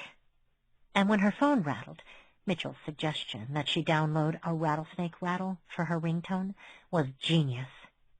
She was glad for an excuse to take a break. To her surprise, Jason Chambers was calling. The chat had been short. "Of course you can come over." And sweet. "It's nice to hear from you." Also, ugh, nice to hear from him. She sounded like someone's aunt, and not a cool aunt the way Dennis had been the fun uncle. Somebody's grumpy aunt, the kind who kept all the balls that dropped into her yard and wrote bitchy letters to the editor about how noisy the downtown area was. When Detective Chambers turned up a half-hour later, she was ready for him. She'd put on makeup, run mousse and a curling iron through her hair, picked out appropriately sober yet stylish clothing that flattered and covered at the same time. And then she undid all of it. Because, good God, who dresses for a date when a homicide detective was giving you an update about your murdered father? So she brushed the curls out of her hair, blew her bangs out of her face. Her hair was always in one of 2 stages, I'm growing it out or I need a haircut, and slipped into black leggings, a thigh-skimming cranberry-colored long-sleeved tunic, and plain navy flats. She looked in the mirror, pronounced herself as not trying too hard, and went to the kitchen to wait. Minutes later, she opened the kitchen door before he had a chance to knock, and saw at once that she wasn't the only one low on sleep. His kind eyes had shadows beneath them. The navy blue suit was clean but rumpled, like he'd napped in it, and the dark stubble blooming along his jaw wasn't sexy at all. And, oh God, why did she lie to herself? She wanted to give herself beard burn. He wouldn't even have to do anything, just stand still while she grabbed his head and rubbed his face all over her. Archer had come in behind her and shook hands with Jason. "Hey, Detective, how's it going?" "Fine, Mr. Drake. Could you come with me now?" he asked Angela. "I've got something I think you need to see." "That sounds like every Star Trek TNG ever," Archer declared. He had a point. They were a Trekkie household, always had been. Nothing against the Star Wars franchise. They were fine if you liked glorified soap operas whose characters all had daddy issues. They'd all noticed that no one ever gave Captain Picard specifics. Ever. It could be a bomb. It could be a spy. It could be a bomb made of spies, and all Riker or Geordi would ever say was, "Captain, I think you should see this," or, "Captain, you'd better get down here." As Paul had pointed out when he was a wee lad, a weir lad. They're all terrible at debriefing their superior officer. Did they all flunk military protocol? This had the unfortunate side effect of sparking the resolved that the United Federation of Planets is the galaxy's military, not the galaxy's Peace Corps debate again. No one got to bed before 3 a.m. "Why, do you have an update?" she added. "A new witness?" "A new witness would be wonderful. The old ones were dead or had disappeared or had refused to talk in the first place. A new witness would be Christmas." He shook his head. "I don't know if it's related to the case or not." "Okay. Is that disappointing? Am I disappointed?" "Will you come?" "Not disappointed. Of course. I can go right now. Wait." She turned to Archer. "What's Mom up to?" "Dunno. Jack said she's in her room with the door closed." "Fine." "But she knows he's here," he added, jerking his head toward Jason. "She asked who was knocking." "Okay. So it's unlikely she'll come out any time soon." "Based on my lifetime of observing her behavior, yeah. Pretty safe bet." "Fine. Better than Widow Drake storming into the kitchen, insulting Jason for reasons only known to her, then vanishing for hours, maybe days." She remembered her uncle telling Jason to go direct traffic last week, and wondered what caused the older generation of Drakes to have so little respect for law enforcement. She hoped very sincerely it skipped a generation, preferably 2 or 3 generations. Paul had once pointed out that living with Emma was like sharing a house with the Phantom of the Opera. You knew she was creeping around somewhere behind the scenes, wanting everyone to remain in the house, but she was hardly ever seen. Jason was probably a bit weirded out by the exchange. Suddenly, Angela was too tired to go into it one more time. "It's complicated," she said, and shrugged. Jason pointed to himself. "Homicide detective. I know all about complicated." "That's true," Archer cheerfully acknowledged. "You've seen shit that would horrify even us, probably. Well, maybe not Leah, but the rest of us?" "Maybe," Jason replied, deadpan. "Possibly," Angela added, and then giggled. Because why not? It was turning into that kind of day. Week. So that was that. "This will sound strange," Jason Chambers began stiffly, "but I find cemeteries relaxing." "I feel the same way about Kit Kats." That startled a laugh out of him. "I knew I should have brought something to bribe you." "You don't have to bribe me," she said quickly. "I was glad to hear from you." "That may change," he said quietly, shutting off the ignition. It was late afternoon, and she would have loved a nap, but her fatigue had taken flight when Jason called. They were in his boat, carriage, train, car, who cares? Car? At a grocery store, gym, library, AA meeting, who cares? Cemetery. She was more than familiar with. Graceland. "Okay. This I didn't expect." "I wasn't even here for your case," Jason said as they got out of his car. "Like I said, I like cemeteries. They're beautiful and quiet. Sometimes the precinct, it's all noise, and most of it doesn't make much sense. I like my work, but some days..." "Jason, you're talking to the woman who studied for finals in a prison visiting area. You don't have to explain one thing about yourself to me. It's fine." "Thank you." "For what? Not judging the hell out of you and then running away screaming?" "Yes." "So out of curiosity, how many people have done that to you? 2? 5? Enough to make you feel bad about enjoying gorgeous landscaping, that's for sure. Morons." "Did you know," he began, "they used to bury bodies on top of each other? It never occurred to them to spread out, so they packed them like sardines." "And now you've ruined sardines for me." He smiled at her. "Sorry. But as I was saying, back in the day, Graceland was designed the new way, with more space and better maintained tombstones. They even set aside space for families to have picnics, so the grounds weren't just beautiful, they were practical. I think that's lovely. You know the saying, in the midst of life we're having picnics." "Yep, got it." But it was interesting. Visits here had always been more of a duty than a pleasure, but she had to admit it was peaceful. "Do you have family here?" "No." "I mean, are you buried here? One of your past lives?" He smiled, and she caught a glimpse of that enchanting dimple. "No, I just like cemeteries, especially their histories." "Well, Graceland's got a lot of that. It's a who's who type of graveyard. A who's who type of... God, stop talking." Luckily, Jason picked up the conversation slack. "Did you know George Pullman's here? His family was so worried about activists and former employees wreaking havoc on the corpse." "Wreaking havoc on the corpse?" she repeated, delighted. "I really like the way you talk. It's friggin' poetry." "Thanks." Was that a blush? Surely not. "His family buried him in the middle of the night, in utmost secrecy.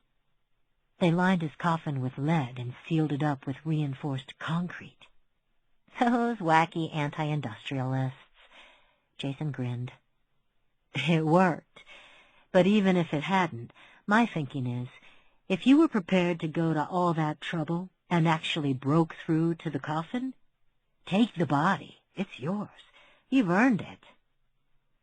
They giggled guiltily, like kids who were talking about something so awful it was actually funny. Or seemed that way. Jason pointed out a few monuments. They also had to move quite a few bodies here after the 1871 fire. Yeah, I read about that somewhere. It always gave me a creepy poltergeist vibe. Sorry? You left the bodies and you only moved the headstones. You only moved the headstones. You know, Poltergeist?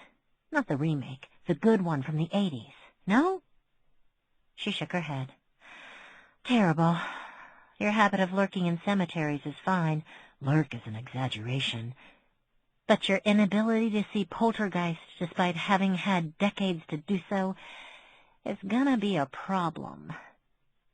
I would never want to be a problem for you, he replied seriously. I'll see it. What? He will? Just like that? Aw, really? Is it possible this crush isn't just one-sided? No.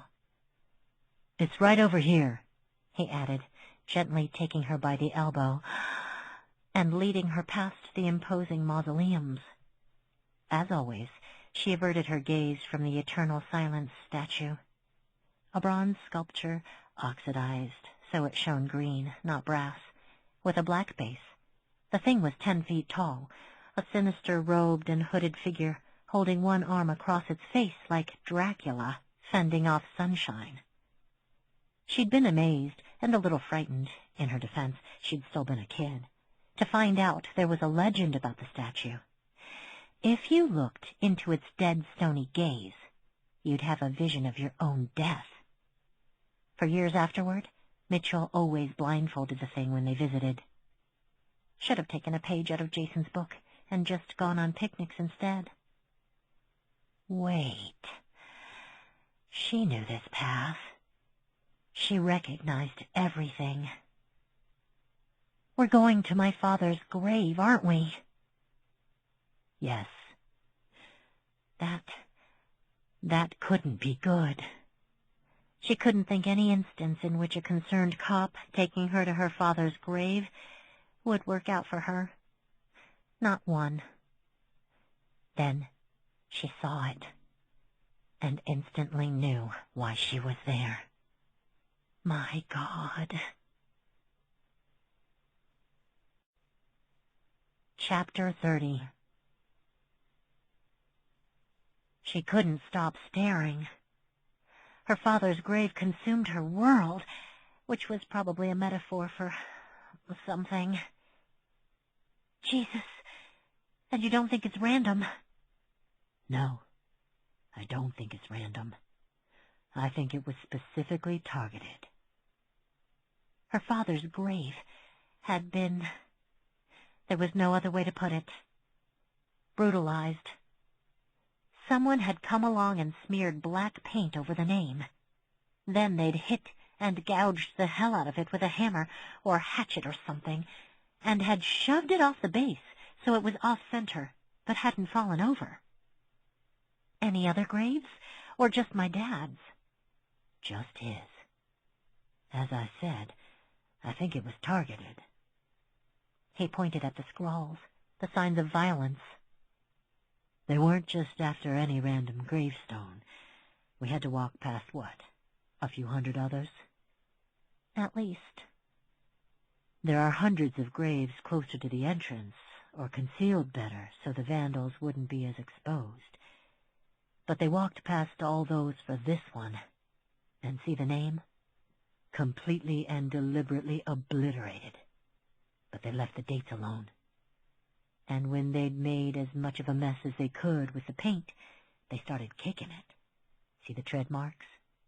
Kicking the name over and over.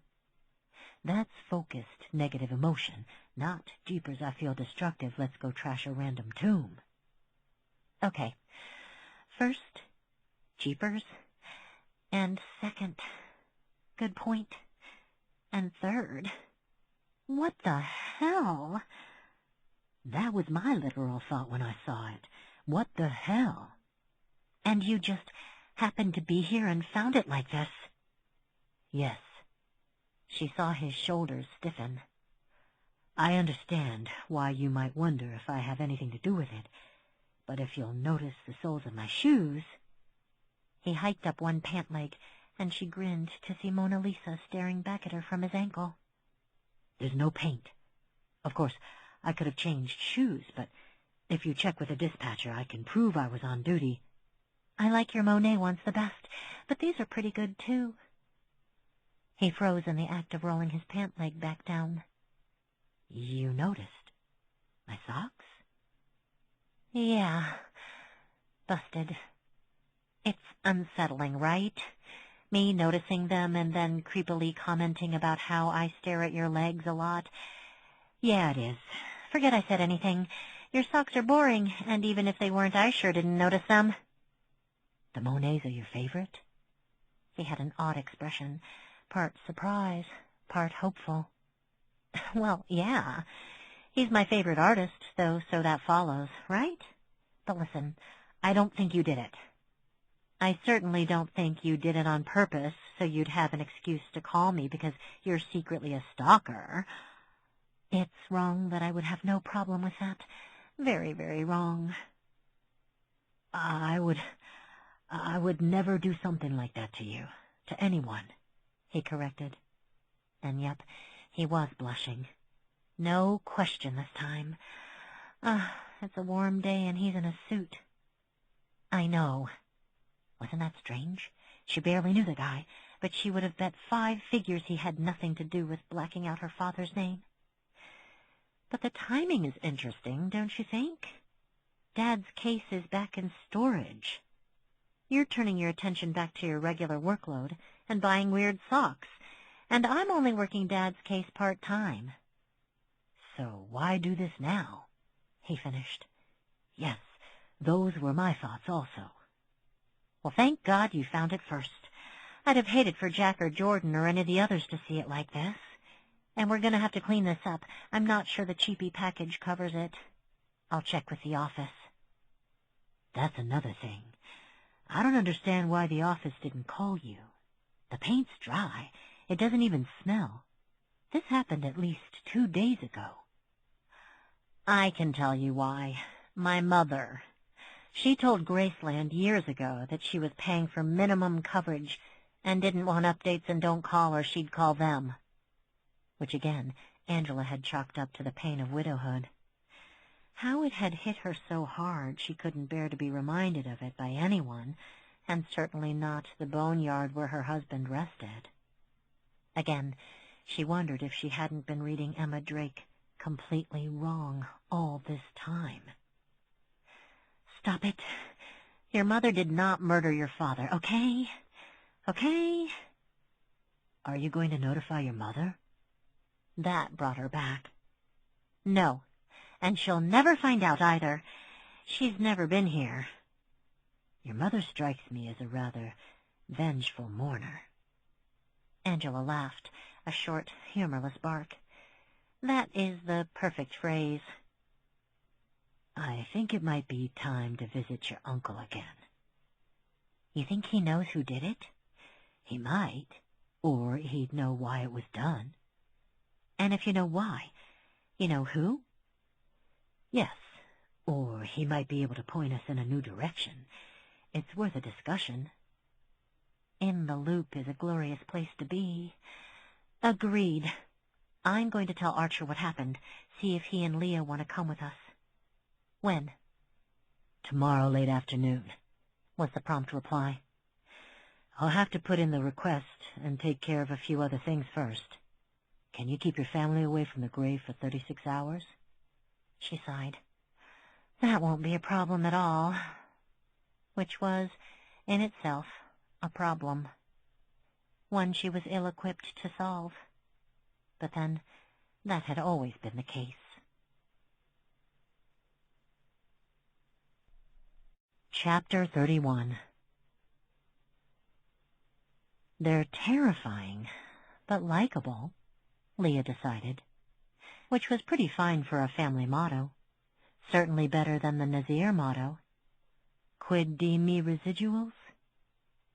Footnote. What about my residuals? It was late.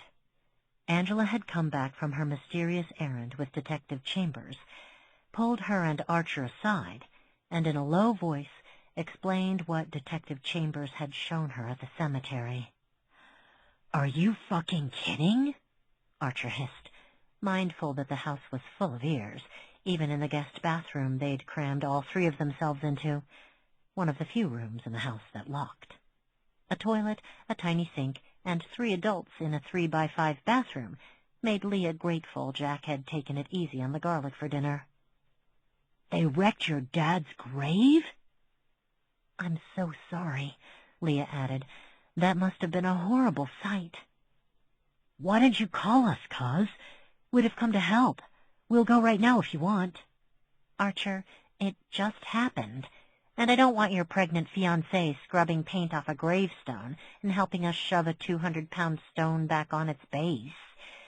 Jesus." "Okay, good point. I didn't mean to jump on you. I was just surprised." "So what'd you say? What'd you do? Are you going to tell Aunt Emma? Do you want me to?" "Are you kidding? It's all Mom can do to handle the mail." Leah had been unsurprised when the answer was nothing. Nothing, no, and no. Emma Drake had a Ph.D. in a peculiar kind of grief that was, at times, more selfish than suffering. There was a selfish side to grief, but no one talked about it, because it was such tricky ground. It sounded heartless. "I'm mourning. I'm suffering without him, her, it. How can you say that's selfish?" That was true, as far as it went. But when are you finished? "Well, it's different for everyone. It's grief.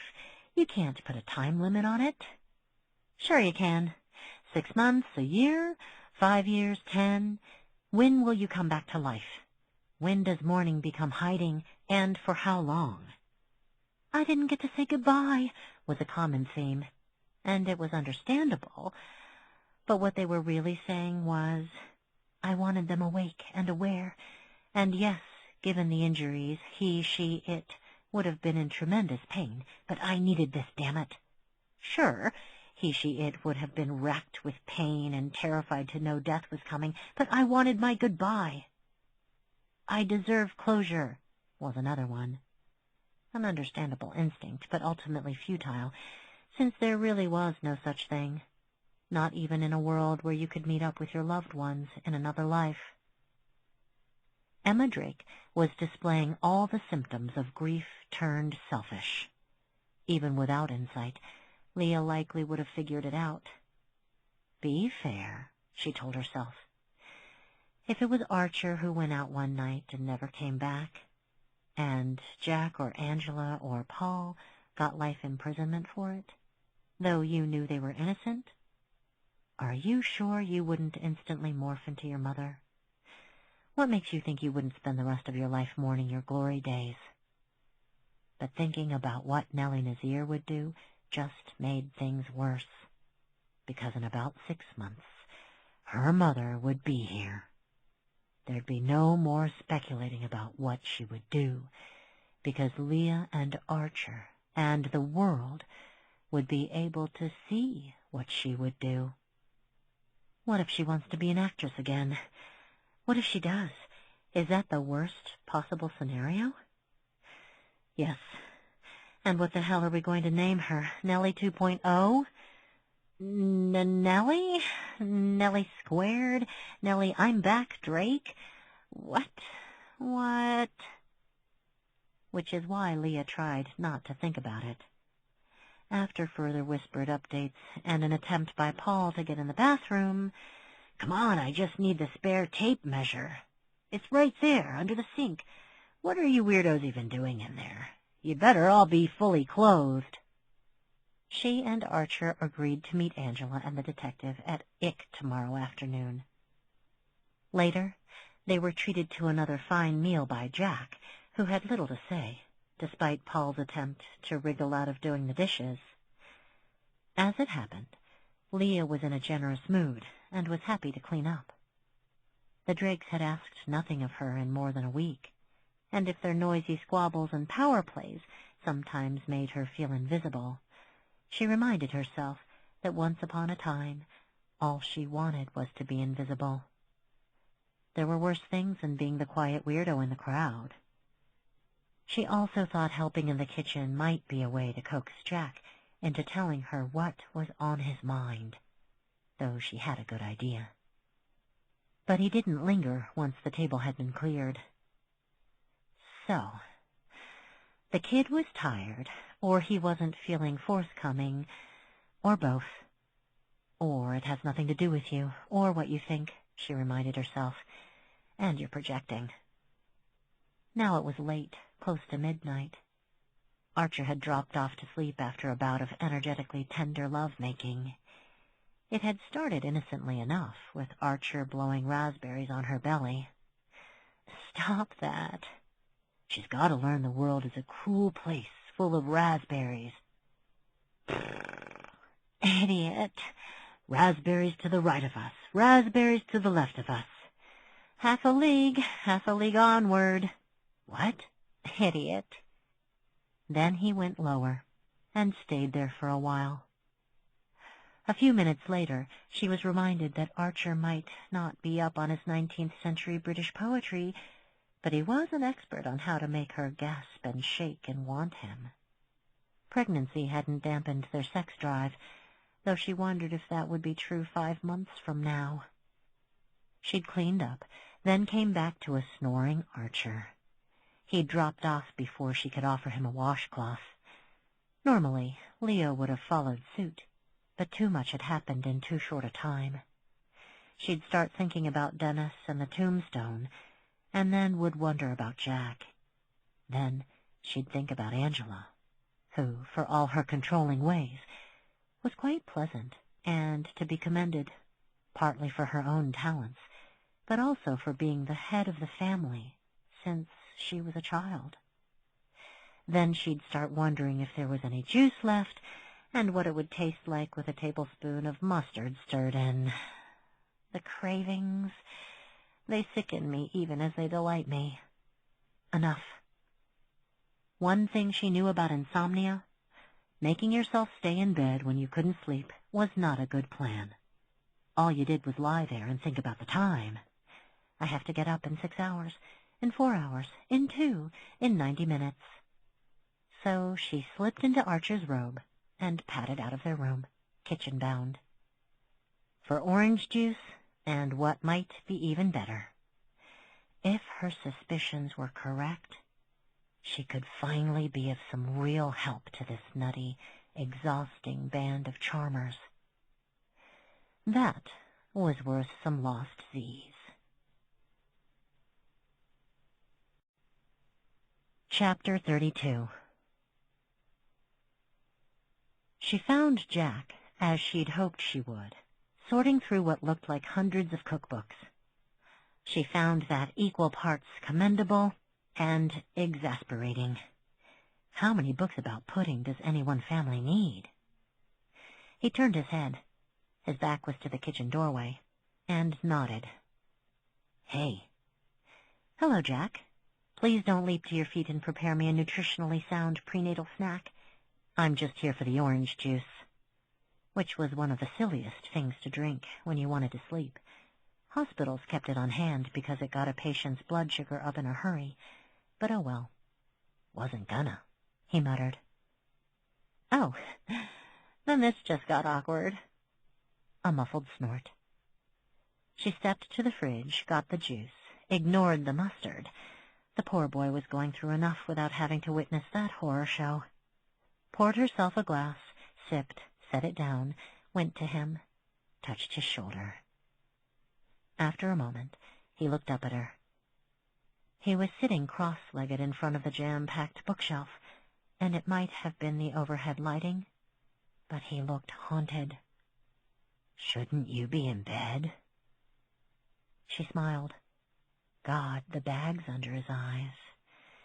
That's my line, Jack. Can I help you? Will you tell me I'm okay. Bullshit. Which I say with deepest respect as a guest in your kitchen. He blinked up at her. I'm okay. You're the one who should go and sleep. You're making another person. I can do more than one thing at once. Well, sometimes. I'm sorry to pester, and I know we only just met. But I'd like to help you. I'm okay. Sure you are. If I can guess what's bothering you, will you confirm? A shrug.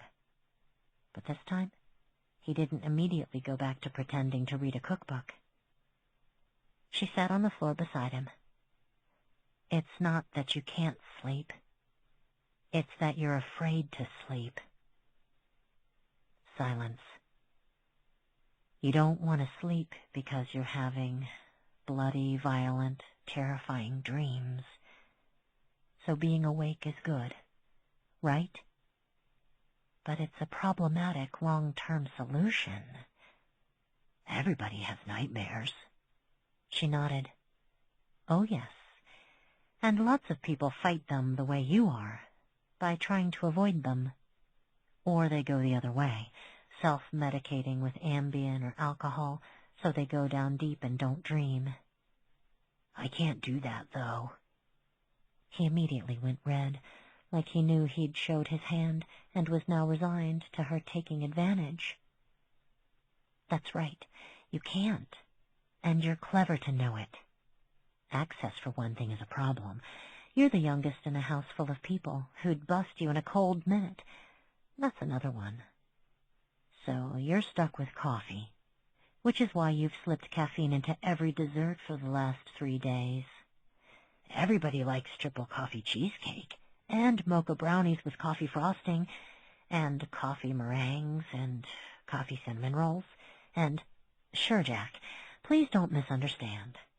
I'm not criticizing you. I think you're to be commended. She nudged him gently with her elbow. You had me buying you more coffee. You got me to feed your habit right under my nose. That's how long it took me to catch on. You made me your dealer, damn it. Kinda, he mumbled. But I usually made 2 batches of desserts, so I've actually been feeding you decaf. Huh. Well, that's something to be proud of, you duplicitous jerk. He giggled, but immediately sobered. I wasn't trying to trick you. You literally just explained how you tricked me, and how you tricked anyone who had one of my desserts and thought they were getting caffeine. He shrugged. I just needed it. I know. But it's just another stopgap measure. It's not a long-term fix. And other problems are cropping up too, aren't they? Because the more exhausted you are, the more the world seems bigger and louder. Things that didn't bother you before are bugging the hell out of you now. But again, that happens to a lot of people. Here's what doesn't. You're starting to get pictures in your head, but they're not your pictures. They're not your thoughts. They're about people you don't know. Except you can't shake the feeling that you do know them. You were gray as a ghost when you and Paul were done wrestling for who had to paint the deck. Only because he forgot to put on deodorant. Or because you realized he was born in 1934, and his name used to be Yuri Gagarin, the first person in space, and the shortest person in space, she added under her breath, and managed to lock back a snicker. Leah waited while Jack looked away and fiddled with his shoelaces. Then, yeah, exactly. That's exactly right.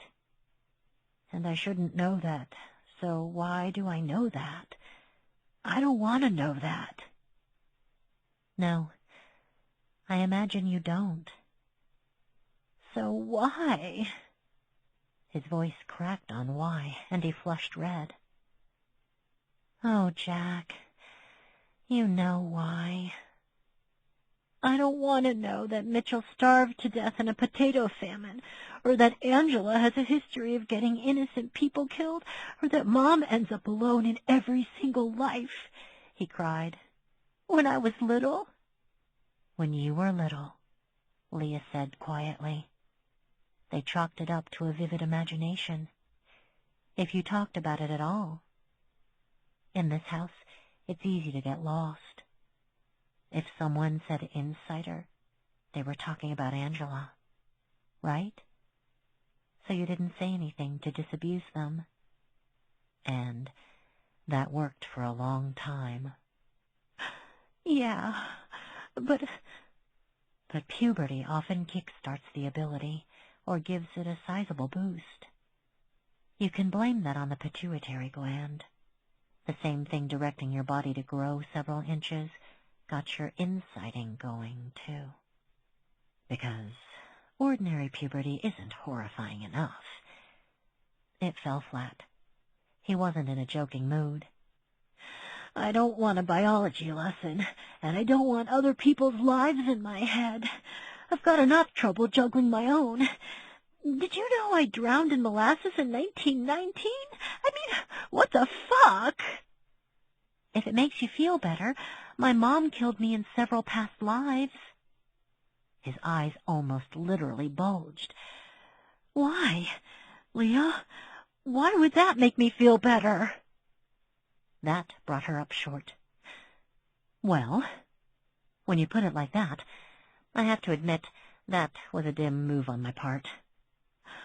"I don't want to be an insider," he said, lips trembling. His gray-green eyes filled, and she knew he would be embarrassed and angry if even one tear fell. "No offense." "I'm not offended. I wasn't happy about it either. And my mother was horrified." "Well, yeah." Jack sniffed and raked his forearm across his face, dashing away tears. "Because she wanted an easier life for you." "You're adorable," she said dryly. "Because she didn't want anything that might take the spotlight off her.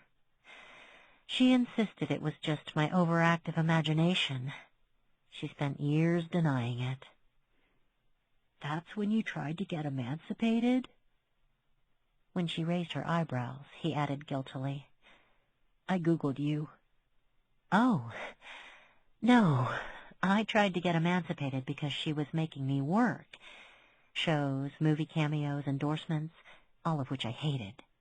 And keeping all my money."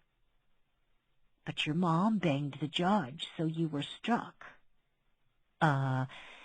Yes. I should probably look myself up online." "But then you got famous. Famouser. You were always in the news, but not because of TV anymore. Archer was super excited when he got to meet you. He told us all about it." "Got to meet me." Well, that was one way to put it. Was hired to stalk me would have been a tad more accurate. History. Focus. Yes, I was famous. On quite my own merits. Leah smiled, but it wasn't a happy one. The unforgivable sin in Leah Nazir's eyes is that I wasn't even on TV anymore, and I was still more famous than her. Her only focus from the time I was 17 until last year was luring me back to revive her career with our comeback. Leah still couldn't say our comeback without a shudder. "So, you left to get out of the spotlight, but took a job that put you right back in it." "And kept you in it." She shrugged. "There wasn't a conscious plan. That's just how it worked out. And, she stretched and rubbed the small of her back with both hands. "Come on. Unlike you, I'm a pregnant crone, and this floor is hard." "You're not a crone, and you're not even showing." "Irrelevant. Help me up and we'll sit at the turtle table, and you can ask me anything you want while I drink juice, and don't stir mustard into it." Anything? Really? Then, mustard? Less asking, more pulling. When they were at the table and Leah was sipping her mustard-free juice, yes, anything. But I warn you, any sex-related questions will be awkward and we'll probably have to avoid eye contact for a few days. Just gross, no. He leaned forward. Did you ever like it? I'm going to assume he's talking about inciting. Sometimes, she admitted. I've been able to help a lot of clients. She thought of chart number 6291, formerly Clara Barton, currently chief of neurosurgery at Massachusetts General, and chart number 5272, formerly Ludwig van Beethoven, currently the author of musical Anhedonia, Has No Charms. How can I be him? I hate classical music, and concerts, and my hearing's fine. The actions and consequences from their past lives bled into their present ones, paralyzing them. Leah had helped with that. It wasn't always about making a mark, she'd explained to a construction worker who used to be Albert Einstein, the month before she met Archer. You don't have to live up to your last life. You love being an electrician. That's great. Do you know how many people I meet who hate their jobs? Do you know how many people anyone meets who hate their jobs? To be honest, I'm a little envious. You make good money. You and your husband are raising a beautiful family. You love your life. What's the problem? Well, after my folks had me tested, can I tell you something? Pretexting often brings more problems than it solves. It's like an IQ test. It narrows everyone's expectations. You have a genius IQ, so you'd better invent something wonderful or cure something terrible. Make your mark or you've wasted your life. No pressure. Expecting children to live up to that is begging for trouble. Pretexting does the same thing. You used to be Alexander Graham Bell, so we're already talking to MIT since you'll have an incredible life and become world famous by your 30th birthday. It's crap. It's a straitjacket. Other patients had the reverse problem, and she had helped them understand they didn't have to live down their past lives either. So you were a necrophiliac who targeted landladies until you were hanged in 1928? You're not compelled to kill. You don't have to write letters of condolence to the victim's great-great-grandchildren. And if you're that worried your past will bleed into your present, buy. Don't rent. Well, that one was perhaps oversimplified, but never mind. The bottom line is, sometimes the work is beyond rewarding. Since most people only ever hear me complaining, it's only fair to mention that there are many days when I like what I do. It goes beyond helping people in their day-to-day lives. I've been able to work with the police and attorneys to put away some utter degenerates. There's satisfaction in that. Jack was nodding. Okay, sure. It's a little like being a world-famous baker who doesn't like cake. Possessing the skill doesn't mean you love it. People demanding your cake doesn't mean you actually like baking. Not my best metaphor. Well, it is past midnight. But you're different from me, just like Angela's different from me. What works for you might not help me. I'm not sure I follow. Because you're, I don't know, the Betty Davis of insiders or something. She groaned. Oh, my God, you've all got to stop that, not least because you've got it wrong. Davis had natural talent that she built on. She was relentless and fearless about her craft. She liked playing monsters, and the work was always her number one focus. It's why she was so mesmerizing on screen. If you go back and watch the early films, you can almost see how each picture is a stepping stone to the deeper characterization she found for the next. Oh, my God. I know. Film geek. Yes. Well, Hollywood child. Those movies were my homework. And the best part? She laughed a little, remembering. My mom was furious When I told her she'd never been famous except for that time she'd been a serial killer, wait, what? And she certainly wasn't the reincarnation of Davis, or Garland, or Hepburn, or anyone of note. Can we circle back to your mom, the serial killer? The thing is, Jack, if I was the anything of insiders, I'd be Greta Garbo. Skilled, but ultimately resentful of the attention it brought, and constantly tempted to exile myself. Sometimes I can barely be bothered to try, which makes me the jerk-ass of insiders. You're not making me feel better about being a freak. But as I remind my clients, my job isn't to make them feel better, it's to help them see. What I'm trying to explain is, it doesn't have to define you. It doesn't have to be a career. You don't have to end up like me. For most people, like your sister, it's just something they have a knack for. Like being great with numbers. The 14-year-old kid taking college trig, for example. Or like knowing what spices go together with what food, even if you've never cooked. It helps or hinders exactly as much as you want it to. What if that same math whiz decides on medical school? It doesn't mean they're not a math genius. They're just putting their focus elsewhere. She cleared her throat. Well, I'm talking a lot. But Leah, the thing is... In his anxiety, Jack grabbed Leah's hand, squeezing for emphasis. That's why Angela's always been so obsessed with Dad's case. Unspoken. And I don't want to be like that. Is that what you think? That it's about her gift and not her personality? Is that what you all think? That explains quite a bit, come to think of it. She shook her head. No, Jack, your sister's obsessed, and I don't think she's clinically obsessed, by the way. We throw that word around far too often. So many people use obsessed when what they really mean is focused, or... Sorry. Your father's murder is a constant, strong issue for her, because that's her nature, and it's nothing to do with insight. Her attention to detail, her reliance on being in control. She was delighted when he snickered. It was an improvement over tearful despair. So tactful. Yes, well, I've got skills. Angela's personality traits have little to do with the ability. The way she looks after all of you. Do you think that's because she knows Jordan died of gangrene after biting his tongue? What?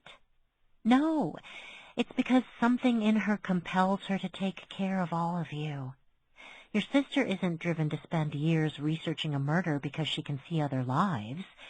She's driven to research it because she knows something's wrong, and she wants to fix it. Okay.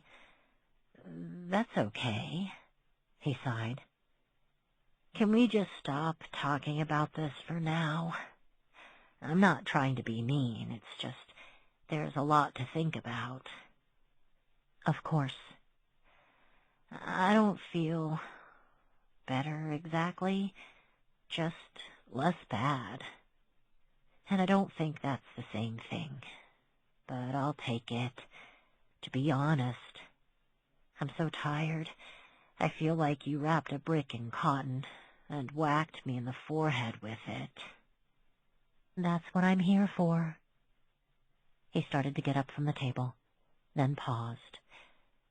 Don't tell anybody, okay? Of course. And thanks for talking to me. Of course. You want some more juice? No.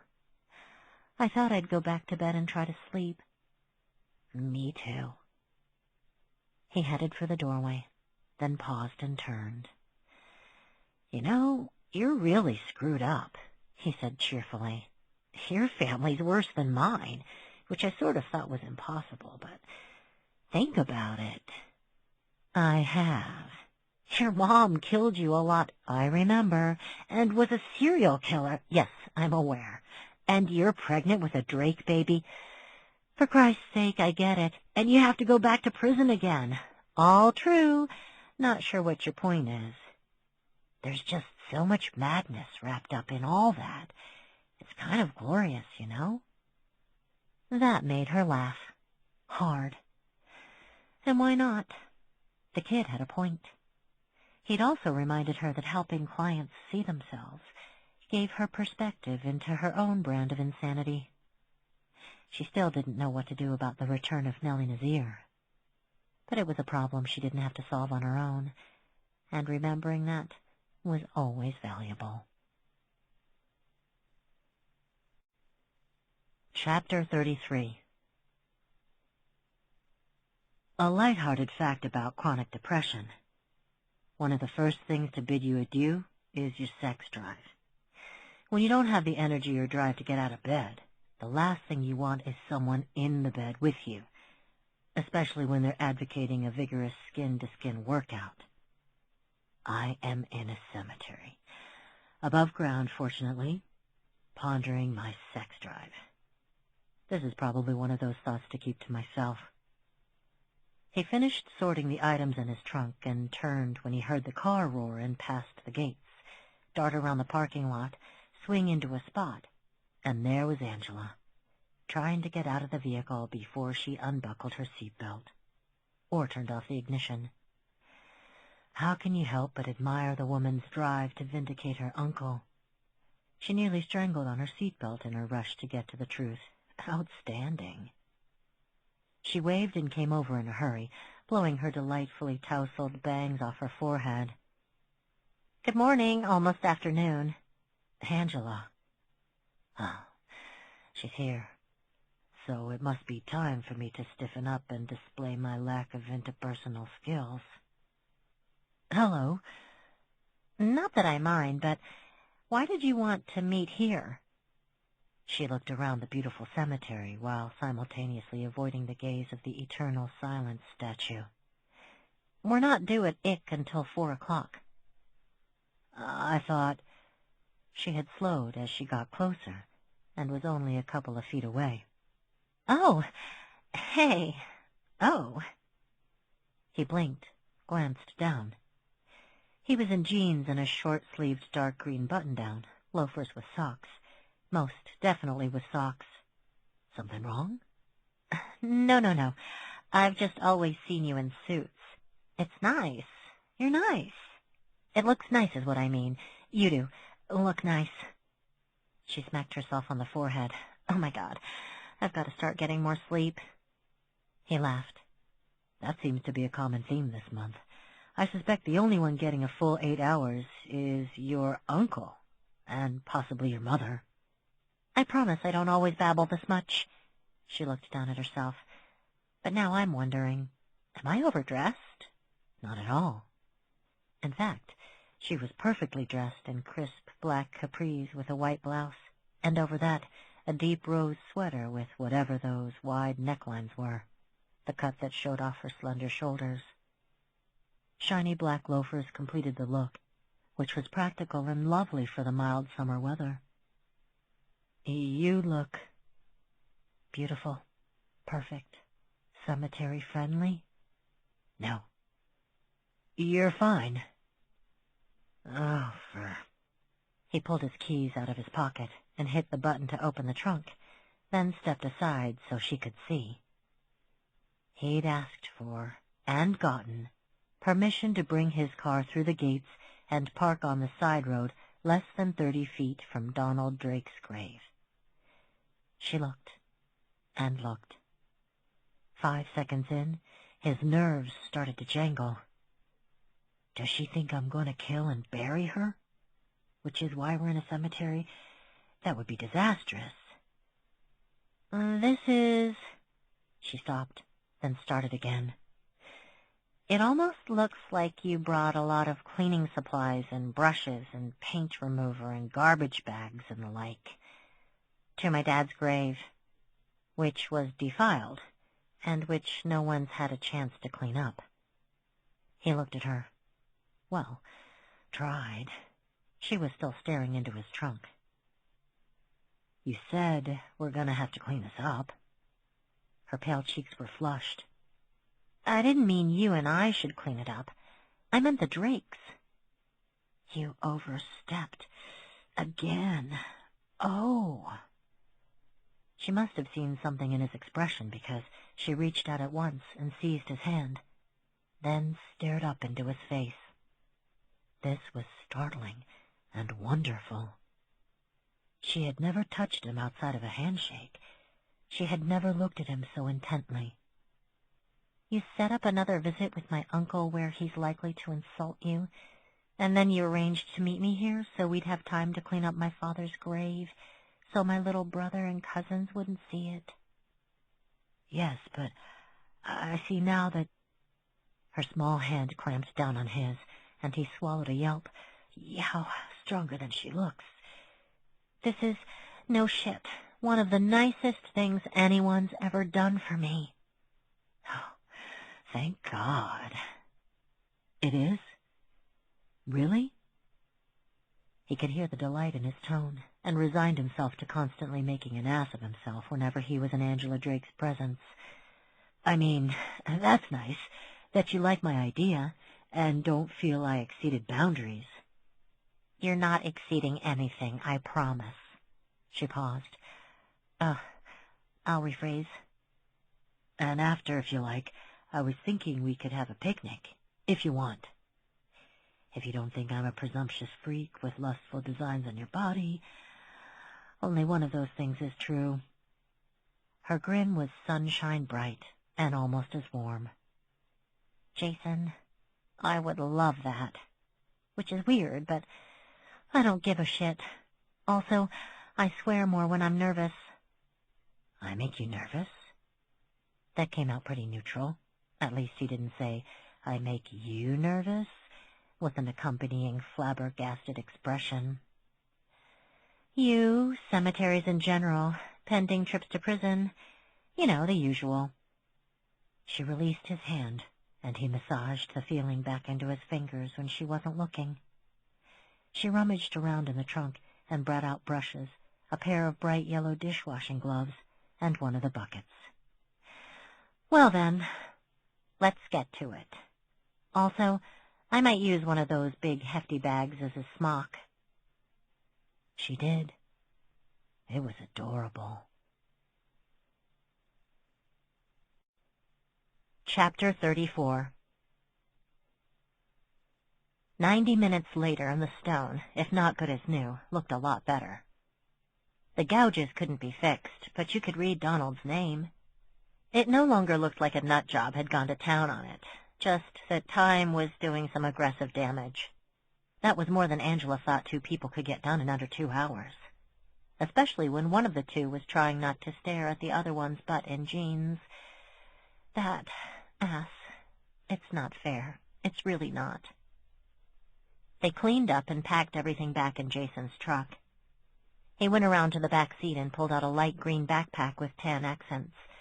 There was a bottle of wine strapped to one side, and a rolled-up tan blanket on the other. He slung it over one shoulder, smiled at her, and said, "Shall we?" Damned right. She was famished. Jack had slept late, but when he didn't make a big family breakfast, she tended not to bother. And if that occasionally led to her wolfing down a bowl of dry cereal at her desk, or wet cereal over the sink, that was her business. Even if she'd shown up with a full stomach, scrubbing a tombstone for 90 minutes would kindle anyone's appetite. Probably. Maybe a normal person would lose their appetite after scrubbing the graffiti off their dad's gravestone. She honestly had no idea. Normal was beyond any of them. But now what? Was this a date? Or just a relaxing post-tomb cleaning ritual between colleagues who weren't actually colleagues? Maybe he had planned to have an alfresco lunch all along and invited her to be polite. They weren't holding hands, but it wasn't uncomfortable either. They were walking, strolling, together. Her controlling nature was baffled. It couldn't qualify what was going on, so she kept getting more and more confused. And the longer they were quiet, the harder it got to say something. Luckily, a small child had been struck by lightning 100 years ago. It was the perfect icebreaker. She pointed out the statue of poor Inez Clark, murdered by Mother Nature at age 6.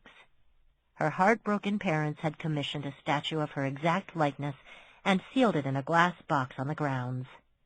The thing was more than a century old and looked like it had been up less than a year. "Your standard sad story," Angela said. "Except," Jason smiled. "Always an except." "Except when there isn't an except. Luckily, that's not the case this time. Except they say that when it's a stormy night, she leaves." "Leaves?" Jason was now standing in front of the glass box encasing the statue, one hand holding the picnic backpack, the other fiddling absently with a belt loop. "What? She takes her show on the road? Runs away? Teleports? Goes on strike?" "Dunno. At least one guard quit over it. He was doing his walk-around in a rainstorm at midnight. Have you ever noticed these stories never take place in bright sunshine at 10 a.m.? Quiet, you. Anyway, when he got to her box, it was empty.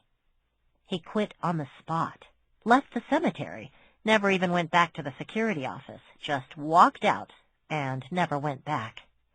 "He went home without his car?" "Geez, Jason, I didn't take down the incident report. Anyway, the next day the statue was back like it never left." "Possibly because it hadn't," Jason said dryly. "And the legend grew," Angela finished. "I'll take a vanishing statue over the friggin' creepy eternal silence ghoul in green. Who wants to see their own upcoming death? Bad enough most of us see the ones we already endured. Oh, great, look at that. I've drowned twice, but apparently I'm due to be trampled by elephants this time around. Ugh." He seemed to falter a bit, but perhaps that was because they'd gotten to the footbridge over Lake Willowmere to Burnham Island. Even the most sedate walkers sounded like horses galloping across the small wooden bridge. He cleared his throat. Angela tried to think of a single instance when someone cleared their throat and it wasn't to broach a difficult subject. Maybe the last time Jordan had a head cold. "Speaking of past lives and endurance, you should know I've been diagnosed with dysthymia. It's—" "I know what it is." She looked it up after Leah told her how to spell it. To her credit, Leah hadn't asked questions, just said dysthymiA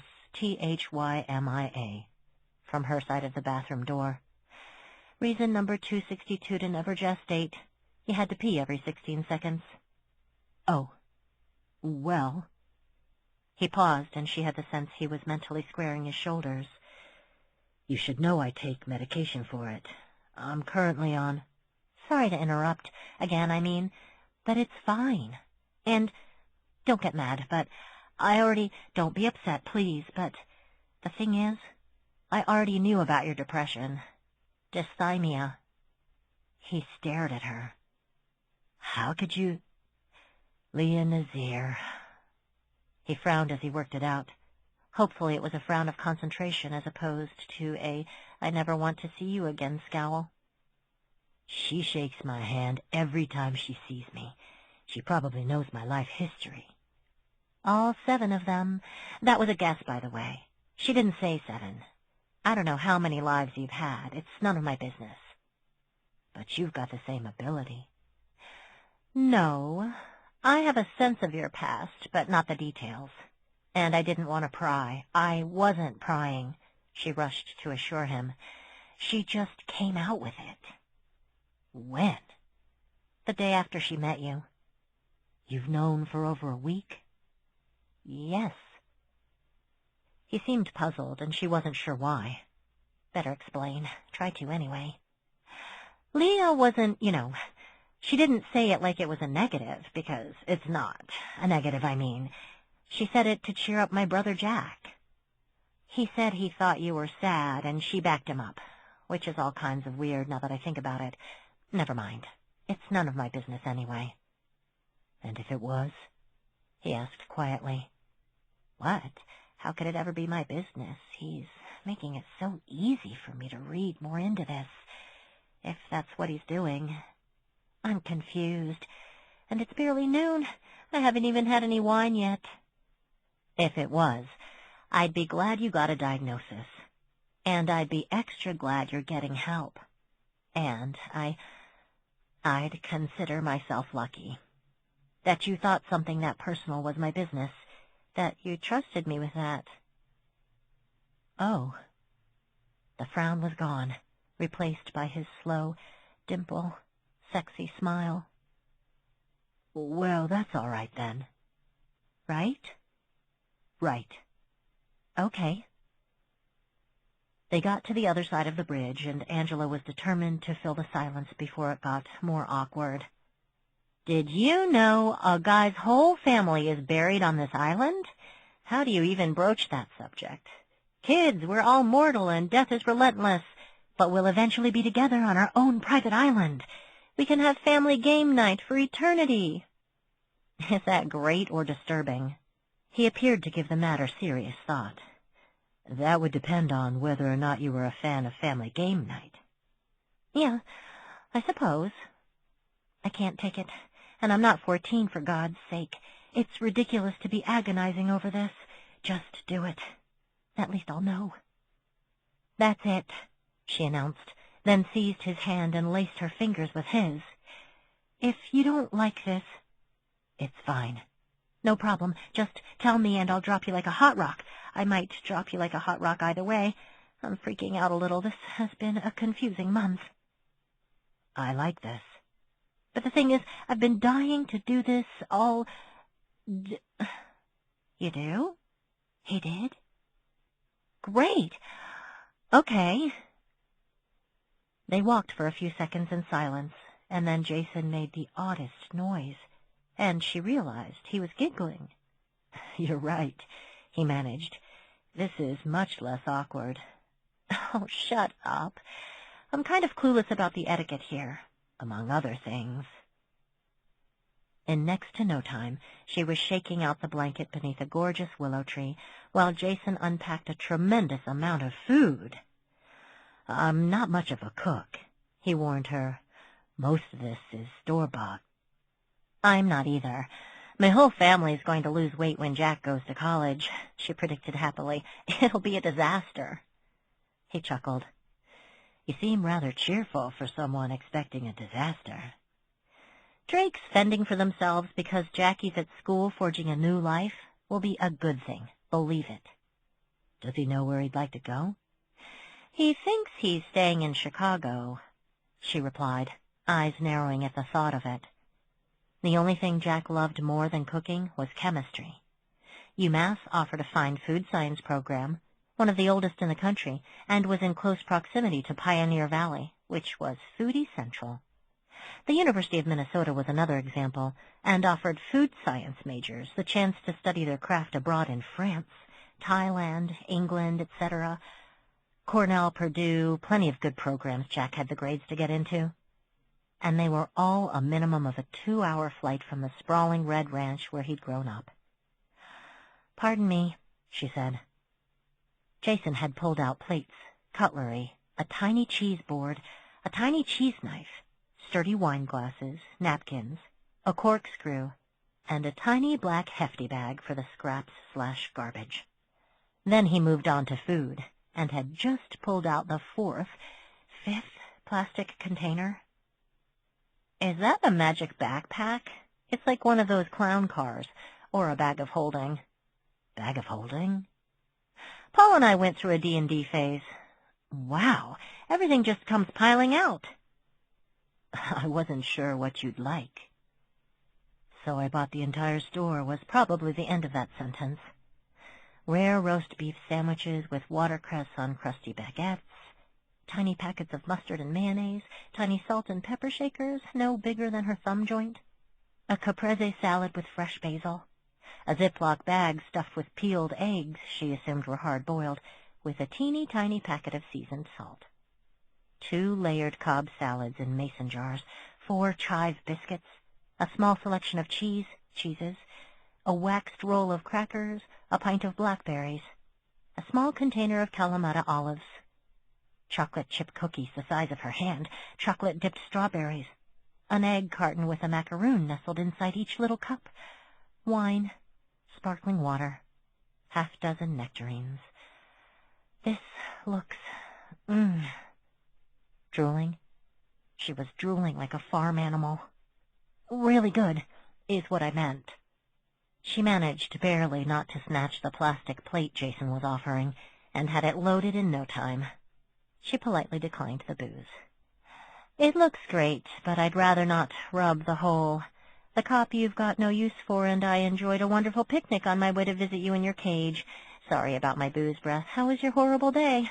Sang in his face, especially since we need his cooperation. A fair point, he conceded, and the wine went back into the backpack to be replaced with the sparkling water. Perhaps next time. Pause. Unless you feel I overstep. Pass me another egg, and enough of the overstepping fretting. This is wonderful. It's all wonderful. All the macaroons are different colors. Ah, so cute. This is turning into a great, great day. He lobbed an egg at her, which she snatched out of the air, and, miracle of miracles, it didn't squirt through her fingers and slither off the blanket to land on the grass. Bad. Or ricochet off her fist to smack him in the eyeball. Worse. He shifted around so he was leaning with his back against the trunk, then stretched out his legs, giving what he probably thought was an unobtrusive twitch that hiked up his pants leg, displaying his socks. Monet's water lilies. Brilliant, she pronounced. I have several, he murmured in a voice so intimate and confiding he might have been coaxing her to let him take her to bed and ravish her. Monet, Van Gogh, Picasso, Munch, Klimt, Deja, Botticelli. The rampant eroticism of Jason Chambers barely contained sock drawer.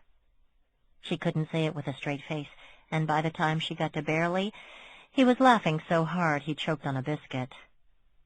When neither of them could eat another crumb, he packed everything away. She stretched out on her back, staring up through the feathery willow fronds to the clear blue sky beyond. Even though they were in public, they were nearly invisible to anyone walking by. She liked that. It was like they were on their own private planet. A planet littered with buried corpses, but still. Angela? What does this mean? It means it's a great, great day. Beyond that, I don't know. I don't either. Though I enjoy seeing you in a social context, as opposed to a work context. Not that I mind the latter, he assured her. So you like hanging out with me even if you don't have any crime scene photos to show me? Miraculously. His tone was so dry he could have used it to make beef jerky. Yes. What if you came over for dinner again? He flashed the dimple. That would be my pleasure. Or you and I went out somewhere. Would you get in trouble? No. Your father's case was never mine to begin with, and it's not open. Oh, that's good. You know what I mean. Yes. He was wriggling a bit, trying to get comfortable. The blanket was a good idea, but it was thin and scratchy. She finally reached out, gently grabbed his ear, and tugged until he was lying down with the back of his head on one of her thighs. Thank you. I wasn't sure. I know. It's fine. A great, great day. Yeah. Later, she'd be grateful. It was the last great, great thing to happen for a long time. Chapter 35. They made it to Ick by 4 o'clock, barely. I can't believe we both fell asleep, she muttered as they hurried through the parking lot and into the building. I can. We were tired. We had a good meal, a delicious egg-laden meal. It was a beautiful day. He showed the guard his badge. She showed her ID. They were allowed to go back. It would have been odder if we hadn't dozed off. She laughed. Only you can make not falling asleep in a cemetery seem weird. And I've got to get a haircut. She was trying to scrape her bangs out of her eyes. Fashionably long and too long were not the same thing, and repeatedly failing. Your hair is lovely. Drake jeans were all shaggy, like bison. Stubborn, willful, argumentative, meat-eating bison. Archer and Leah were waiting for them. They must have just gotten there, as they were still holding the forms Ick needed to authorize their visit. Phew. Mr. Drake, Miss Nazir. Hello again, Leah replied. I almost didn't recognize you in jeans. Archer was staring at Angela. Don't squirm, don't fidget, don't look away. Drakes can smell fear, and also eggs. Sorry to keep you guys waiting. We only just got here, Leah assured her, but Archer was having none of it. He took a step closer. You look great. You're glowing. That's a disgusting lie, and you know it. His nose was 5 inches from her own. You're glowing. You're wrong. That's not my glow. It's Leah's, because, you know, the pregnancy, right? Not my best off-the-cuff defense. What? Because one of you is glowing, that means nobody else in the vicinity can? And then there's this clump of... He reached out and brushed his fingers over the top of her head. Bark? So? In your hair. So? And you seem so... The words on the tip of my tongue. He rubbed his forehead and gave the impression of someone thinking hard, which was annoying. What's the opposite of grimly driven and obsessed? Happily comatose? Happy. He snapped his fingers. That's what it is. You're glowy and smiley and happy. So? You're never happy here. None of us has ever been happy. Oh, my God. Archer seized her elbow and hauled her a few feet away from Leah and Jason. She shook free of his grip. You know, they're only 5 feet away, right? If your goal is not to be overheard, because they can hear us. You got laid, he hiss-screamed. She crossed her arms over her chest. Wait, not so much with the defensive body language. Then she dropped her arms and just sort of stood there. Oh, yes, very natural. Cripes. I did not. I can't believe this. It's almost unprecedented. Your sex life, which I won't be discussing with you today or ever, so put that thought out of your teeny-tiny mind forever, is your business. How wise of you to know it. But he is such an improvement over Clown that you banged him within days of meeting him. Technically, it'd be within a month of meeting him. And I didn't bang anyone. In the last month, I mean. There'd been a lawyer who was clerking for Judge Finney last spring, but Angela had made the classic American error of mistaking an accent for a personality. He had Benedict Cumberbatch's voice, Moriarty's conscience, and Mycroft's bedroom skills. Chilly and to the point. Archer pointed to her head. Your post-sex hair says otherwise. My hair isn't post-sex. And even if it was, my hair wouldn't say one damned word to you. So does your pleasant expression. And the fact that you're not looking around for a brick to hit me with, you definitely slept with him. Ow! Ow! Ow! She'd reached out and pinched him on the bicep, and when he jerked back and rubbed his arm, she hissed, I did not. My fault. I shouldn't have used the past tense. You are sleeping together. We are not sleeping together. In the present tense or otherwise, we are napping together. Spare me the lugubrious details, pervert.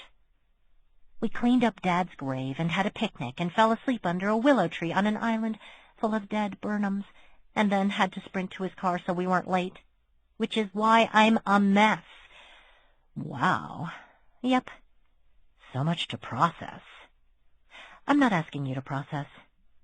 Well, you're a cute mess, Archer said, smiling. Listen, I couldn't give a shit who you're banging. When she opened her mouth, he added, or nap banging, I just want you to be with someone who gets how great you are. You take that... oh. And... She braced herself for the punchline. Great at nagging? Great at obsessing over a decade-old murder? Great at hiding the tape measure from Paul? Great at designing a chore board they all loved and hated in equal measure? What? And nothing. You like him, he likes you, and gets you. That's all I'd ever want for you. Oh, well, thanks. And I'm not going to ask, because I already know the answer. You're losing me. Ask what? If you're nap-banging him because you think it'll help Dad's case. Oh, good call on not asking. She gave him a narrow look. I'd hate to break your nose. He nodded. But you know who will assume that, right? She sighed. Mom. Auntie M. Yep. She's always so weird around cops, it's almost like... He trailed off. There's no need to cut yourself off. I've been having the same thought lately. It's almost like she's afraid they'll discover a deep, dark secret. But what could be worse than Dad's murder? That's nuts, and you know it, Archer told her bluntly. She was home with all you kids that night. The cops checked her alibi first thing. Relieved, she nodded. You're right. I remember. For whatever reason, she won't like you going out with a cop. So, here's some unsolicited advice. Most of what comes out of your mouth is unsolicited. I'll put it at 85, maybe 90%. Keep it to yourself for a while. As it happened, she was on board with that advice, although... Archer, there's really not anything to keep to myself yet. It was one date. I think it was a date. Maybe it was an outdoor luncheon? On an island of dead Burnhams? Yeah, you said. Did you guys really clean up Uncle Donald's gravestone? She nodded. It was his idea. We met at the cemetery and he had all the stuff with him, plus a bottomless backpack of food. Why aren't you sleeping with him? I think you should move past naps. She had to laugh.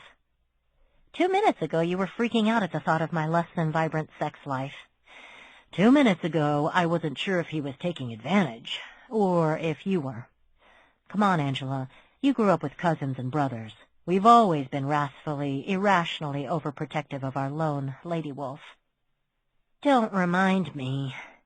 Now, if you're finished invading my privacy, let's go invade your dad's privacy. Sure, why not?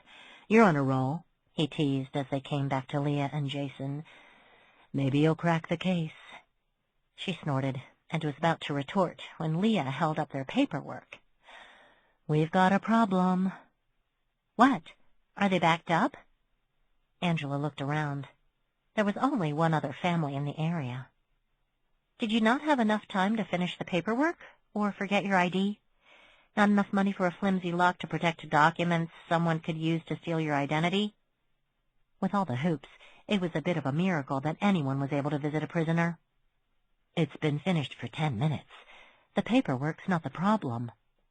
She looked from Leah's sober expression to Jason's and back again. What? Is Uncle Dennis sick? Or unavailable? He's refusing to see us. Oh, a setback, but not entirely unexpected. Well, sometimes, ever again. Okay, that was new. What? She asked, in case she hadn't heard right. He struck all Drakes from his visitors list. We're permanently banned. Except we're here on a sanctioned trip, Archer pointed out, but Angela was already shaking her head. No, we're not. We're not even here for an open case. If he won't cooperate, we can't flash a badge and press the matter. So... Roadblock. Shit. Chapter 36. Sorry, Detective. The correction officer, who couldn't process their paperwork, looked authoritative and sheepish at the same time, which was a good trick. You know the rules. Yes, Jason acknowledged. The CO, over 6 feet tall with the shoulders of a swimmer, had dark skin, mild brown eyes, and a soothing speaking voice. Even though he was full of bad news, Angela could have listened to that voice all day. And you know Drake fired his lawyer right after the sentencing and reps himself. He spread his hands. So it's like a lawyer not authorizing contact with a client. We can't do anything. Angela opened her mouth, ready to try any number of arguments. But we have new info. But someone recently committed a crime that might be related to the case. But all of this can't be for nothing. But why aren't you doing podcasts with that voice? I would never sanction flouting the rules, Jason began, which sounded promising. Nobody started like that unless they were about to sanction flouting the rules. Flouting? We don't sanction doing anything to the rules, Archer added. But my understanding is that sometimes IC personnel have been able to work around visitation rules under special circumstances. What could be more special than our special circumstance? Angela wondered. At times it was like they were all stuck in a soap opera. Yeah, but... The officer lowered his voice and took a step forward. What is it with people moving a foot away because they think they won't be overheard? Does no one understand acoustics? For this case, come on. You know he won't cooperate.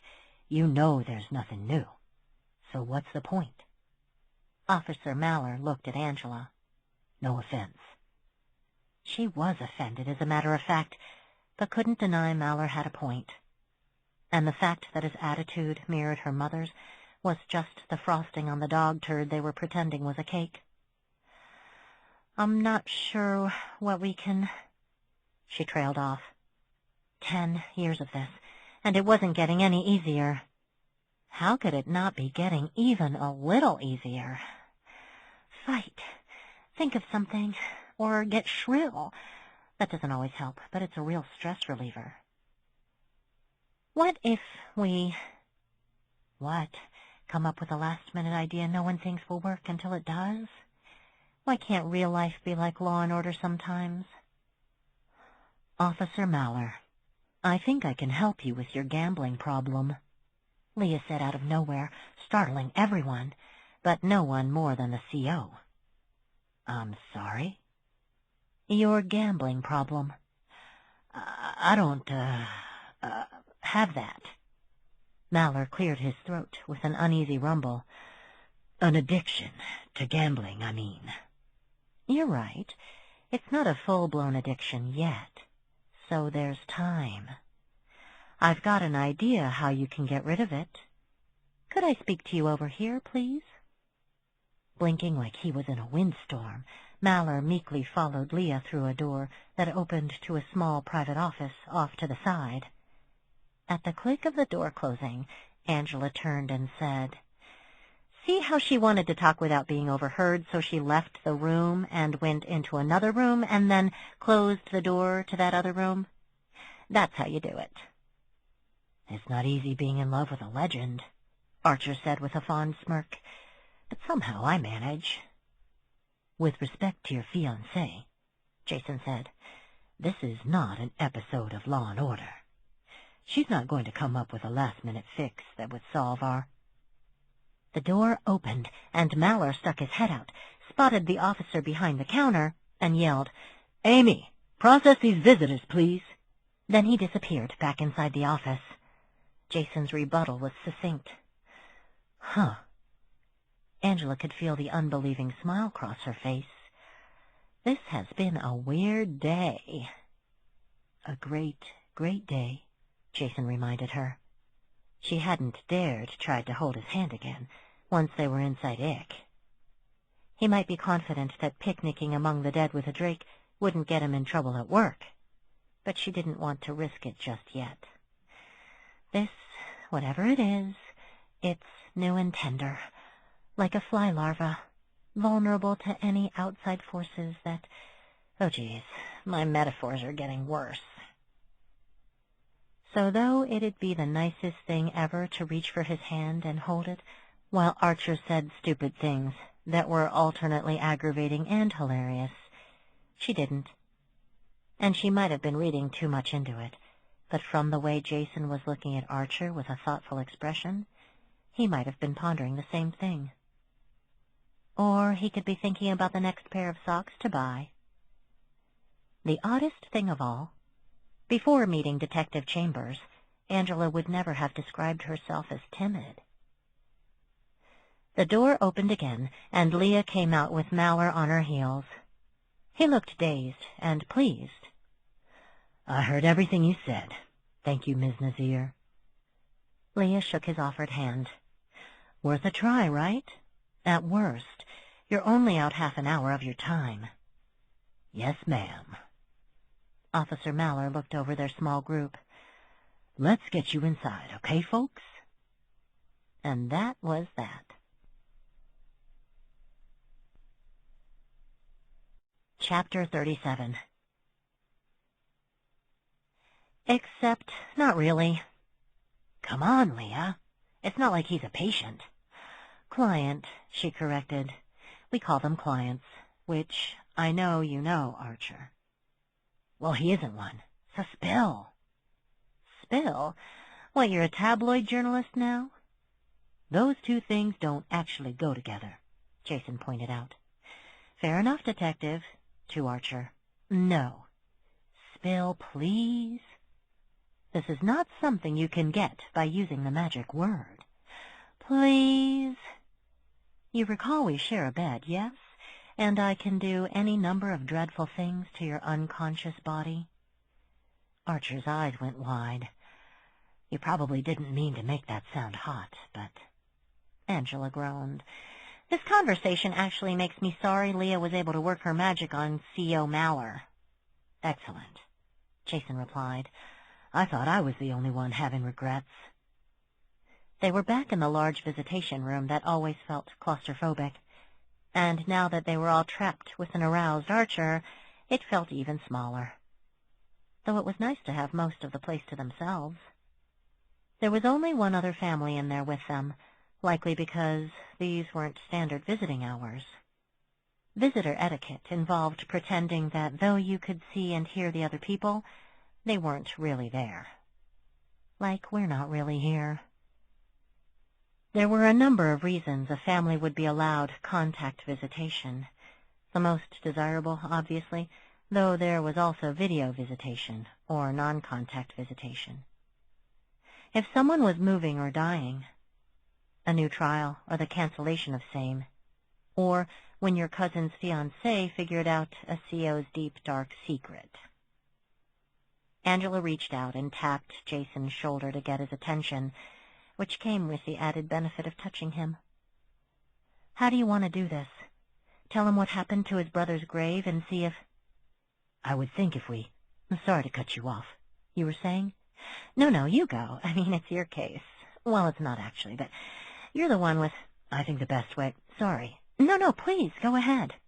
Jesus Christ, Archer groaned. This is by far the worst moment of the entire trip. No contest. It's not even close. If this was a race, you two lovingly interrupting each other and then sweetly apologizing for lovingly interrupting each other would be so far ahead in the worst part of the trip race, it would... What did you do? Startled, they all looked up. Dennis Drake, who last week had seemed far younger than 63, now looked a hale and hearty 90. He had a crop of beard stubble. His bright yellow jumpsuit seemed muted and tired. Uncle Don't call me that. Stop pretending this is about family, he roared. COs were running toward him, and the other family was shrinking back from the shrieking demon in yellow. Angela felt like shrinking back herself. Even his hair seemed outraged, standing stiffly in a prison buzz cut. I can't see you. I cannot make it any fucking clearer, and you still won't listen. Mr. Drake, step off. Angela realized that Jason had moved in front of her, and that Archer had grabbed Leah's elbow and yanked her behind him. Now! Let me go! He screamed. Drop it, all of you! Drop it and let me go! Don't! He shook off the first CO, and Angela was sorry to see it was Mallory. Oh, hell, he might not have gotten in trouble for letting us in before, but now... You nosy bitch!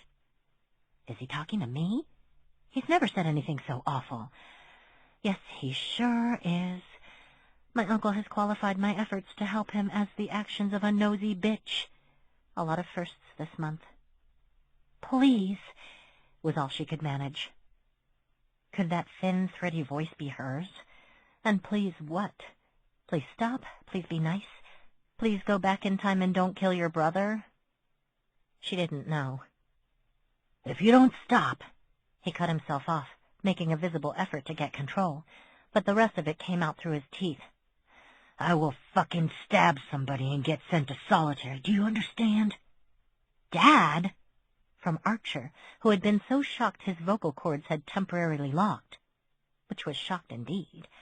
Jackie won't believe it when I tell him. Also, I will never tell any of this to anyone. You ungrateful piece of shit! Dennis had no eyes for his son, only for her. Are you listening, Angela? Because you never have. I will kill someone to stay in solitary if you don't back off. Then it won't matter who pulls what strings.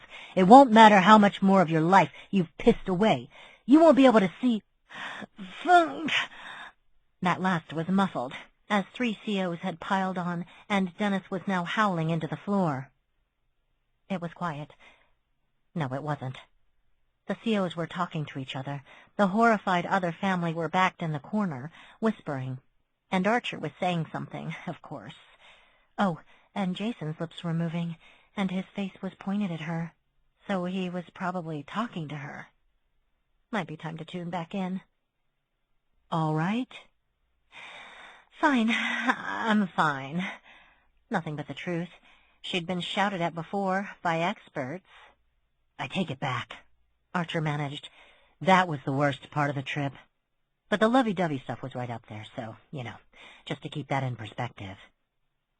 Angela made a sound that was probably a laugh, if crows could laugh. That's what Archer was going for, and she wanted to oblige. And also, what was wrong with her legs? They were slacking off, that's what. They were trying to take a break, but no time for that. She had stuff to do, right? Research? Or something? Maybe she'd sit down. Yes. Oh, that was much better. She could use a break. And she wasn't the only one. They should all sit down. Right? Angela? I'm just fine. How are you? Easy, Jason was saying to her temple. She could feel his arms around her, and it should have been wonderful. I've got you. It's all right. Let's get you off your feet. I'm not off my feet? That was problematic. Yes, let's get me off them. Leah, you okay? Cool fingers were on her wrist. I'm fine, Angela. Why are you doing that? I'm worried you might faint. You might faint. Lame. Best she could do. Plus it was a lie. Leah would never keel over because someone yelled at her. She'd fought off a murderer and exposed lots of others. Clients who didn't like what she told them sometimes tried to attack her. This was nothing by comparison. Nothing. The more she thought about it, the more the differences between them were glaring. Leah Nazir wouldn't be a trembling wreck if someone yelled at her in a visitation room. She wouldn't feel like a wonderful picnic lunch was going to put in an abrupt reappearance. Oh, hell, Angela managed, somehow making it to the garbage can in time. Chapter 38. September 1949. Camden, England. On Sunday, Augusta Harrison read about her own murder in the paper. It must be a joke, was her first shocked thought. Like those fake newspapers you can buy wherever the headline proclaims you king of the universe. Or perhaps it's someone with the same name as me. As it turned out, it wasn't a joke, and it wasn't a case of mistaken identity. A year after she'd moved to Paris, then London, A man named John Perry found a pile of her bloody clothes in the living room of an abandoned house and promptly contacted the authorities. The police went looking for her, and of course she could not be found. Augusta had only lived in Camden for a few months before moving on. Her mother used to claim she had gypsy blood. She hadn't formed any real ties and did not notify anyone of her departure. She had gone to Paris, delightful but ultimately too expensive, and then London, settling into a rented townhouse in the West End a few days past. Only half of her belongings had been unpacked when she read about her murder. The clothes Perry had found weren't just bloody. They had been repeatedly slashed with the kind of knife found in Mr. Perry's kitchen.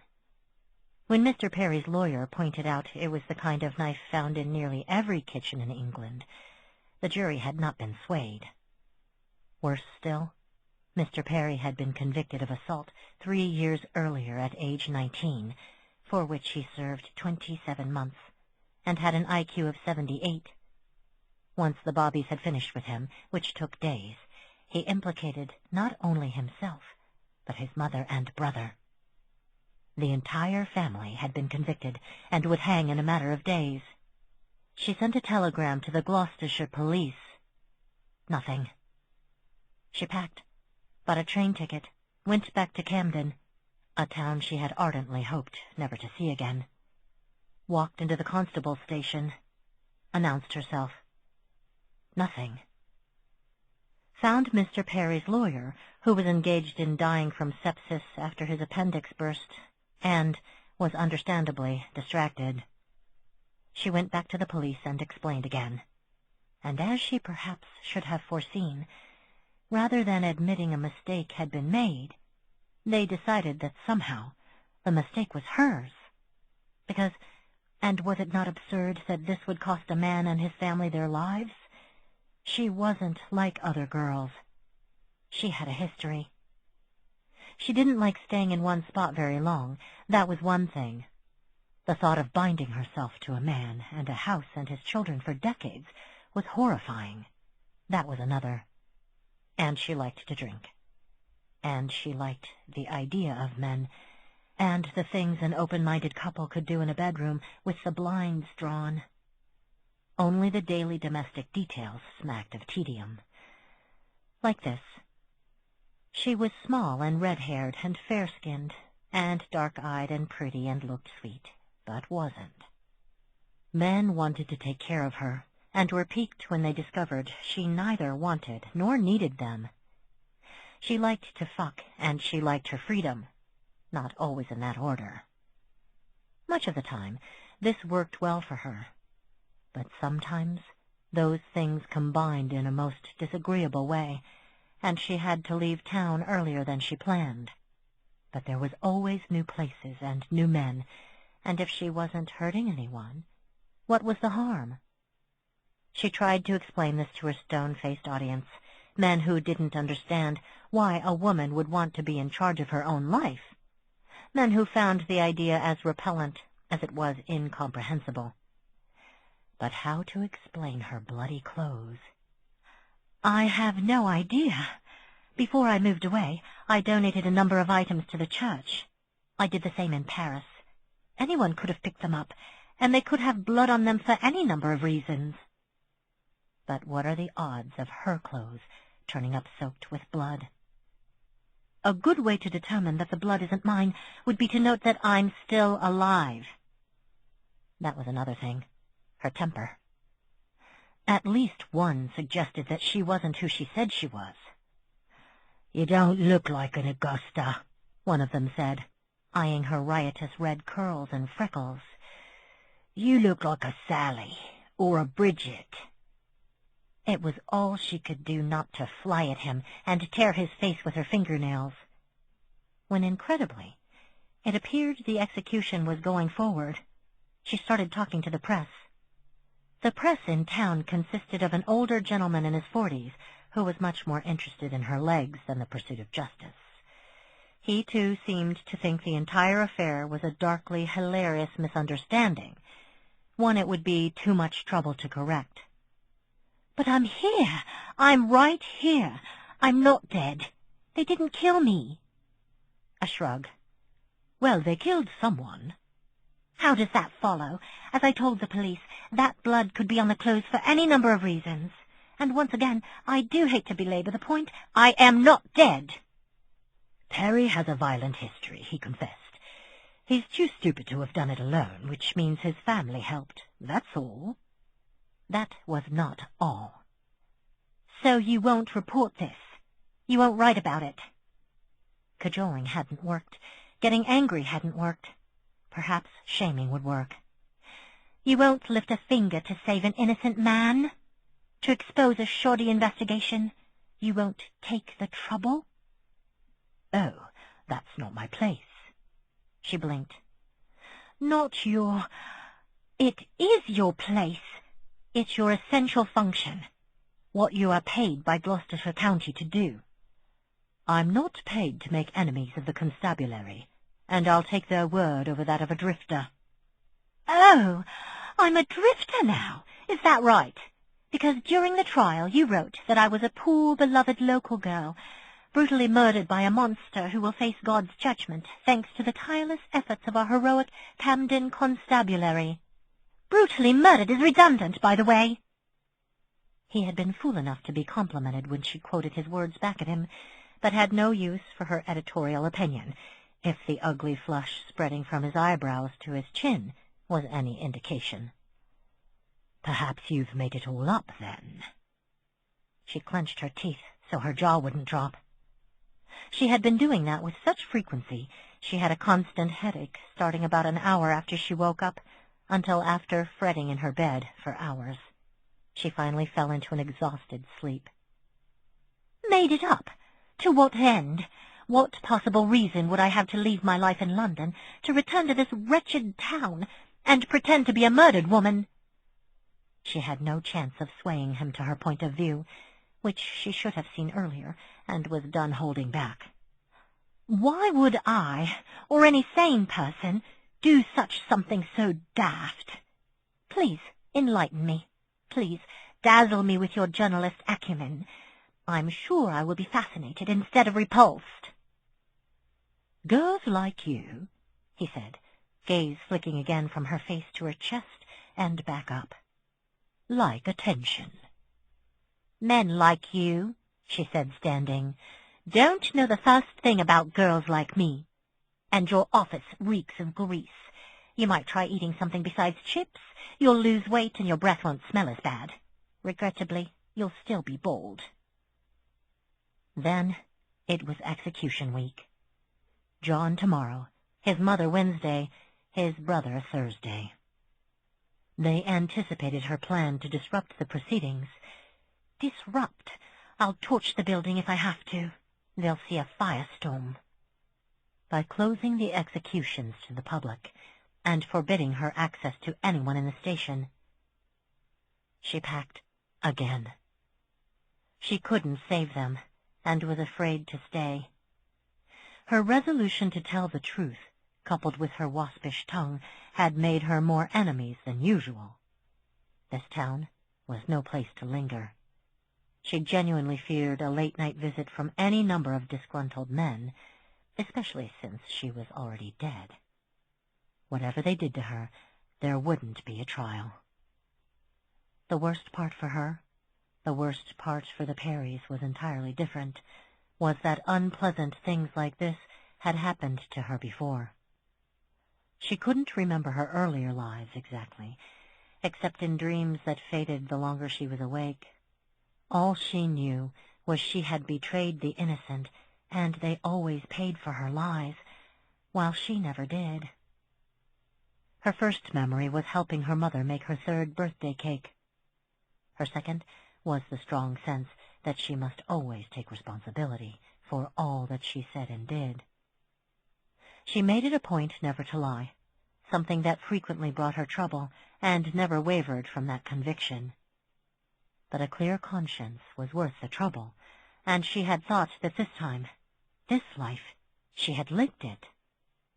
I did the right thing, she told her diary. She had been keeping one since she was 8, but wouldn't for much longer. What was the point of being careful, of never lying, of being sure of all sides before picking one? Later, when she was writing it all down, she laid it out, almost as if someone who wasn't her would be reading it. From the moment I read about my murder, I did the right thing.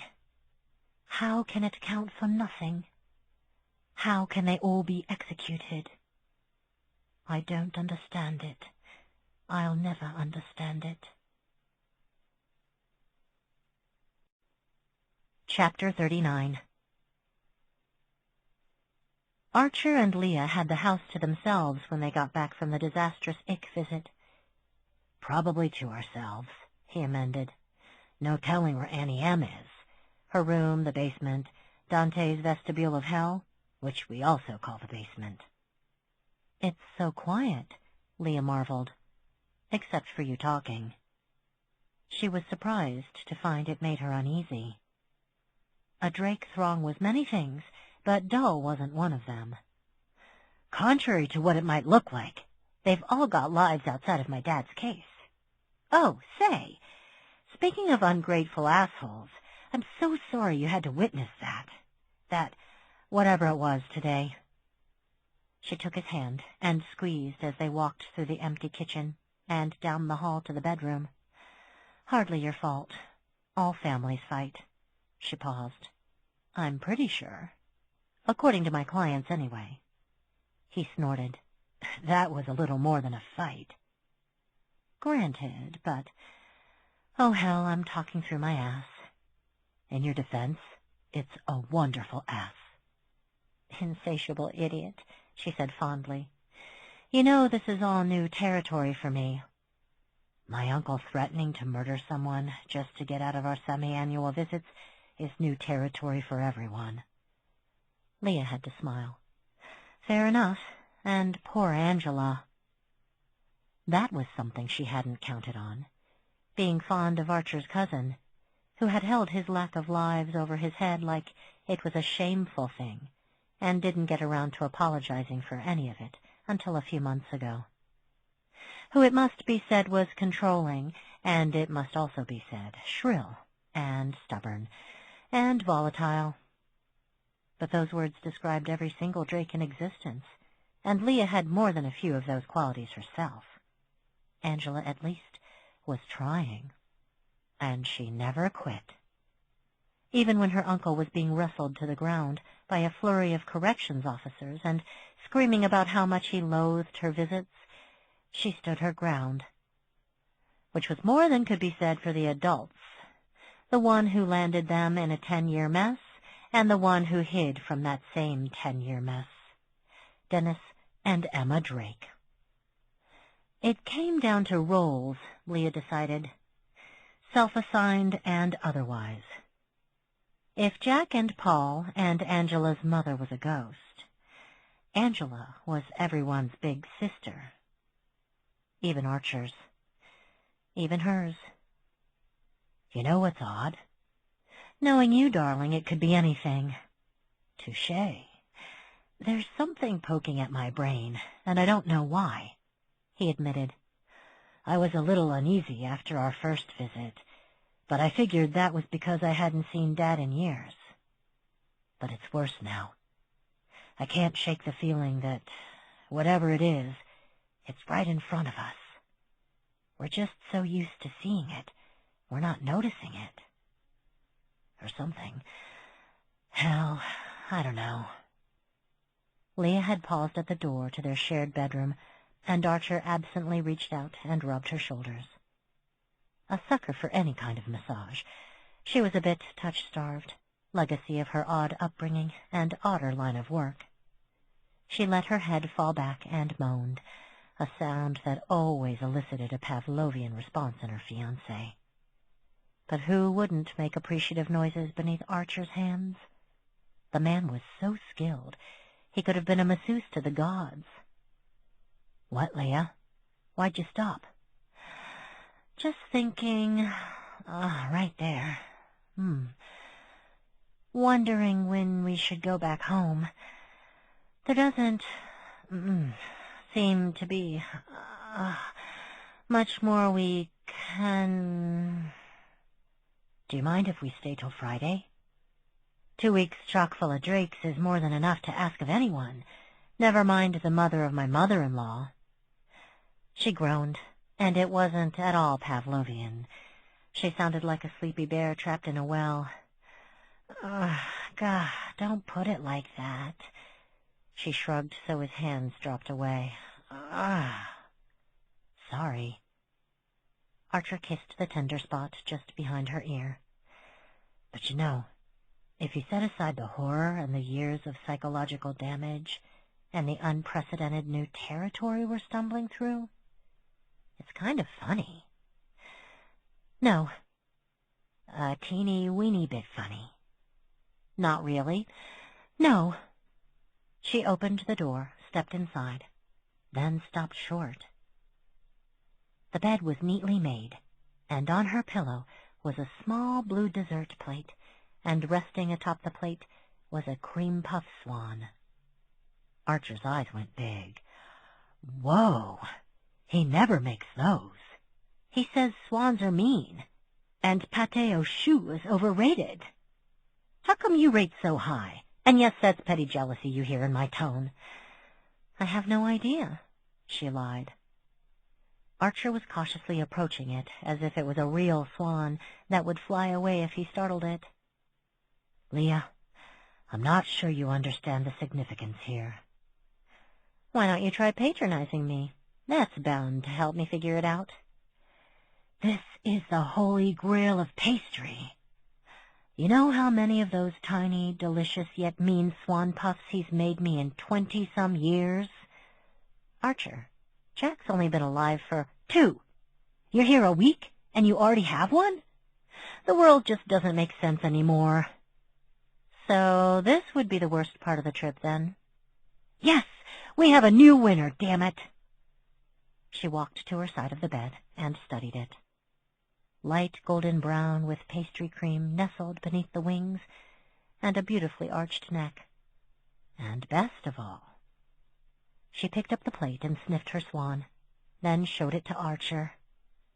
It's not coffee-flavored, which is making you smile because Jack's trying new things. That's all. And if you stop pouting, I'll share it with you. Okay. You should eat the head first. Chomp, Archer mimed, savagely decapitating a bird shaped from pastry. It's deeply satisfying. You can devour the head. I love you so much right now. As you should. Chapter 40. Angela Drake was kissing him, and he had no idea why. At her subdued request, he had driven her to his townhouse on Canal Street. Neither of them had much to say on the way over. This made a 40-minute drive seem a lot longer than it was. Angela Drake wants to come home with me. I should be as happy as I am nervous, but I'm more confused than anything else. The silence was broken when they pulled up to the low 3-story brick building, which was only low in contrast to the skyscrapers in the distance. This is nice. It's not home, but it's much, he replied, hoping for a smile. Alas, thwarted hope. Sorry, Olivia Goldsmith, your wit was not up to the task, although it might have been my delivery. He parked in his spot, got out, pulled the backpack full of leftovers and dirty dishes from the back seat, and walked her across the street and up the front walk. The weight of the pack felt like a reproach. So you scrubbed a gravestone and indulged in roast beef sandwiches and caprese salad. You didn't think it would be that easy, did you? That everything would be fixed for both of you, and you would date and fall the rest of the way in love and live happily ever after? No, not for one moment. He had never fooled himself that anything about Angela Drake would be easy. But he wasn't in it for easy, and it had been a wonderful day. Not just a wonderful day with Angela, a wonderful day in his life, up to a point. and though he was furious with inmate number 26166, he thought his time was better spent trying to help Angela calm down after she threw up. He had a hunch that her male relatives would attend to that other matter, regardless. When they got inside, he saw her looking around appreciatively and decided to get a crucial detail out of the way. "I inherited this," he explained. "My grandmother left it to my brother and me. By the time she passed away, it was just me." "Okay." She was examining the books in the shelves to the left of the fireplace. "Gory fan, Yes, also Wilkin, Hyacin, McNair, Kinney, Eagledon, Miller, Gaiman, and Branch." "Eclectic," she murmured, examining Susan Branch's homey, watercolor-illustrated Vineyard Seasons, shelved beside Frank Miller's Sin City. "Yes, and again, I inherited this place. I wanted to be upfront about it." She gave him an odd look, and he was amazed at how quickly he'd blown it. Within 20 seconds of putting his keys in the lock, a new record. "The reason I'm telling you this..." "Twice." She softened that with a gentle, "You don't have to explain." "Is because the last woman I went out with used real estate listings to select romantic partners." That got her attention. And even better, the odd expression morphed to interest. "I guess that's my cue to say, no way, but, Chicago real estate." "Remarkably, that is exactly how she explained it to me," he replied. "Once I realized why she asked me out, I told her I inherited this place. I didn't earn it, didn't buy it. I'm a cop. I've always been a cop. I'm not rich, in other words." "She dumped you?" "Unfortunately not. She told me that inheriting it wasn't a deal-breaker because no matter how you got it, it's still a terrific piece of real estate. We should go out some more, quote unquote. So I ended up breaking it off." She brought up a hand to cover her grin. "Geez, I'm sorry. That's awful." "That's Chicago," he deadpanned, because Richard Gere in Chicago had been a tap-dancing demigod. He loathed all musicals, save that one. He led her through the short hallway and the 2 steps down into the sunken living room. His furniture consisted primarily of classic dark wood and muted colors. A tan love seat, a deep brown couch, dark patterned throw rugs, lots more bookshelves. The reddish-brown hardwood floors glowed. He had an unnatural fondness for waxing them. It was tedious, and he could shut off his brain while sinking into the task. It was much like meditating. "Something to drink?" "Please." "White wine, red, water, tea?" "Water is fine." She followed him into the kitchen, which was small and sleek, with dark wooden cupboards and black appliances, and took a seat at the butcher's block. "Angela, you don't have to eschew wine because I can't drink with my medication." "I don't think I was eschewing anything. And you can. But you probably shouldn't." He laughed. "Excellent point. But please, have whatever you like, truly." "Water really is fine. Sparkling if you have it." "Oh, I've always got some of that on hand. I have an unfortunate addiction to chocolate egg creams. I've got no idea what those are." "Too bad, because I am sworn to guard the family recipe. Also from my grandmother, for life. But they're wonderful, trust me." He pulled out a small bottle of Perrier, made use of the ice dispenser in his fridge, and poured her a cold glass. She drained it right away. Stress was a notorious dehydrator, and he promptly refilled it. "So..." He paused. He waited for his brain to spit out the right thing to say, something that would fix everything, and make her smile, and reassure her that her uncle might not give a shit, but she was surrounded by people who cared about her. Think of something, anything, an affirmation of life, a knock-knock joke, something. Drawing a blank here, his brain replied. Sorry, old friend. He cleared his throat. So, about what? But she was already shaking her head. Nope. He took the cue and backed off. As you like. But now what? Angela, thank God, seemed to know. Of the two of them, she was definitely the least jittery, and the most dehydrated. She drank half her second glass, got off the stool, and walked to the fridge, where he'd been stuck as he begged his brain to cooperate. Tell me to stop, she said, and I will. Then she kissed him. Chapter 41. They'd staggered up the stairs and careened down the hallway. He bounced off a wall at least twice, and finally made it to his bedroom. Because life occasionally wasn't shitty, he'd changed the sheets the morning before, and was caught up on his dry cleaning. Oh, my God, she panted, hands busy at his belt. Immaculate fireplace, gorgeous kitchen, a zillion cookbooks, more bookshelves, mint green walls in your bedroom, tasteful curtains and thick cream carpet. Were you Chuck Williams in a previous life? No. Jesus, her hands.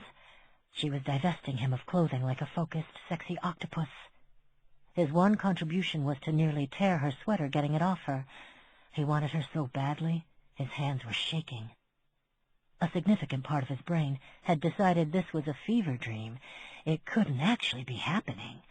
Ergo, it wasn't. She gave him a gentle shove, and his back hit the bed as she shimmied out of her black pants and made short work of her coral-colored bra and panties. Her hair was a rumpled cloud of reddish-blonde waves, and her breasts were small and sweet and plum-sized. He was surprised to see she was short-waisted. Her long legs distracted from that, and she was speckled with freckles down her neck and across her chest. You are really beautiful, he managed, perhaps the most inadequate statement in the history of language. You're pretty cute, too.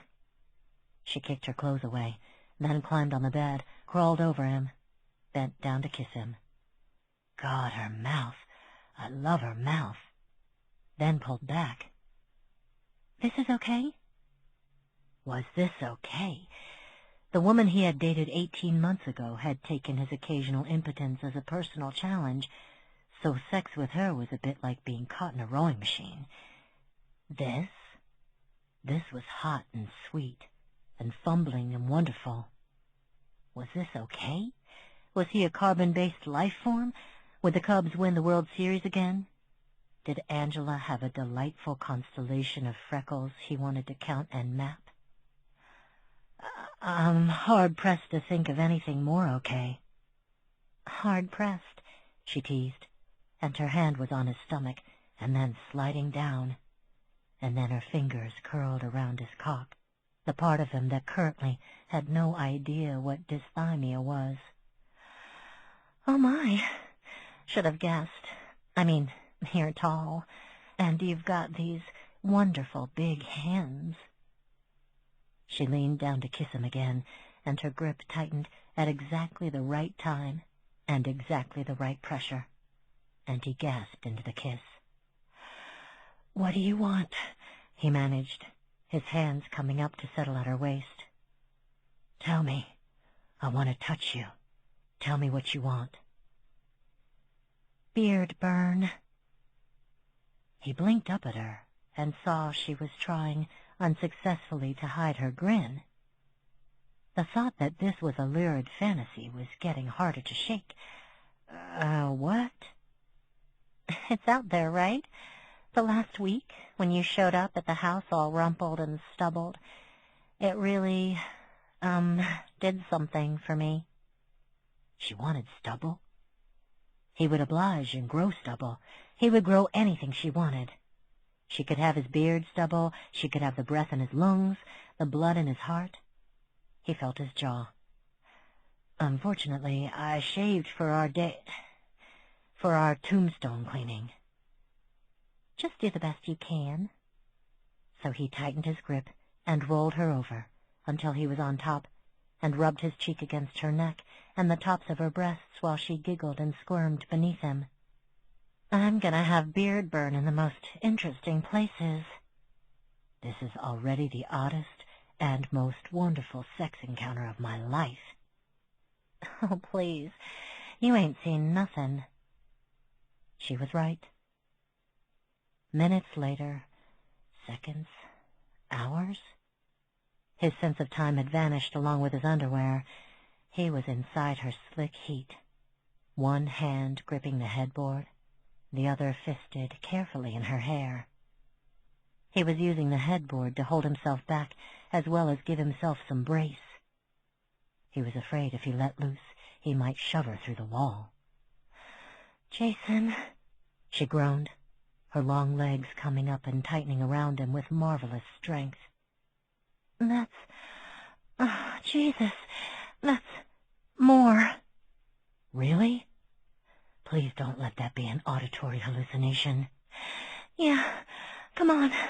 I won't break. Fuck me harder. You can... Oh, fuck, that's good. That's perfect. Please don't stop." "Oh, thank God. I'm not sure I could." "Just let me...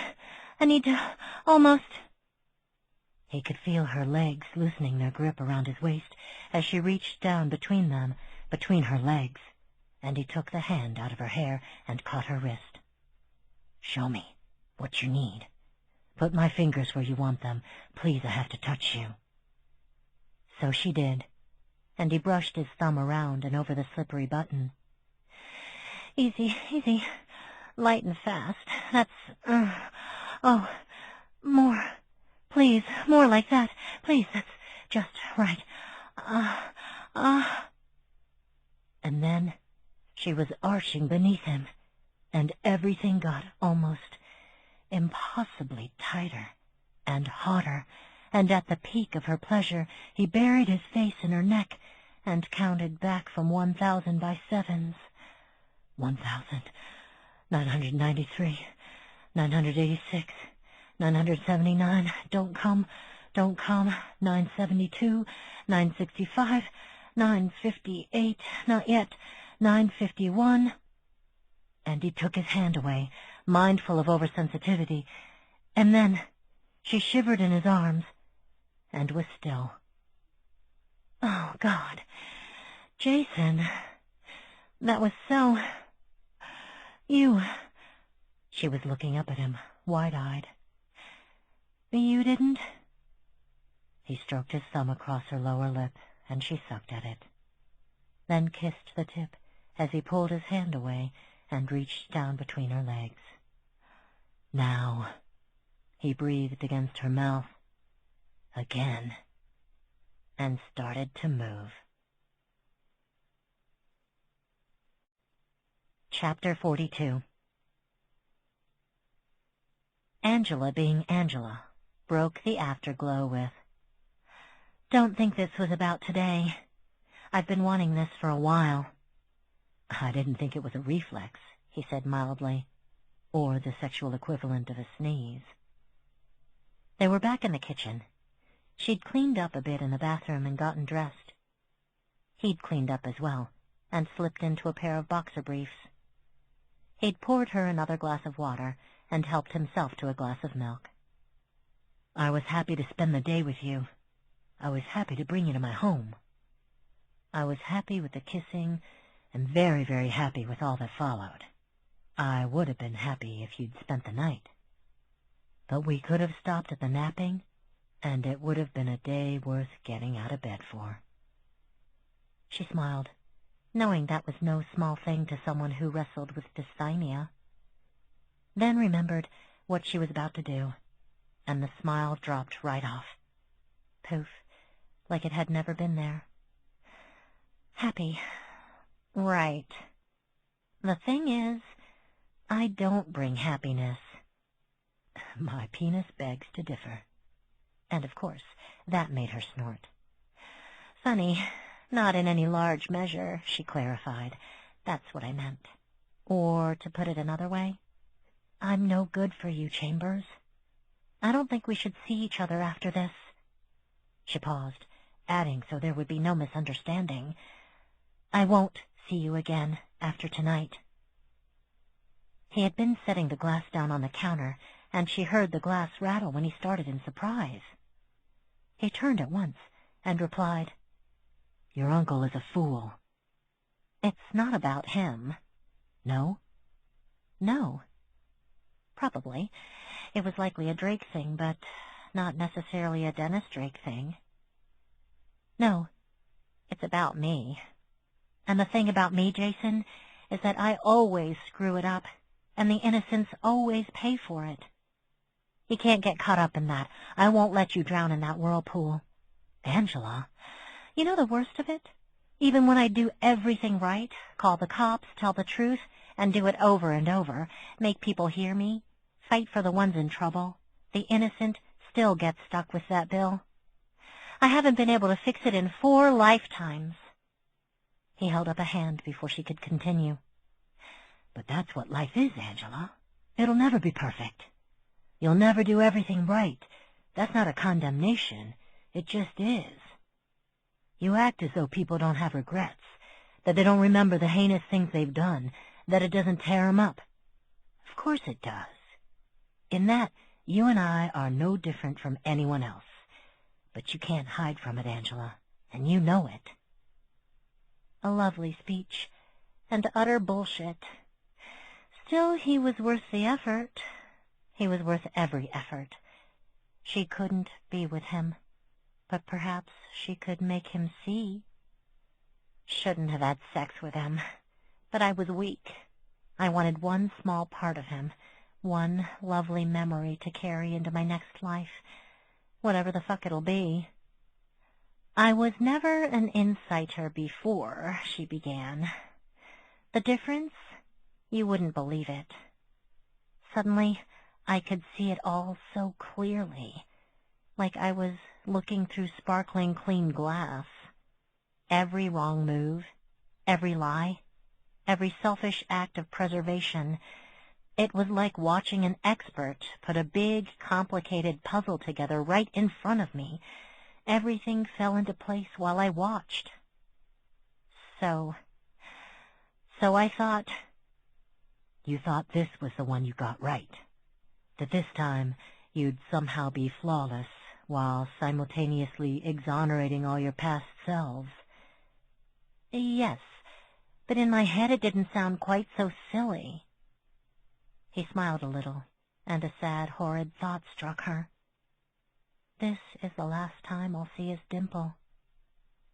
"It is silly, but not for the reason you think." "Do tell."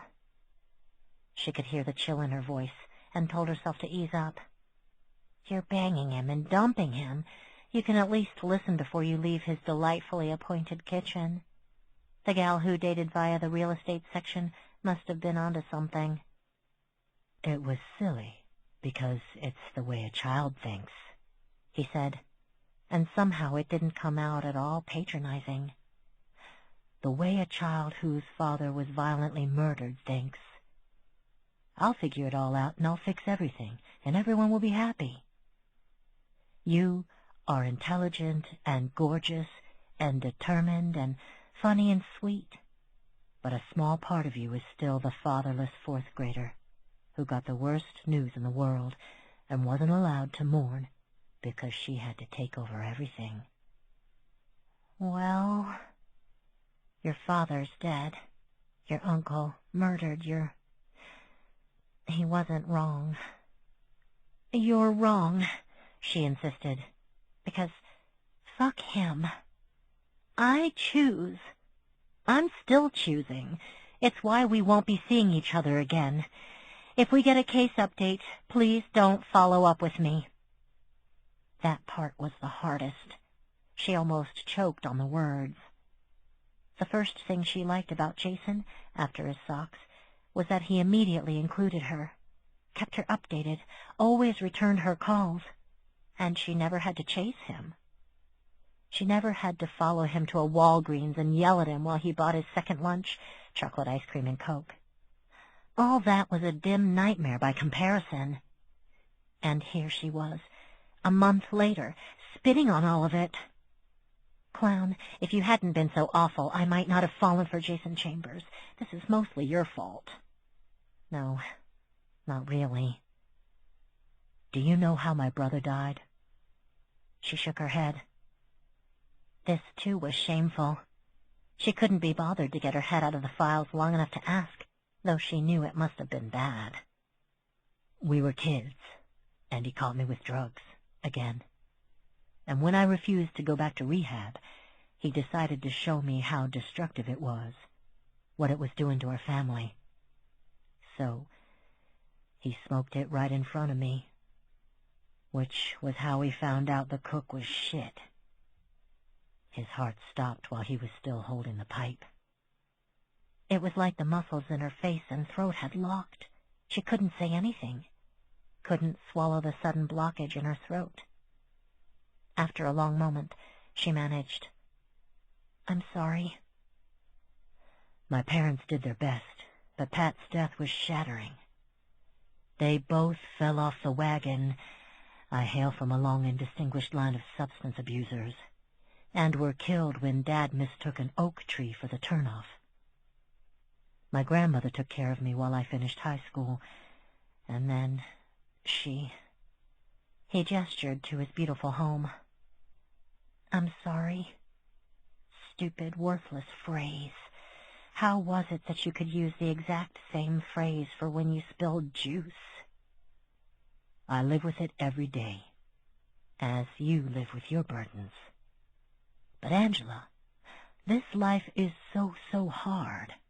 There's no guarantee the next one will be any easier, no matter what the insiders or the priests or the therapists promise. Why not grab any bit of happiness you can? You're entitled to love, and on my good days, I think I might be too. "You are," she said thickly. "Geez, of course you are. Teenagers are dumb, right?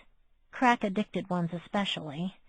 They make stupid decisions, and it's a miracle any of us lived through it. It wasn't your... I know if you could do it over again, you wouldn't buy the drugs. But you've got it wrong, Angela, again." He said this to her in a gentle tone, devoid of the smallest bit of pity for himself or condemnation for her. I'd buy them and take them myself, with no hesitation, because my brother was the one who deserved the fulfilling life with the beautiful home and the wonderful girlfriend and the challenging work. Not me. Never me. He gestured to his beautiful home. I am living a stolen life. My brother's life. None of this should be mine. Most days, I know it. I believe it. Days like today, I wonder. No. I'm leaving for my own reasons. It's not a punishment I'm handing down to you because you were bad. My decision has nothing to do with your brother. We're both reading too much into this because we're not breaking up. We weren't even dating, really. I suppose not, he said quietly. Just hoping to. Or perhaps that was one-sided. No, she whispered. She cleared her throat and forced her voice to rise. No, it wasn't. But it's just as well that our whatever it is ends now. Thank you for a lovely day, which got weird and unpleasant and then briefly lovely, and then I wrecked it again, and where the hell are my shoes? He went to the living room and brought them to her without a word. Said nothing while she slipped them on, found her purse and slung it over one shoulder, made sure she had her phone. He just looked at her with that intense, blue-eyed stare. Looked at her while he was standing there, all brazenly gorgeous, and lightly tanned, and flat-stomached, and big-dicked, and a revelation in bed. That hour between the sheets had been the best sex of her life, and if she kept thinking about it, she'd go and do something really stupid, like Strip and spend the night and then possibly linger in the morning and maybe stay forever. I don't need a ride, she said before he could offer, if he was going to offer. I'm going to take a cab. He nodded. Okay. It was nice meeting you. Thanks for all your hard work. Sorry about my fucked up family life. Sorry about yours. You have a lovely home, and no matter what anyone says, you deserve a nice life. Nope. None of it would work, and almost all of it would make things worse. See ya. Really? That's the platitude you went with? One thing I don't understand. She turned back, almost relieved. It wasn't over until she crossed the threshold. You indicated you've wanted me for a while. Yes. The minute I saw the socks and the dimple. But not for a relationship. Right. And decided to have me regardless. She cringed internally. Yes. Despite knowing that you would make your feelings plain when we were finished. Yes. Cold. Warned you. She left before he could see her tears. He didn't demand she stay, or call after her to come back, or rush dramatically after her. It wasn't a movie. It was real life, which was awful. And that was the point. Both their points. Chapter 43. Archer. Archer. Pigeon ate my burger. Archer! This last was hissed right into his ear, which was a tactical error, as Archer mistook her for a bug and swiped at her hard enough to make her ears throb. Friggin' mosquitoes. He rubbed his eyes hard enough to make her own water with sympathy. Cuz, what's up? I'm sorry, she whispered, already regretting the insane impulse that led her here. Fortunately, Leah was still deeply asleep. Loudly, deeply asleep. My God, she sounds like a blender wrapped in a towel trying to blend a brick. For what? You okay? He was trying to prop himself up on his elbows, staring at her in the low light from the partially open bedroom doorway.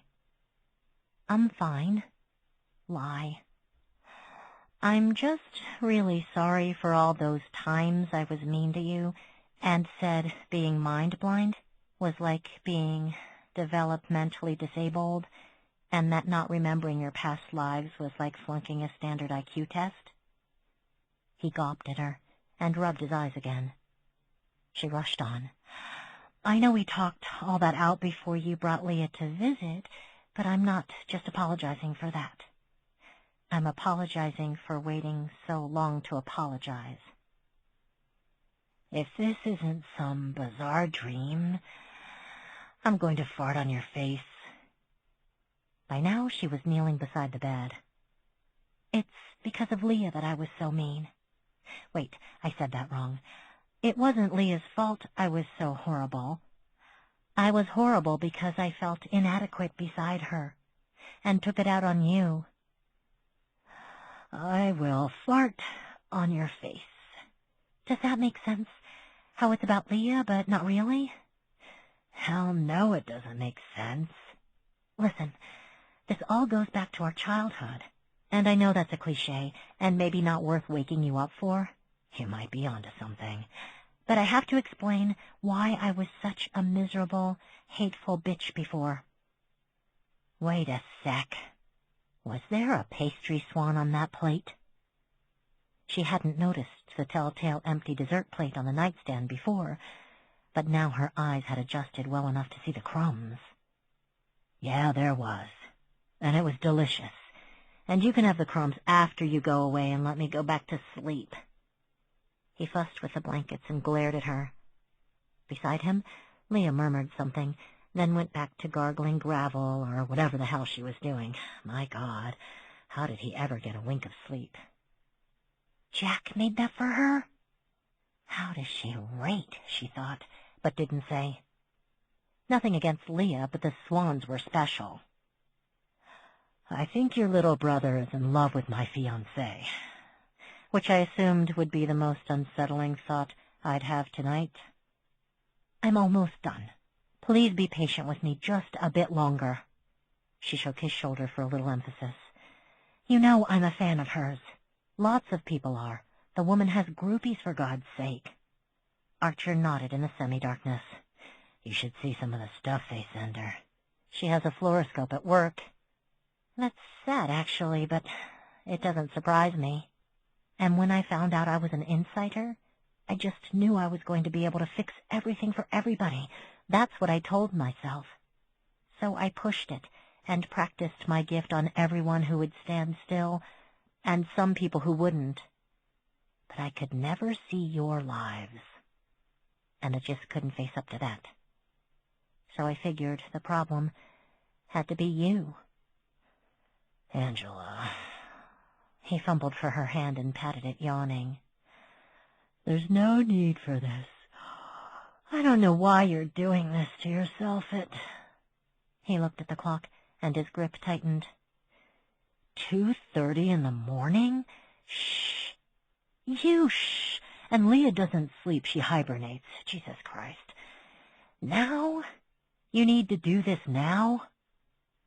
Need was exactly the right word, because this was about making amends, sure, but it was also about learning to live without the fallout from all her mistakes. Even when I apologize, I'm selfish. Was that funny? Sad? All of the above. No matter what I did, I was never more than a magician doing card tricks. But Leah was already making a name for herself. She could make people appear within other people. She helped them see the dead. I could never do it so well, and I took that out on you. It drove me nuts that I couldn't see your other selves. It just reminded me of my own failings, made my amateur status that much more obvious. And it drove me nuts that you couldn't see them either. Couldn't learn like the rest of us.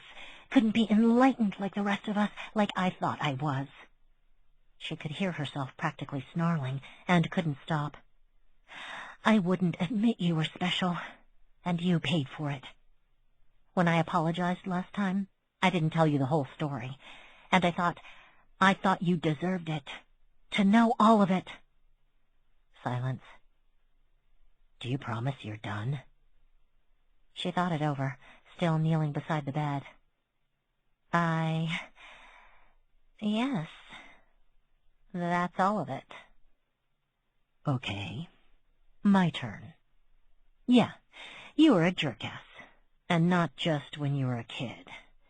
You were shitty to me when you were old enough to know better, and that sucked. And you know it, and I know it, and everyone in the family knows it.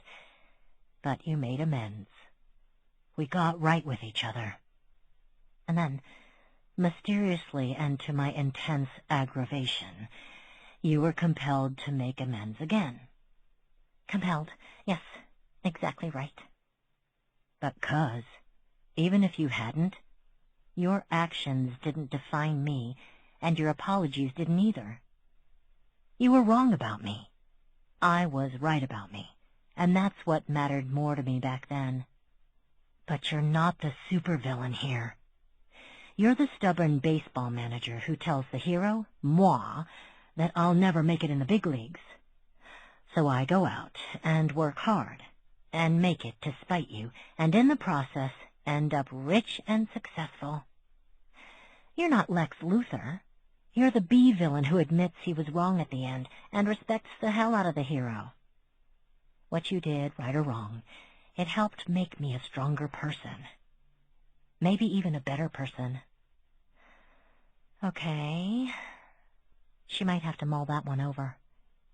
He sighed, picking up on her hesitance and confusion. In other words, I was just as self-involved as you. My ego's just as fat as yours. We both got some things wrong about each other, and Something's right. I will fart on your face very soon now. The end. That made a little more sense. Not the farting, the rest of it. Okay. Thanks for indulging me. I got home from Jason's and couldn't go to bed until I amended my earlier apology. Her eyes had adjusted quite well to the gloom by now. She saw him blinking at her. So you got home from your weird date with Detective Chambers. It wasn't weird, she hissed, still mindful of waking Leah. Then she thought it over for a second. Tombstone cleaning, prison visit, Uncle dropping the C-bomb, and promising at least one murder. A delicious fuck, a bitchy blow-off, all culminating in a bedside confession. No wonder she was exhausted. Well, okay. It was weird. And then you came up here to wake me up out of a sound sleep and remind me that you can be a self-absorbed jerkass. But tonight, at least, you were an apologetic, self-absorbed jerkass? No, I took a shower first. He settled back and hauled the blankets up under his chin. Good. Glad we got it all cleared up. But make a note, because in another 10 years I want a middle-of-the-night apology for this middle-of-the-night apology. Just make an appointment or mention it in the Christmas newsletter so I know when it's coming. She giggled, something she hadn't imagined doing even once during this conversation. Done. You promise? Super done. Go away, you controlling, aggravating, bitchy idiot. She wanted to hug him, but she'd disrupted his sleep cycle enough for one night. Instead, she took the plate and quietly closed the door, and wasn't too proud to lick her finger to get every one of those delicious pastry swan crumbs. Chapter 44. His cell rang, which was unwelcome. Jason wasn't stupid enough to imagine it was Angela, explaining she had waited until summer to pull an April Fool's prank. He'd known trying to go to sleep was futile, and it was too soon to wax the floors again. He wasn't hungry, and he wasn't thirsty. He had no stomach for work, and didn't feel like reading. So, he was flipping through channels and rediscovering what most insomniacs knew. It didn't matter how many channels you had, or where in the world you were. There was nothing on at 1 a.m. The hell with it. He didn't recognize the number, but picked it up anyway. Woe betide the pollster in the wrong time zone who wanted his opinion on current events. Hello? I hear you've been stirring shit with a stick over at Ick, Chambers. Mom? Auguste aggrieved sigh. You know damned well I'm not your dead mom. This is Klein. Perfect. Klein, why are you pestering me in the wee hours? Are you so bad at retiring they've kicked you out of retiring? And if you are, why the hell would you call me to complain? Buddy of mine works intake processing, gave me a call tonight. Name's Mahler. Yes, I met him this afternoon. He's not really a buddy, Klein explained, as if Jason had declared Klein had no buddies and demanded the exact truth of their relationship. He's married to my niece. She's a nice kid, but he's a shithead. He's a gun owner and says he likes hunting. Bullshit. He's a vegetarian. How the fuck does that happen? This is fascinating, Klein. Please don't confuse that genuine sentiment with sarcasm. I'll be crushed. Anyway, turns out he was trying to help you out and got fired for it. I could have told him it was a waste of time. Oh, hell. Sorry to hear that. And he was. Mahler had seemed like a good enough guy, and had appeared to genuinely appreciate Leah's offer of help. Well, he was short. Out of there by the end of the month anyway. Wasn't all bad. They're moving to the burbs, and he hates the commute. It's kind of you to keep me up to date on the minutiae of your family's lives. You think I'm calling yet? He heard hissing and immediately knew what Klein was doing. He was fond of belching, but felt it was ungentlemanly to make a lot of noise, indulging his frequent coke-inspired gas attacks. So he hissed the belch into his fist, which took longer, was more startling and called more attention to him than just letting it rip would have. Of all the noises Klein's body made, the hissing one was the one Jason missed least. 1:30 in the morning to give you updates on my niece's move? Yes, Klein. That's what I think. Feel free to set me straight, unless you want me to commit to helping them move, in which case I will cordially invite you to get lost. Lighten the fuck up. I swear you're the most uptight guy. Know what your problem is? That would be problems, plural. And yes, you need to get laid. Jason laughed, and for a few seconds worried he might not be able to stop. He had to wipe his eyes before he could continue. You were saying why you called? Yeah, I was. So whatever you and those insiders did, you freaked Dennis out. Astute and to the point, Klein, as ever. Shut up. I got the whole thing from Mahler when we hit the bar.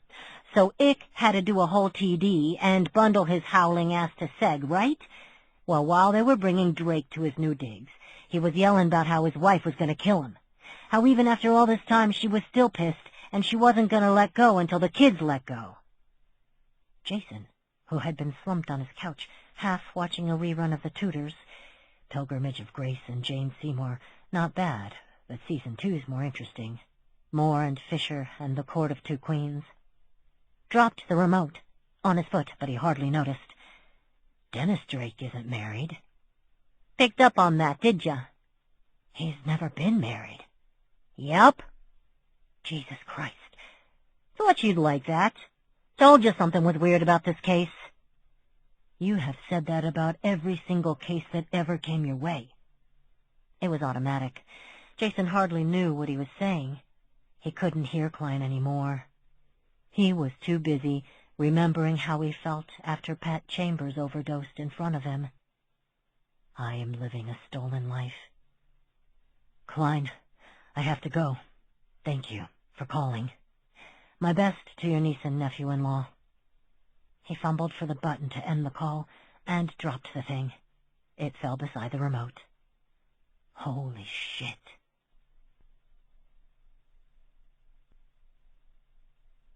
Chapter 45. He did what? Angela wasn't too proud to bask in the group outrage, which was deafening and chaotic, and made her feel better. A little better. Paul had jumped to his feet. I'll strangle him with my tape measure.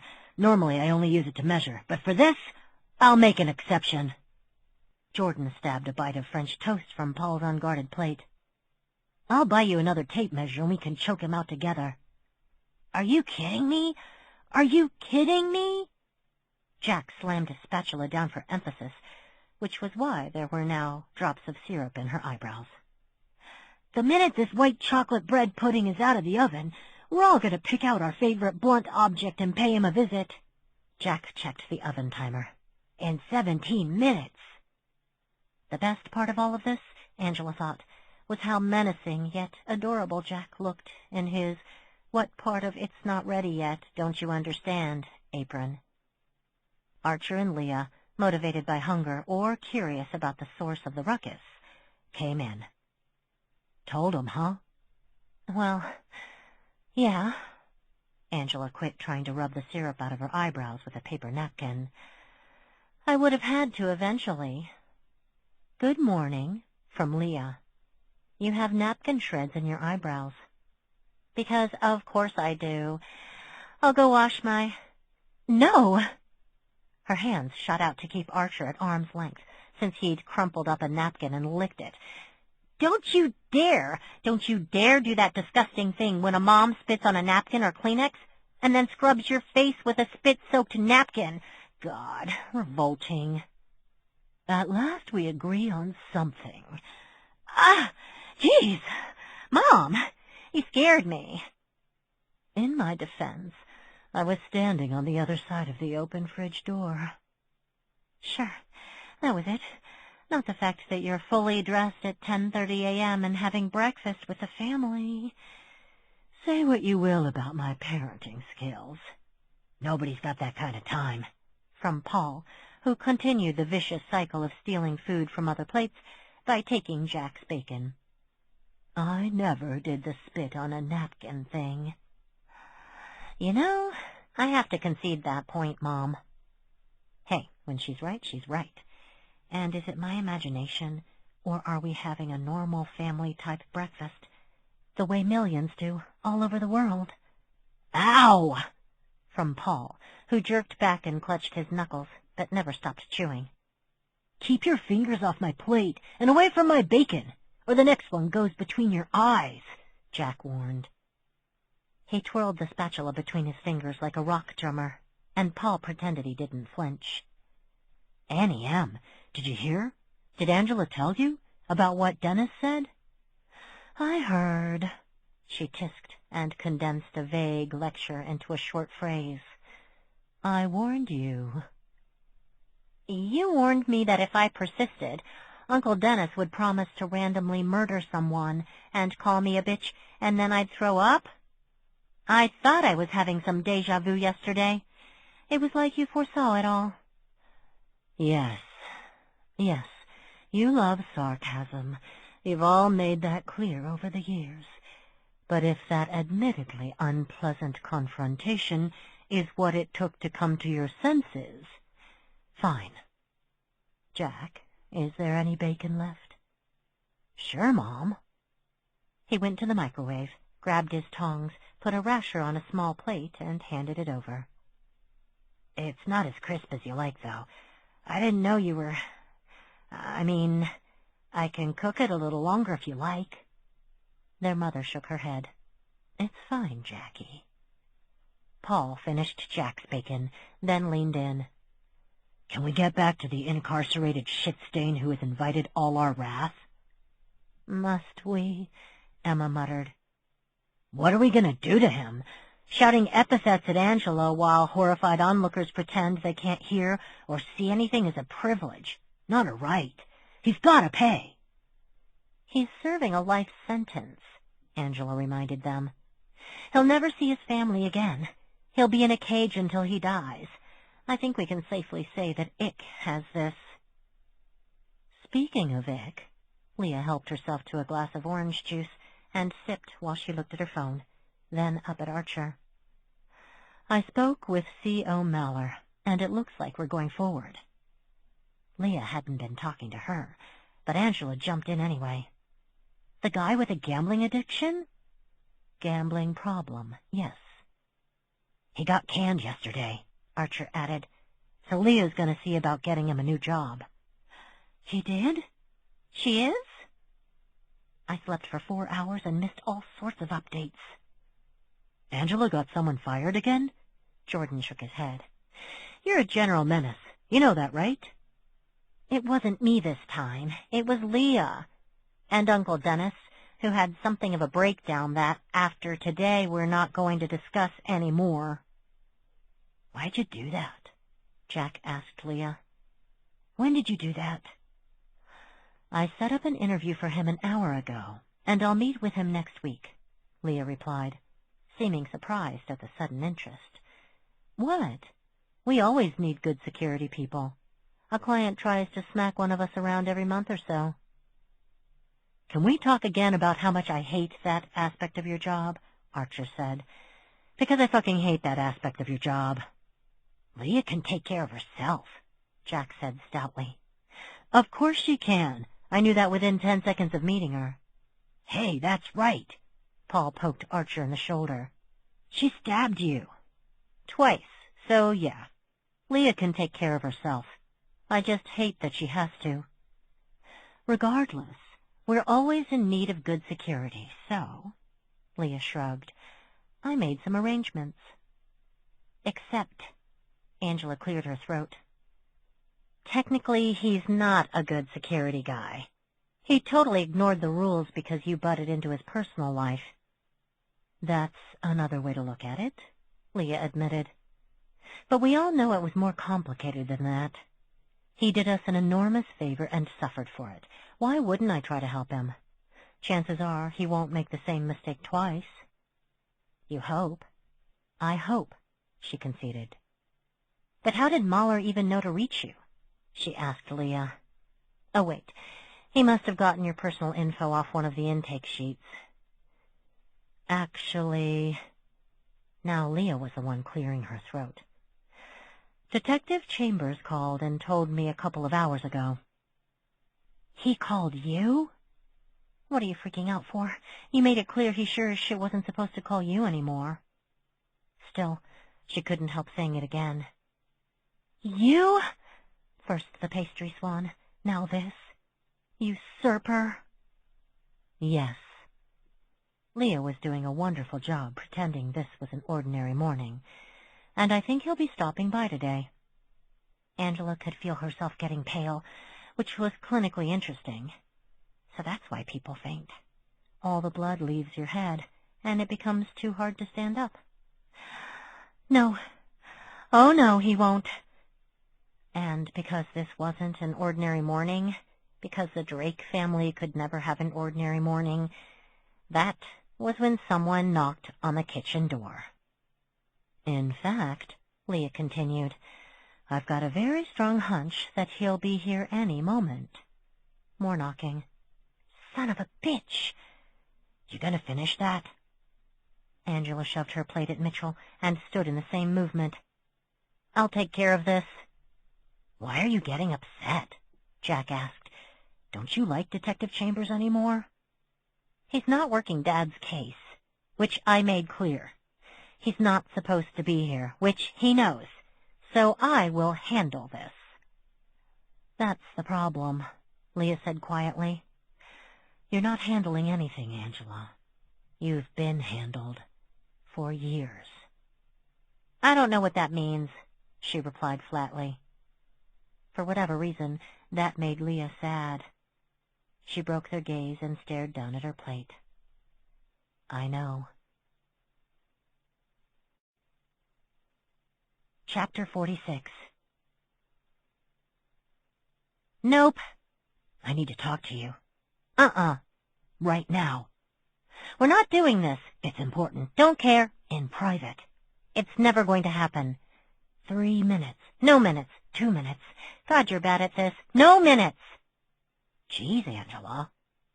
Her brothers were staring at her in amazement, and Paul added, Give him 120 seconds. It's 2 minutes out of your life. 2 minutes out of my life, then 1 day, then 1 year, and then you turn around and it's been a decade. No. And was she just supposed to pretend Jason didn't make himself extra hot on purpose before coming over? Was she supposed to act like she didn't see how great he looked in dark jeans and an aqua polo shirt? And ignore the fact that he didn't shave on purpose, just to fuck with her and flaunt his stubble? Bastard. 1 minute, Archer said, and that's our final offer. Done. Wait! What a stupid time for a lapse in concentration. It's the stubble's fault. This isn't an auction. It's not their decision. You've got 20 seconds, Detective. Mitchell looked at his watch. Go. Jason sucked in a deep breath and got started. Our first visit to Ick. Dennis would only talk to us for 5 minutes. Claimed he didn't want to go over his allotted visits for the month. Angela frowned. Yeah, but we knew that was a lie. You checked and he had plenty of hours left. But that's all I could do. See what he had left. I made a small assumption. He had plenty of hours because no one had been to see him. That assumption led to a mistake. I didn't bother asking for the log.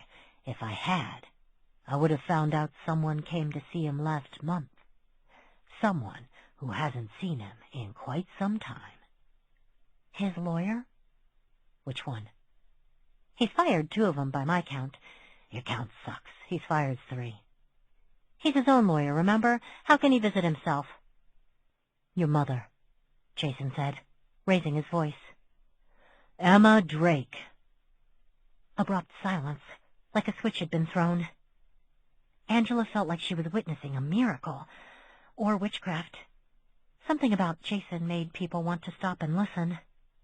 Maybe it wasn't people, a general term. Maybe it was just the horde. Jason started a little. Oh, sorry. I was waiting for another chorus of interruptions. You wanted me to continue? Silent nods. Definitely witchcraft. Last month, he wrote your mother and asked for a visit. A week after that, she came. Dumbfounded silence. Why did we not know that? She's always maintained zero contact, hasn't spoken to him since he took the plea and went to prison. Archer was shaking his head. Why didn't we notice he wrote to her? Angela felt dull pain in her palm and realized she'd clenched her fists so hard her knuckles had whitened. Because Mom checks the mail. It's the one thing she's consistently done for the last 10 years. And we let her. Because, hey, at least she was engaged in some part of family life, right? That's what we told ourselves. She turned toward the fridge, where her mother had been standing a minute ago. Isn't that right, Ma? Damn it! Emma Drake had left the building. Chapter 47. It's settled. Mom should be helping with the grocery shopping from now on. How did we not notice any of this? Jordan cried. She left and drove off right under our noses. Multiple times. She somehow got out of here without drawing attention to herself, or asking anyone for a ride or for their keys. Because of that. Angela pointed to the keyboard beside the fridge. Almost every hook had keys. The only one that didn't held the fly swatter. There are so many of us, and we've all got different schedules, and we all need vehicles at different times. You remember, it's why we put the board up in the first place. If any of us get blocked in, we can come in here, grab keys, and move cars. Easy. Even so. Are you new? This place is locked onto a 24/7 chaos cycle. Half the time we've got no idea what the other half is up to. Archer was rubbing his forehead. So, she leaves now and again and nobody noticed. And my dad could have been writing your mom every month, and we'd never have known. It's not like Dennis would mention it during one of the few visits he didn't refuse. Or in one of his rare letters, Dear son, how's it hanging? Also, I write to your aunt every few weeks, which totally isn't a secret. Exactly. I don't get it. They all looked at Jack. So she went to see him. So what? I mean, it's shocking in terms of nobody knew what she was up to, but it doesn't really mean anything. That, Jason said, would depend on her motive for visiting. Maybe to warn him off? No, Annie M. didn't warn him off. That would have involved caring, and dressing before noon, and driving. But even as he said it, Archer looked puzzled. Because if it wasn't to warn Dennis off, what possible reason would she have to go see him? Especially after spending years of energy making it clear that no one should see Dennis Drake under any circumstance. I think I get it.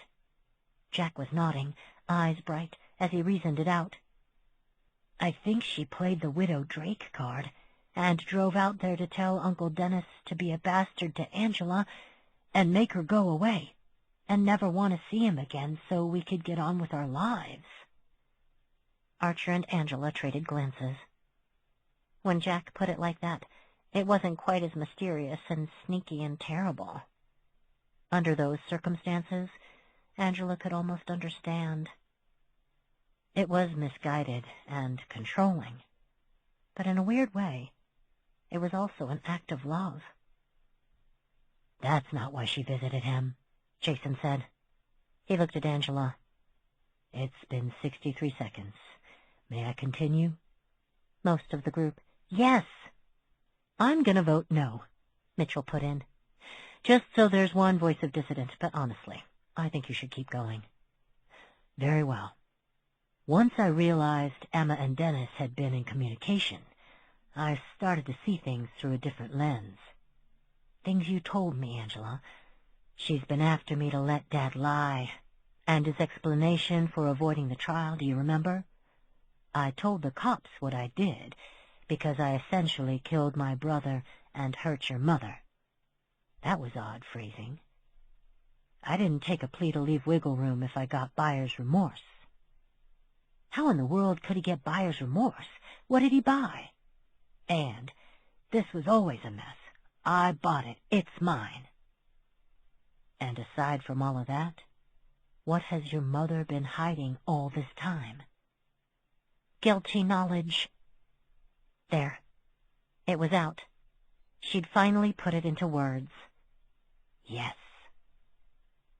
She was shaking her head numbly.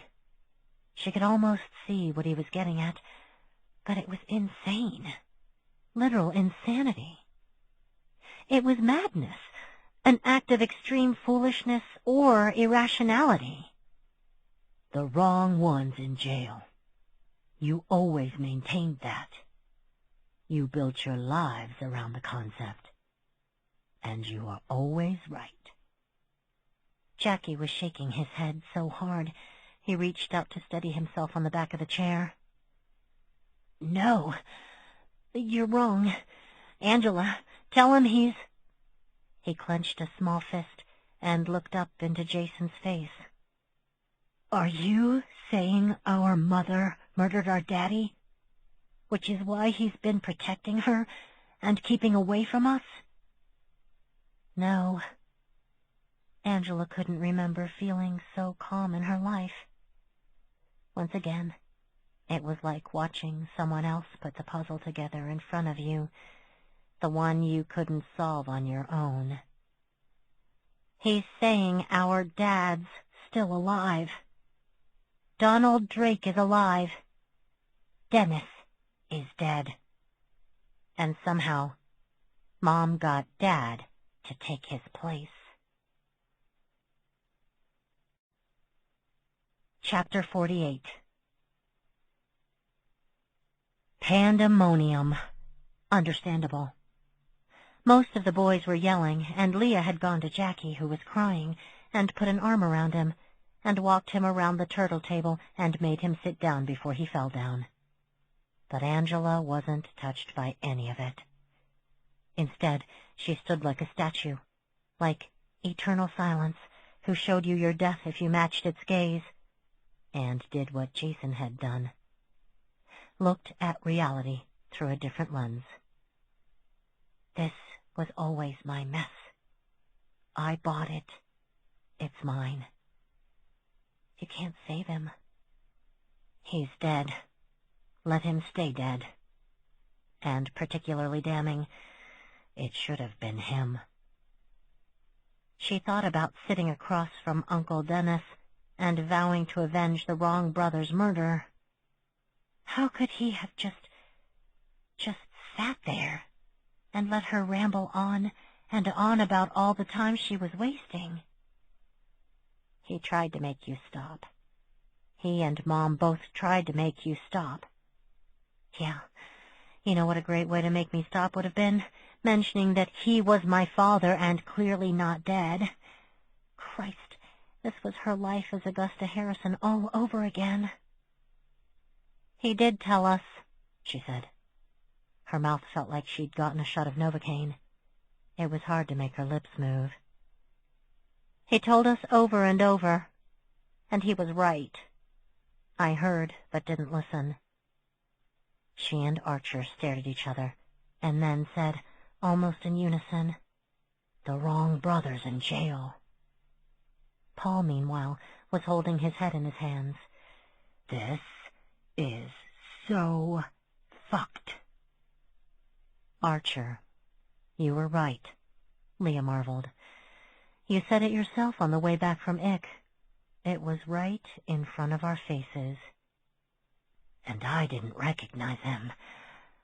Archer was wearing the dazed expression of someone who was still standing, despite taking a beating from a larger, more skillful opponent. Why would I? It's been 10 years. And they have the same build, the same coloring. Sometimes people thought they were twins. If you look at the old pictures, you can see it. In his shock, his eyes showed the whites all around. My dad's the one in the ground. Donald Drake, the good brother. He's the one who's been locked up all this time. That's why he wouldn't see us, Mitchell said. He looked as punch-drunk as Archer did. He couldn't stand to look at any of us, knowing what he'd done. We were kids, but he must have been scared we'd recognize him and blab. We've been in a soap opera for 10 years. Not even a good one like Days of Our Lives, Paul added, almost tearful. A dumb, shitty one, like Judge Judy. Wait, you've got it all wrong. Jack was rubbing his face, smearing tears. All of you, think about it. Daddy just turned himself over to the police and said, "Hi, I'm Dennis and I want to go to prison now," and nobody questioned it? How is that possible? When was the last time he used the word daddy? It's been years. 10, in fact. Who would he have had to fool? Fellow inmates? The COs? Who's going to say, "What's this, you're reading Shakespeare? How out of character. That seems more like something Donald would do. You must be an imposter. Someone get this man a new lawyer." That seems far-fetched, Archer admitted. But that's crazy, Jack said. It wouldn't have even gotten that far before he would have been busted.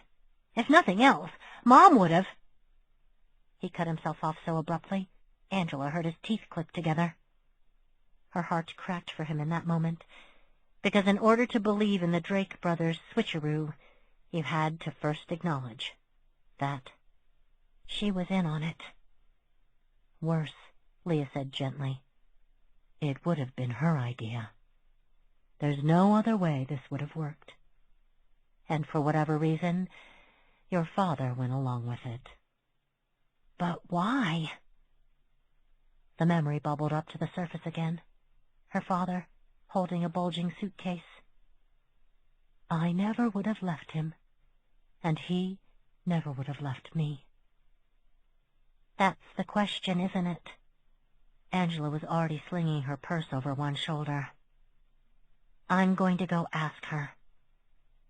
Jason, who appeared to have been waiting for her to reach that conclusion, got up and held the door for her. You know where she went? I know where she went. Angela took a breath. Will you take me there? Of course. I don't want to go, Jack said at once. I can't. The oven timer went off, and she'd never seen him look so relieved. Because of the pudding. It's fine. I'm not going either. I might actually kill her. Kill her for real. Not kill her but not really and then sit in jail for a decade. Kill her, Archer said. You guys stay here and keep Jack company, okay? She was amazed when uncharacteristically quiet nods were the only response. 100 years ago, she would have loved the deference. Now it looked wrong. Felt wrong. Felt wrong. Oh boy, that was putting it mildly. She pulled a Kleenex from her purse, handed it to Jack, watched him wipe his eyes. I'll go take care of this. He sniffed and looked up at her. How? I don't know. I might kill her too, Archer, for putting that look on Jack's face, if nothing else. Let's go, she said, and Jason was right behind her.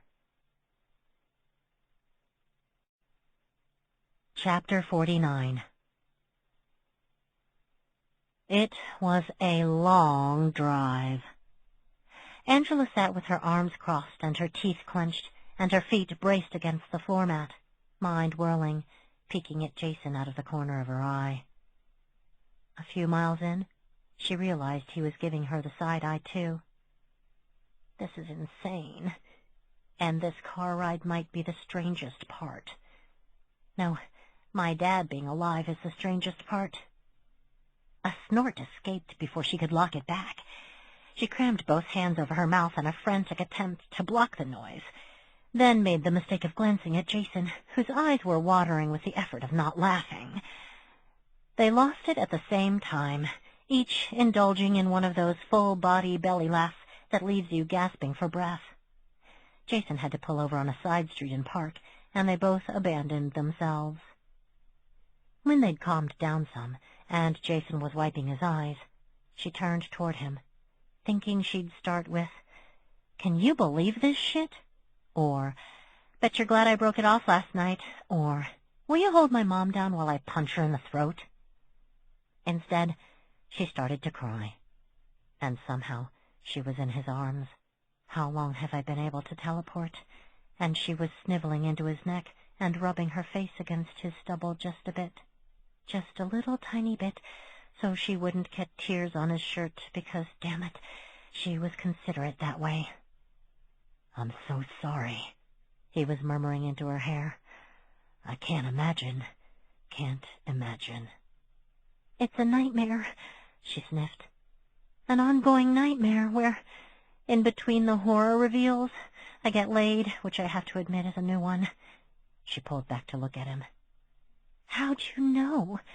How'd you figure it all out?" So he told her about Klein, and in a way, it was the most infuriating thing of all. A random phone call had brought answers she'd been seeking for a decade. What were the odds of Clown retiring and Archer falling for Leah Nazir, setting in motion a cascade reaction that ended up with Dennis, with Donald shrieking the truth at intake processing? Wait. Think that over again. Jeez. Maybe the universe really did want this to happen. I thought Leah would solve it, or point us in a new direction, and in a way... But now I don't know what to think. She rested her forehead on his warm shoulder for a few seconds, then pulled back into her bucket seat. "Thank you for coming to the house. It couldn't have been easy."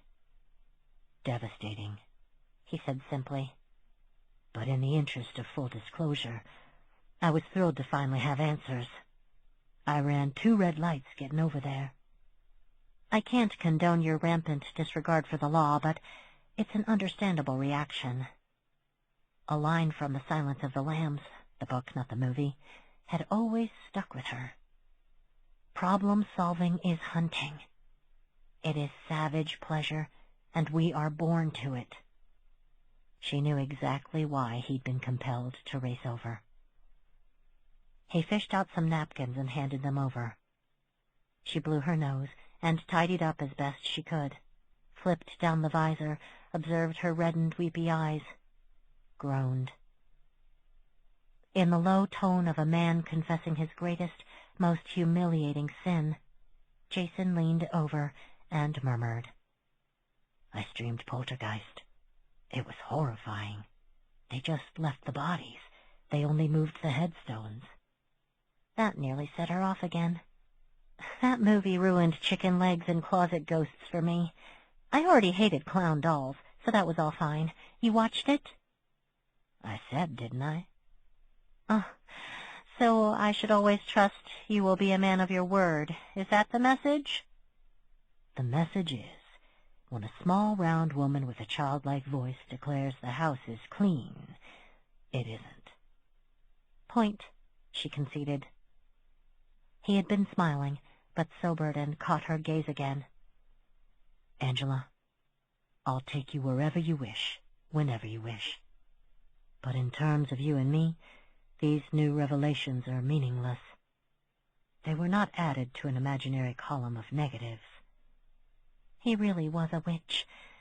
How did you know I kept imaginary columns of... Never mind. Go on. I still want to be with you. I want to give us a chance. You don't have to say anything. I just wanted you to know that your father being alive, and your mother being an almost cartoonishly evil mastermind, changes nothing. I'll always want you. She could think of no reason why he would say such a thing, unless it was the truth. Because now wasn't the time. Thank you, was all she said. Because, cripes, what a week. I heard everything you said. Can we please drive on? Of course. 20 minutes later, they were pulling into the cemetery parking lot. "There's the truck," Angela said with what she thought was a credible lack of surprise. It was Paul's used Ford, the dark blue one Jack had learned the stick shift on. It was usually parked off to the side, and it blended so well into their suburban street that it was small wonder they didn't notice it was missing at first. "Could you stay here?" He was already nodding. "For 30 minutes. Then I'll come for you." "Okay." "I don't trust her," he said simply. She couldn't fault him for that. Angela marched past the newer graves, past the tombs, past the statue of Inez Clark, past eternal silence, and stopped. She took a few seconds to glare at the thing in its cold stone face. "You want a piece? Let's go," she snapped, and when she wasn't struck by lightning, marched on. She found her mother at her uncle's grave, as she'd known she would the moment Jason told them about the letters and visits. "Uh-huh. Look who's returned to the scene of the crime." "Okay, I already need a do-over. Uh-huh sounded great until I said it out loud."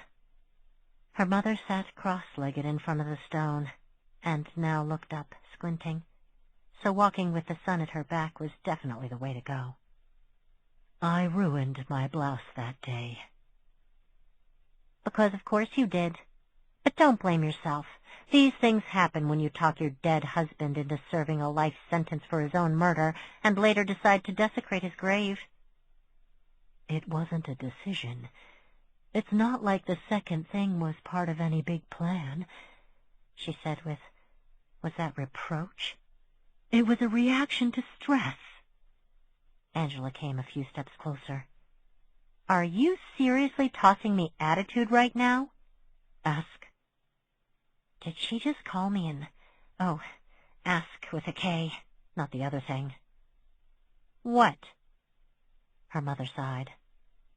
She was still in the outfit Angela had last seen her in half an hour earlier. Red slacks, short-sleeved black blouse, black flats. Business casual wear, as opposed to grave-desecrating wear. Her graying brown hair needed a good brushing, and she had her keys in one hand and nothing else. "Left in such a hurry you forgot your purse," she observed. "I ought to have Jason arrest your ass. He might anyway. Obstruction of justice, for starters. Fraud. Breaking your children's hearts. Consuming selfishness. That last one should be a felony." "Fraud?" Her mother's head jerked up. "I never stole from anyone." "You've been collecting a dead man's pension and screwing up your family like you were getting paid." "That was him." Emma Drake was uncoiling as she rose to her feet. Kind of like a cobra, Angela thought, fascinated. And me without my lidded basket. Or a snake-charming flute. "You can lay this entire debacle at your father's feet." "The entire debacle, huh? Not just part of the debacle? Most of the debacle?" "Yes." "How did I never notice you were a sociopath?" "Oh, please. People toss that word around too much. You know better." "So let's talk about what I know." Angela started to pace around the stone. "Donald Drake is alive and well, or as well as anyone serving a life sentence can be, and he went out of his way to arrange his own life imprisonment for his own murder, which you condoned and possibly planned." When her mom started to say something, Angela added, "And don't say anything sounds bad when you put it like that. There is literally no way to put that where it sounds anything but deeply, deeply fucked up." "I don't expect you to understand." "Make me understand. Break it down." Emma studied her for a few seconds and said the last thing Angela expected. "I really did love him, and never more than when he went to prison. It's how I finally knew." "Knew what?" "That he valued our lives more than Dennis's lifestyle." Lifestyle? It was like your father was caught in a spell. It was always like that. The family myth was that Dennis was a no-good pothead who couldn't keep out of trouble, while Donald was a good and responsible man who deplored his brother's lifestyle. But it was always bullshit. Angela rolled her eyes so hard, her temples throbbed. You pretended to be a widow for 10 years, and you're going to bitch about family myths? Do you want the story or not? Her mother snapped. Less editorializing, more listening. We never made that deal, but fine. Talk about myths. It was all the time. It was constant. Dennis would call, or drop by, or steal your father's car, and without exception, your dad would be out the door. Even if we had plans. Even if I was pregnant. Once when I was in labor. In labor, Angela. I can see how that would be aggravating, she said carefully. He was always leaving to bail his little brother out. Literally. On more than one occasion. But worse, just to be with him. Donald couldn't stay away. I always thought that Dennis had to hit rock bottom, so Donald would. I assumed Dennis would demand our attention one time too many, and that would be it. Donald would realize that his brother would never change, and would focus on the rest of his family. But it never happened. It was so pathetic, Angela. He didn't have the balls to out-and-out rebel, so he put himself on Dennis's fringe, where he could see all the fun and face none of the consequences. Which made sense, because Dennis never had to face them either. The dead guy, Angela said bluntly. That's who you mean, right? The guy who's in the grave? No consequences for the corpse? Her mother waved that away. Shoo fly, enough with your nitpicking. I couldn't break Dennis's hold, so I figured I'd start a family with Donald. Make something new and beautiful and ours for him to hold. And we had you. You trapped him, she corrected. You told me yourself, and even then I thought you told me more out of spite than a desire for me to know the truth. Emma sighed the sigh of the greatly put upon. I can't win with you, Angela. If I tell the truth, I'm a cold bitch, but if I try to pretty it up a little, I'm perpetuating a family myth. You know you're not the victim here, yes? Her mother ignored the interruption. I made him a father, gave him a home. Dennis lived in a trailer, for God's sake. Oh, and you're a snob on top of everything else. Nice. And it still wasn't enough for him. Which should have told you something, Mom. Don't you think? Didn't you ever hear that saying about when you love something, let it go? And if it doesn't come back? Bullshit, trite nonsense. If you love something, you hold on with everything, and you don't let anyone stop you. No. That's the sociopath's version. I warned him, and warned him. At the top of your voice, Angela remembered. A lot. I told him Dennis would get him killed, that it was inevitable, and then where would we be? Because by then I was pregnant again, and again, but the more you tied him down, the more he wanted to get free. And wasn't that around the time that Grandpa died? Angela had no memory of her paternal grandmother, who died of a brain aneurysm the summer Angela turned 3. Her paternal grandfather died of lung cancer a few years later. Okay, I see it now. He wouldn't risk disappointing his parents. But then his father died, and Dad could be the guy he wanted to be. And you must have lost your shit. Everything I worked for, everything I gave him. It's not a gift if it's got strings all over it, Mom. Was in jeopardy, because by then they were actually impersonating each other. You know how alike they looked. Your father still didn't have the guts to rebel, and he wasn't cheating on me yet. But he'd go out with women and introduce himself as Dennis. The memory bubble. Finally, Angela had context. Is it that you don't remember? Or that you think I was too young to remember? He might not have been cheating on you, but he was leaving you. I remember the suitcase, Mom. He'd crammed it so full, the thing barely closed. He was going to be out the door, and you were going to be stuck with the kids who were designed to trap him. Nope, Emma wasn't listening. Clearly, some myths were cherished. He'd introduce himself to strangers as Dennis. Can you believe it?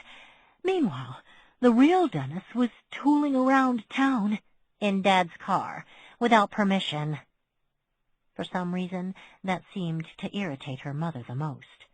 Ignoring his little bastards, nice Mom, living a life of zero responsibility, and taking my husband along for the ride. Literally. Her mother, who had been standing in one spot while Angela paced, abruptly sat again. Then he started buying drugs as Dennis. Ah. A lot of them. Yep, makes sense. Dad, you sneaky shithead. You were doing everything to run away except actually running away. He wasn't a pothead yet, and by then I had an iron grip on our checkbook. Oh, please. Mom, I know you. Well, sometimes. You had an iron grip from day one. She nodded, acknowledging the point. He didn't have ready access to money is my point. Ugh. She rubbed the bridge of her nose, having seen enough crime reports to guess the next step. So he started selling them. He wouldn't smoke them all or pop them all, and he'd sell the leftovers. Yes. Without telling Dennis, who would have warned him what an unfathomably stupid idea that was. Correct. And the wrong people came looking for the wrong brother. Yes. So the dealers killed Dennis for poaching, and Dad must have come in. As he told me, he got there in the nick of too late and realized what happened. He'd missed the killers by maybe 2 minutes. Angela remembered her mother's harsh words from a few days ago. At the time, she'd put it down to resentment of her brother-in-law. She'd been dead wrong. The resentment had been aimed at Donald Drake. It should have been your uncle bleeding out on that filthy floor in that shitty little drug warren, not your father. So you decided it was my uncle bleeding out, for all intents and purposes? I told him, Emma replied, and she couldn't or wouldn't keep the triumph out of her tone. I said to him, you wanted his life, now you have it. Oh, God. Mom! Angela shook her head. But nope, the words kept coming. You wanted to be him? That's what I asked him. So be him. And he just sat there and stared at me, and went along with it. That's what you meant when you told me my father already got justice? Even though it was finally laid out for her, Angela still had trouble grasping it. She knew Chicago had its share of crime, and plenty of overworked cops. But it was still hard to believe that no one had questioned any of it. The cops? This guy says he's Dennis Drake, and that he killed that guy, who he says is Donald Drake. The wife/sister-in-law backed it all up. His lawyer? He fired me. He wants to take a plea. The DA? He wants a plea? Story checks out. I can keep a trial off the overcrowded docket. Rubber stamp that bitch. Next. It was a set of circumstances the likes of winning the lottery. Unlikely to happen twice, no matter how often you tried. So not only was Dad trapped in Dennis's life, he had to take all the grief Dennis never did. You've always been the fuck-up. Of course you ended up in prison. Why couldn't you have been like your wonderful good brother, etc.? That would have rubbed extra salt in the wounds. He took his own life for granted. Our life for granted. That was brought home to him every time he had to answer to the name Dennis. All the questions of my childhood are being answered, and I think I want to die now. That's why you never took us to see him. The first time any of us saw him was after we turned 18, when you couldn't prevent it anymore. I had to protect your secret. That was your primary motivation. I was stupid enough to think grief was making you selfish. I closed my eyes to everything. Jason was right. One assumption led to a huge mistake, which led to years of reinforcing that mistake. You were too young. It would have damaged you. Stop it! You were afraid we'd recognize him. Maybe not Jack and Mitchell. They were pretty young when Dennis was murdered. But some of us were old enough. We would have known inmate number 26166 wasn't Dennis Drake. That's why you kept us away. Anything else is one of those family myths you pretend to have no use for. Angela had stopped pacing and simply stood and looked at her mother. She'd always understood Emma was selfish and vindictive, but this was pathological. And it sure as shit wasn't grief. Angela wasn't sure if it was ever grief. You know you've broken any number of laws, right? Shrug. And I'll be having a chat with Dad? You can't, Emma replied in that smug, triumphant tone Angela wanted to throttle out of her body. Fooled you, the tone said. Still fooling you. He won't see you anymore. Mom, look at me. Look at my face. Do you think anyone can keep me out, now that I know what I know? Do you think I won't talk to the DA? It won't be as easy as... The hardest part is seeing the big lie, since you and Dad hid it right in front of everyone all this time. But once you understand the lie, the rest of your lame-ass story falls apart. And I promise you this. Once the system gets clued in, everything you worked for will be undone. It was gratifying to see the smug replaced with a scowl. You wasted so much of your life. Back at you, Mom. Right back at you. Look at yourself.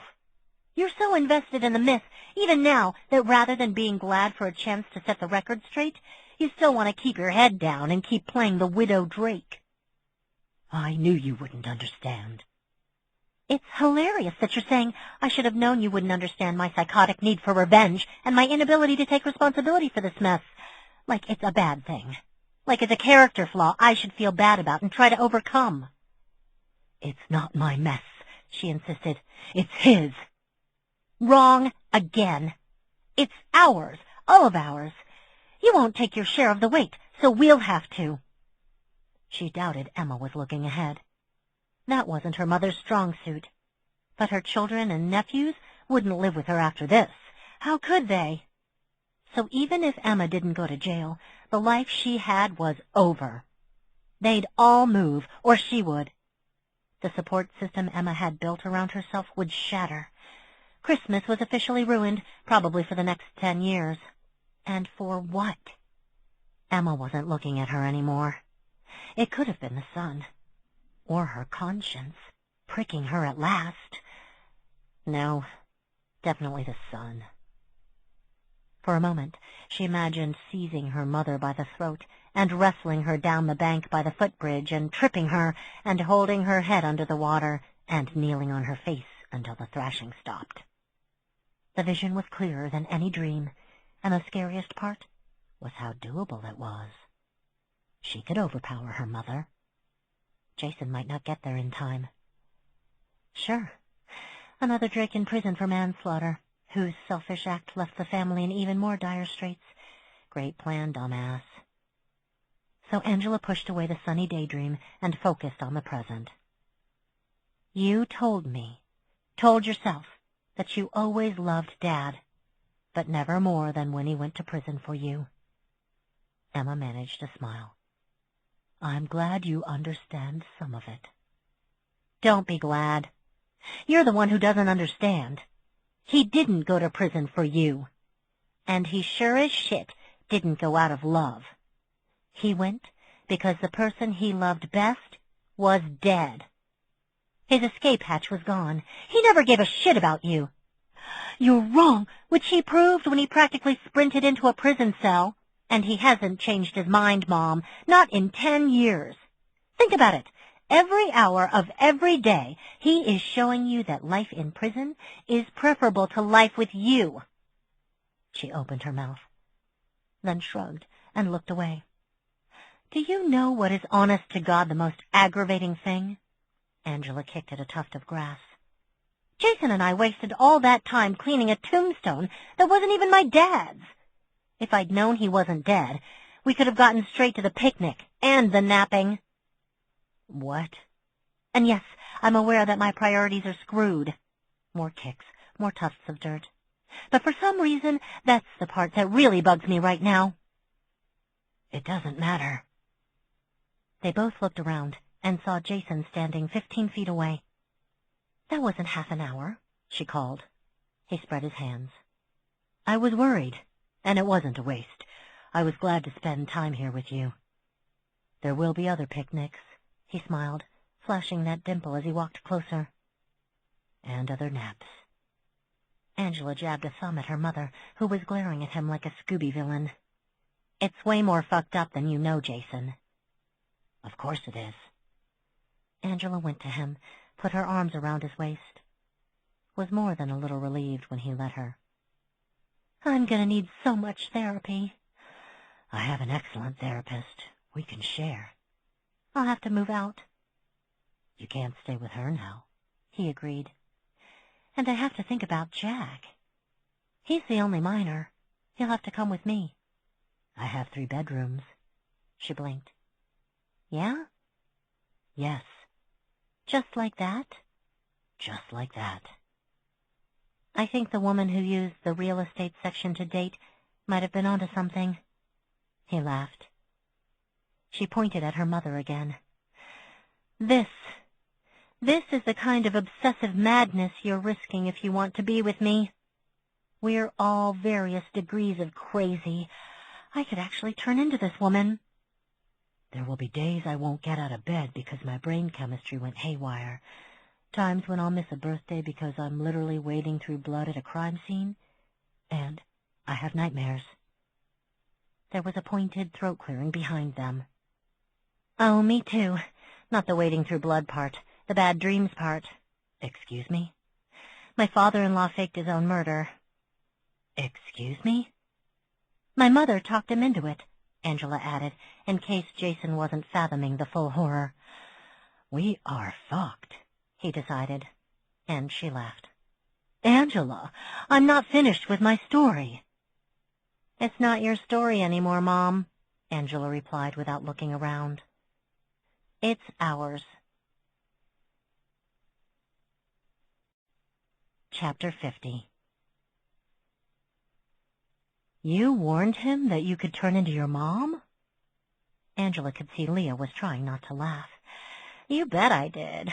He deserves to know the cauldron of madness he's going to be swimming in. Archer snorted. I'm sure he already knew. Yeah? What, you thought it was a big mystery? Some huge reveal that you kept him from? I can't imagine he didn't figure that out half an hour into the Drake file. Isn't that something? Angela knew she sounded pleased. From day one he was in it, up to his elbows, and he never backed off. He never gave... She cut herself off. She was the one who had given up. Except it was worse than that. She never had the courage to try in the first place, and shut it down the minute she realized the depth of his interest. Not so much out of concern for him, as terror for herself. Tried to shut it down anyway. He made it clearer on the way home that he wasn't having it. What could she say? You don't really know me. Sure he did. I have a complex family history. Yeah, he was all caught up on that, too. Your dysthymia and my controlling streak will clash. Again, they both knew this. What if we're not compatible in bed? They could check that box off, too. She didn't think a decision to open herself up to love could be so logical.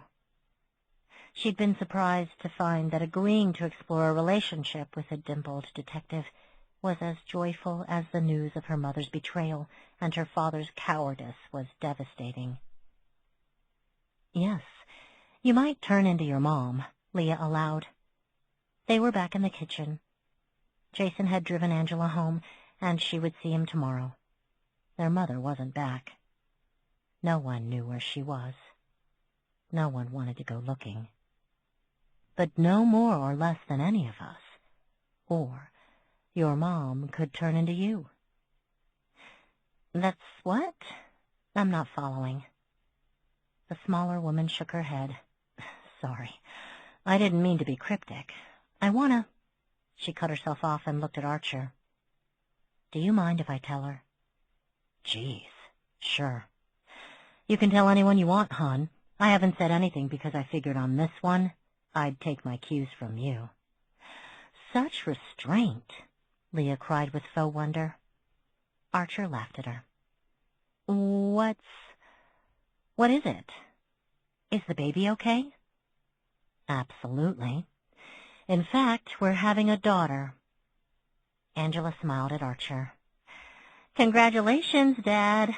The good news is the Drake men have set the bar incredibly low for you. Archer groaned.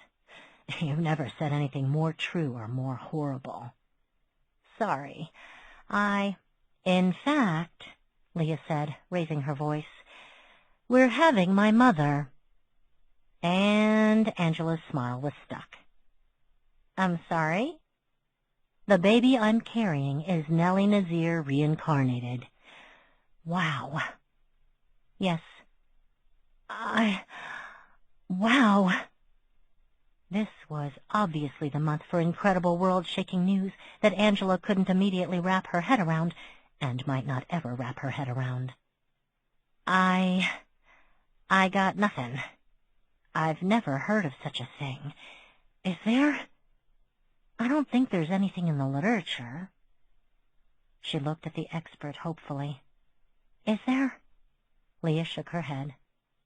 Uncharted territory. But does it mean my daughter is doomed to be the stage mother from hell? That I'll hate and fear her? That she'll be psychotically vain? And will value her career, whatever it will be, over everything else in her life? Will I be a bad mother to a bad mother? How much can we change each time? I don't know. Her brain was still trying to digest the idea of giving birth to a parent. Because pregnancy wasn't gross enough? What does it mean? Because if the entire purpose of reincarnation was to fix past mistakes, what does it mean when your imperfect parent comes from you? There were radicals who insisted that reincarnation was because there were a finite number of souls in the world, and they kept getting recycled. Their mantra was brutal in its simplicity. Everyone's a rerun. Angela had never subscribed to that notion, mostly because it didn't bear thinking about. Leah, do you know what it means? No idea. But we're going to muddle through. We'll parent my mother, and somehow we'll... no idea. She shrugged, and Archer grabbed her hand and planted a noisy kiss in the middle of her palm. Angela suspected he did so because Leah had a downright delightful giggle. She was so dour, no, not quite that, but solemn most of the time. To hear her laugh was to be charmed. Thank you for telling me about the baby, who, regardless of who she is going to be your daughter. I think if you can hang on to that, the rest might be not easier exactly, but... She realized she had no business giving anyone parenting advice, never mind a woman pregnant with her mom. Speaking of parenting, I'll keep it to myself until you say otherwise. But right now, I need to talk to Jack. He's in the backyard experimenting with the grill, except he didn't take matches or food, and we all had supper, and the grill is closed, and he's been sitting on the back steps for half an hour. Ah. They all had their code words for wanting to be left alone. Sometimes the code was ignored. More often, it was honored. Unfortunately, Angela couldn't oblige this time. "Back in a bit. If Mom gets back, tell her I cordially hope she drops dead. Oh, and that we're out of milk. I see no reason why she can't help around the house more. At least while we're all still here, which won't be long, I think." Angela sat down beside Jack on the steps. Their small backyard had a wooden 10-by-10 platform that Jordan and Mitchell had cobbled together one weekend, and the rest was lawn. They all feared and hated gardening, though occasionally Jack would get ambitious and plant herbs in pots. Then they'd spend the summer drowning in mint and thyme, and he'd swear off gardening of any kind, until winter hit. Then he'd start thinking about thyme scones and mint macaroons. She cleared her throat. "So this is my cue to say something inane. Can you believe how warm it's getting? And then say something to acknowledge the fact that our worldview has gone tits up in 12 hours, while also reminding you that life goes on and telling you to cheer up, little buckaroo?" He didn't laugh, but she got a smile. And though she'd been careful to leave some room between them, he shuffled a little closer to her and stared down at his knees. "How could she?" "Oh, Jackie, I don't know. She explained the whole thing, and I still don't get it." "How could he?" She shook her head. "I can't stay here," he said in a low voice. "I don't want to see her. I don't want to cook for her or take care of her anymore." "Understandable. You probably don't need me to tell you this, but you're going to try anyway. You're entitled to be upset. You're entitled to be furious. Christ knows I am." Angela studied her hands, flexed her fingers. "I thought about drowning her in Lake Willowmere, then myself, and then being reincarnated and tracking her down and drowning her again. And Paul's so upset he hasn't asked anyone to measure him since this morning." "That's how you recognize the depth of his trauma," Jack agreed. "Mitchell's plotting something that involves chicken feathers, Mom's bed, and several neighborhood dogs." "Yeah, I know. He left the schematic in the bathroom." She cleared her throat. "You knew he was sad." "What?" "Jason Chambers. You'd only seen him twice, and you didn't touch him either time. Did you?" He said nothing. "But you knew about his dysthymia, the same way Leah did. It made a big enough impression on you to comment on it, and I notice you and Leah have gotten tight in a short time." "We talk sometimes," he said cautiously. "I'm glad you've had someone to talk to, but given that you live in a house full of people and have 50 friends, I have to assume you wanted to talk to her about a specific issue you had in common. So, unless you're pregnant, I assume you were worried about being an insider." "I'm not pregnant." "Whew. Don't get me wrong. You'd be a great dad, but you're too young." "Very funny," he said, smiling a little. Then he looked away. "I like talking to her. She's interesting and nice." "You don't have to sell me on Leah Nazir. I was practically the president of her fan club. I'm glad you went to her." "I didn't. She came to me. Remember when we were all in the kitchen having hot chocolate?" "Yes, that was one of the times I asked you if everything was all right, and if there was anything you wanted to talk about, and you said everything was fine." She managed just to keep the tartness from her tone. Jack raced ahead, trying to outrun the argument he thought was coming. "So she hasn't been sleeping well, and she knew I wasn't either, and we got to talking, and later she figured it out and came and asked me about it." He looked at her, distressed and pale. "Don't be mad." "I'm not mad. Why would I be?" "Because I didn't come to you." "I'm not mad. I'm a little jealous, but not mad. Well, a lot jealous." I don't own your confidences, you goof. You can confide in anyone you like. If Leah helped you, how can I be anything but glad about it? There was another mystery solved. Why Leah couldn't sleep. Constantly fretting about giving birth to your mother would wreak havoc on anyone's REM cycle. And you're so busy with with Uncle Dennis's murder. That's not it, and you know it, she said kindly. You were afraid to come to me because you were afraid you'd become me. You thought being an insider meant being an insecure, spiteful bitch. You didn't know that only applied to insiders who are Angela Drake.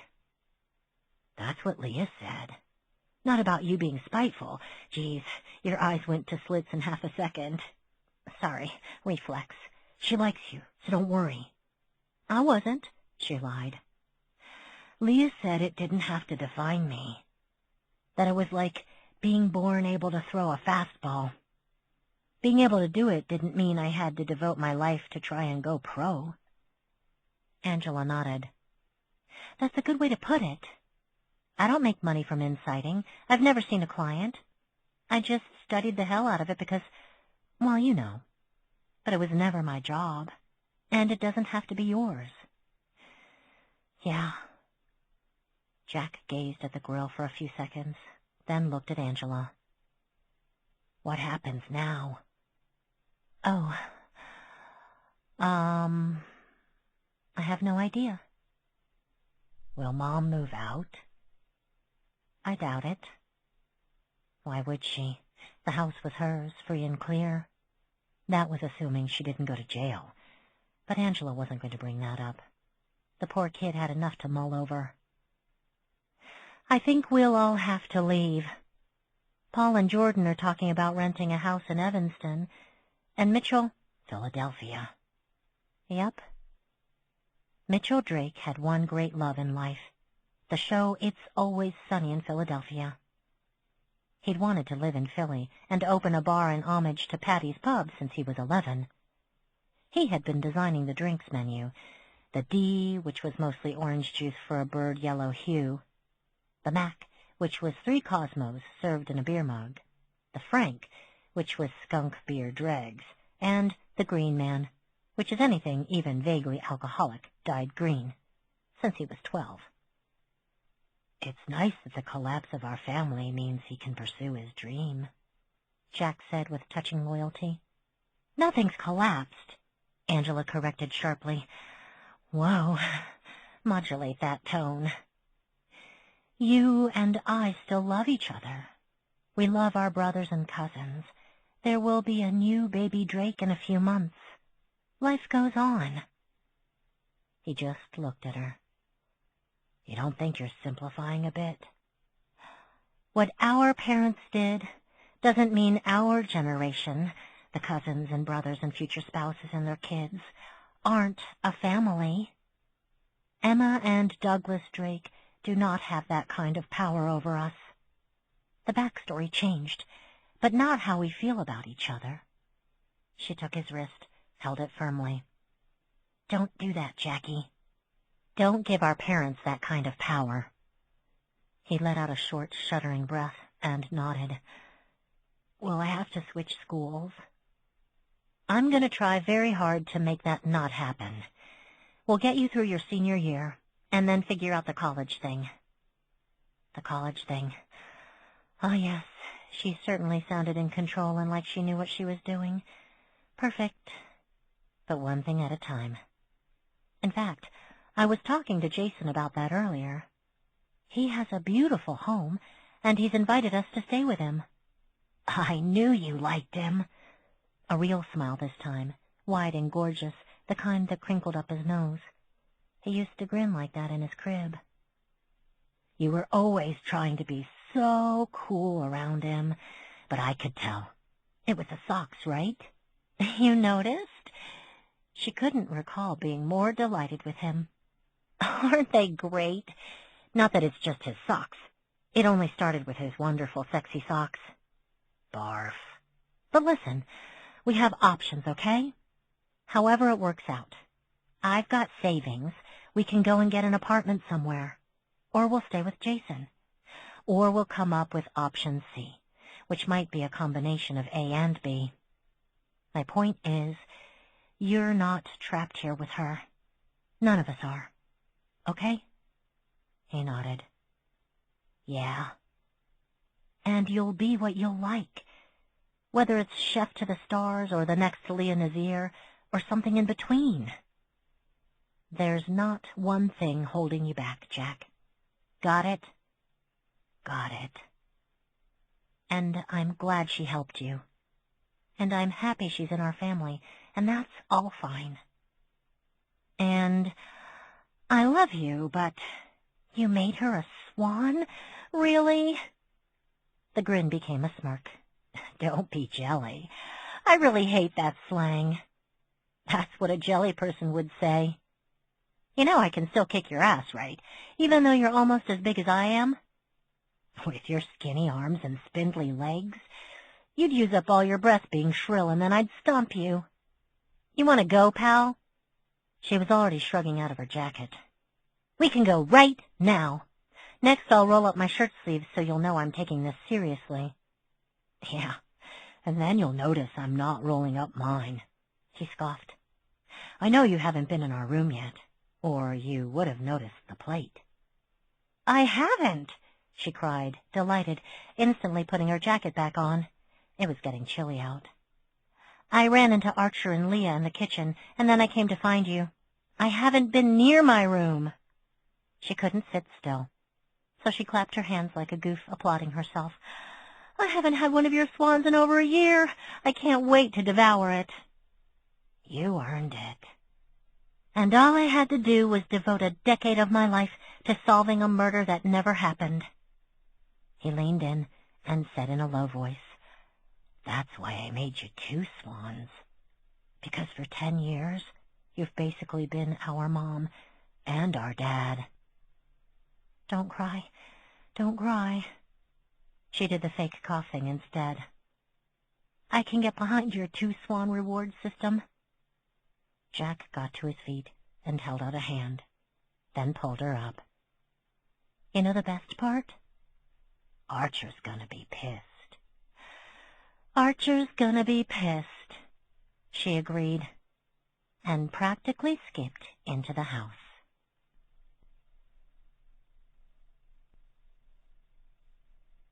The end. We hope you have enjoyed this production of Deja by MaryJanice Davidson, narrated by Nancy Wu. Recorded Books offers a wide selection of bestsellers, mysteries, classics, histories, and more. So look for us at your public library or on download sites online.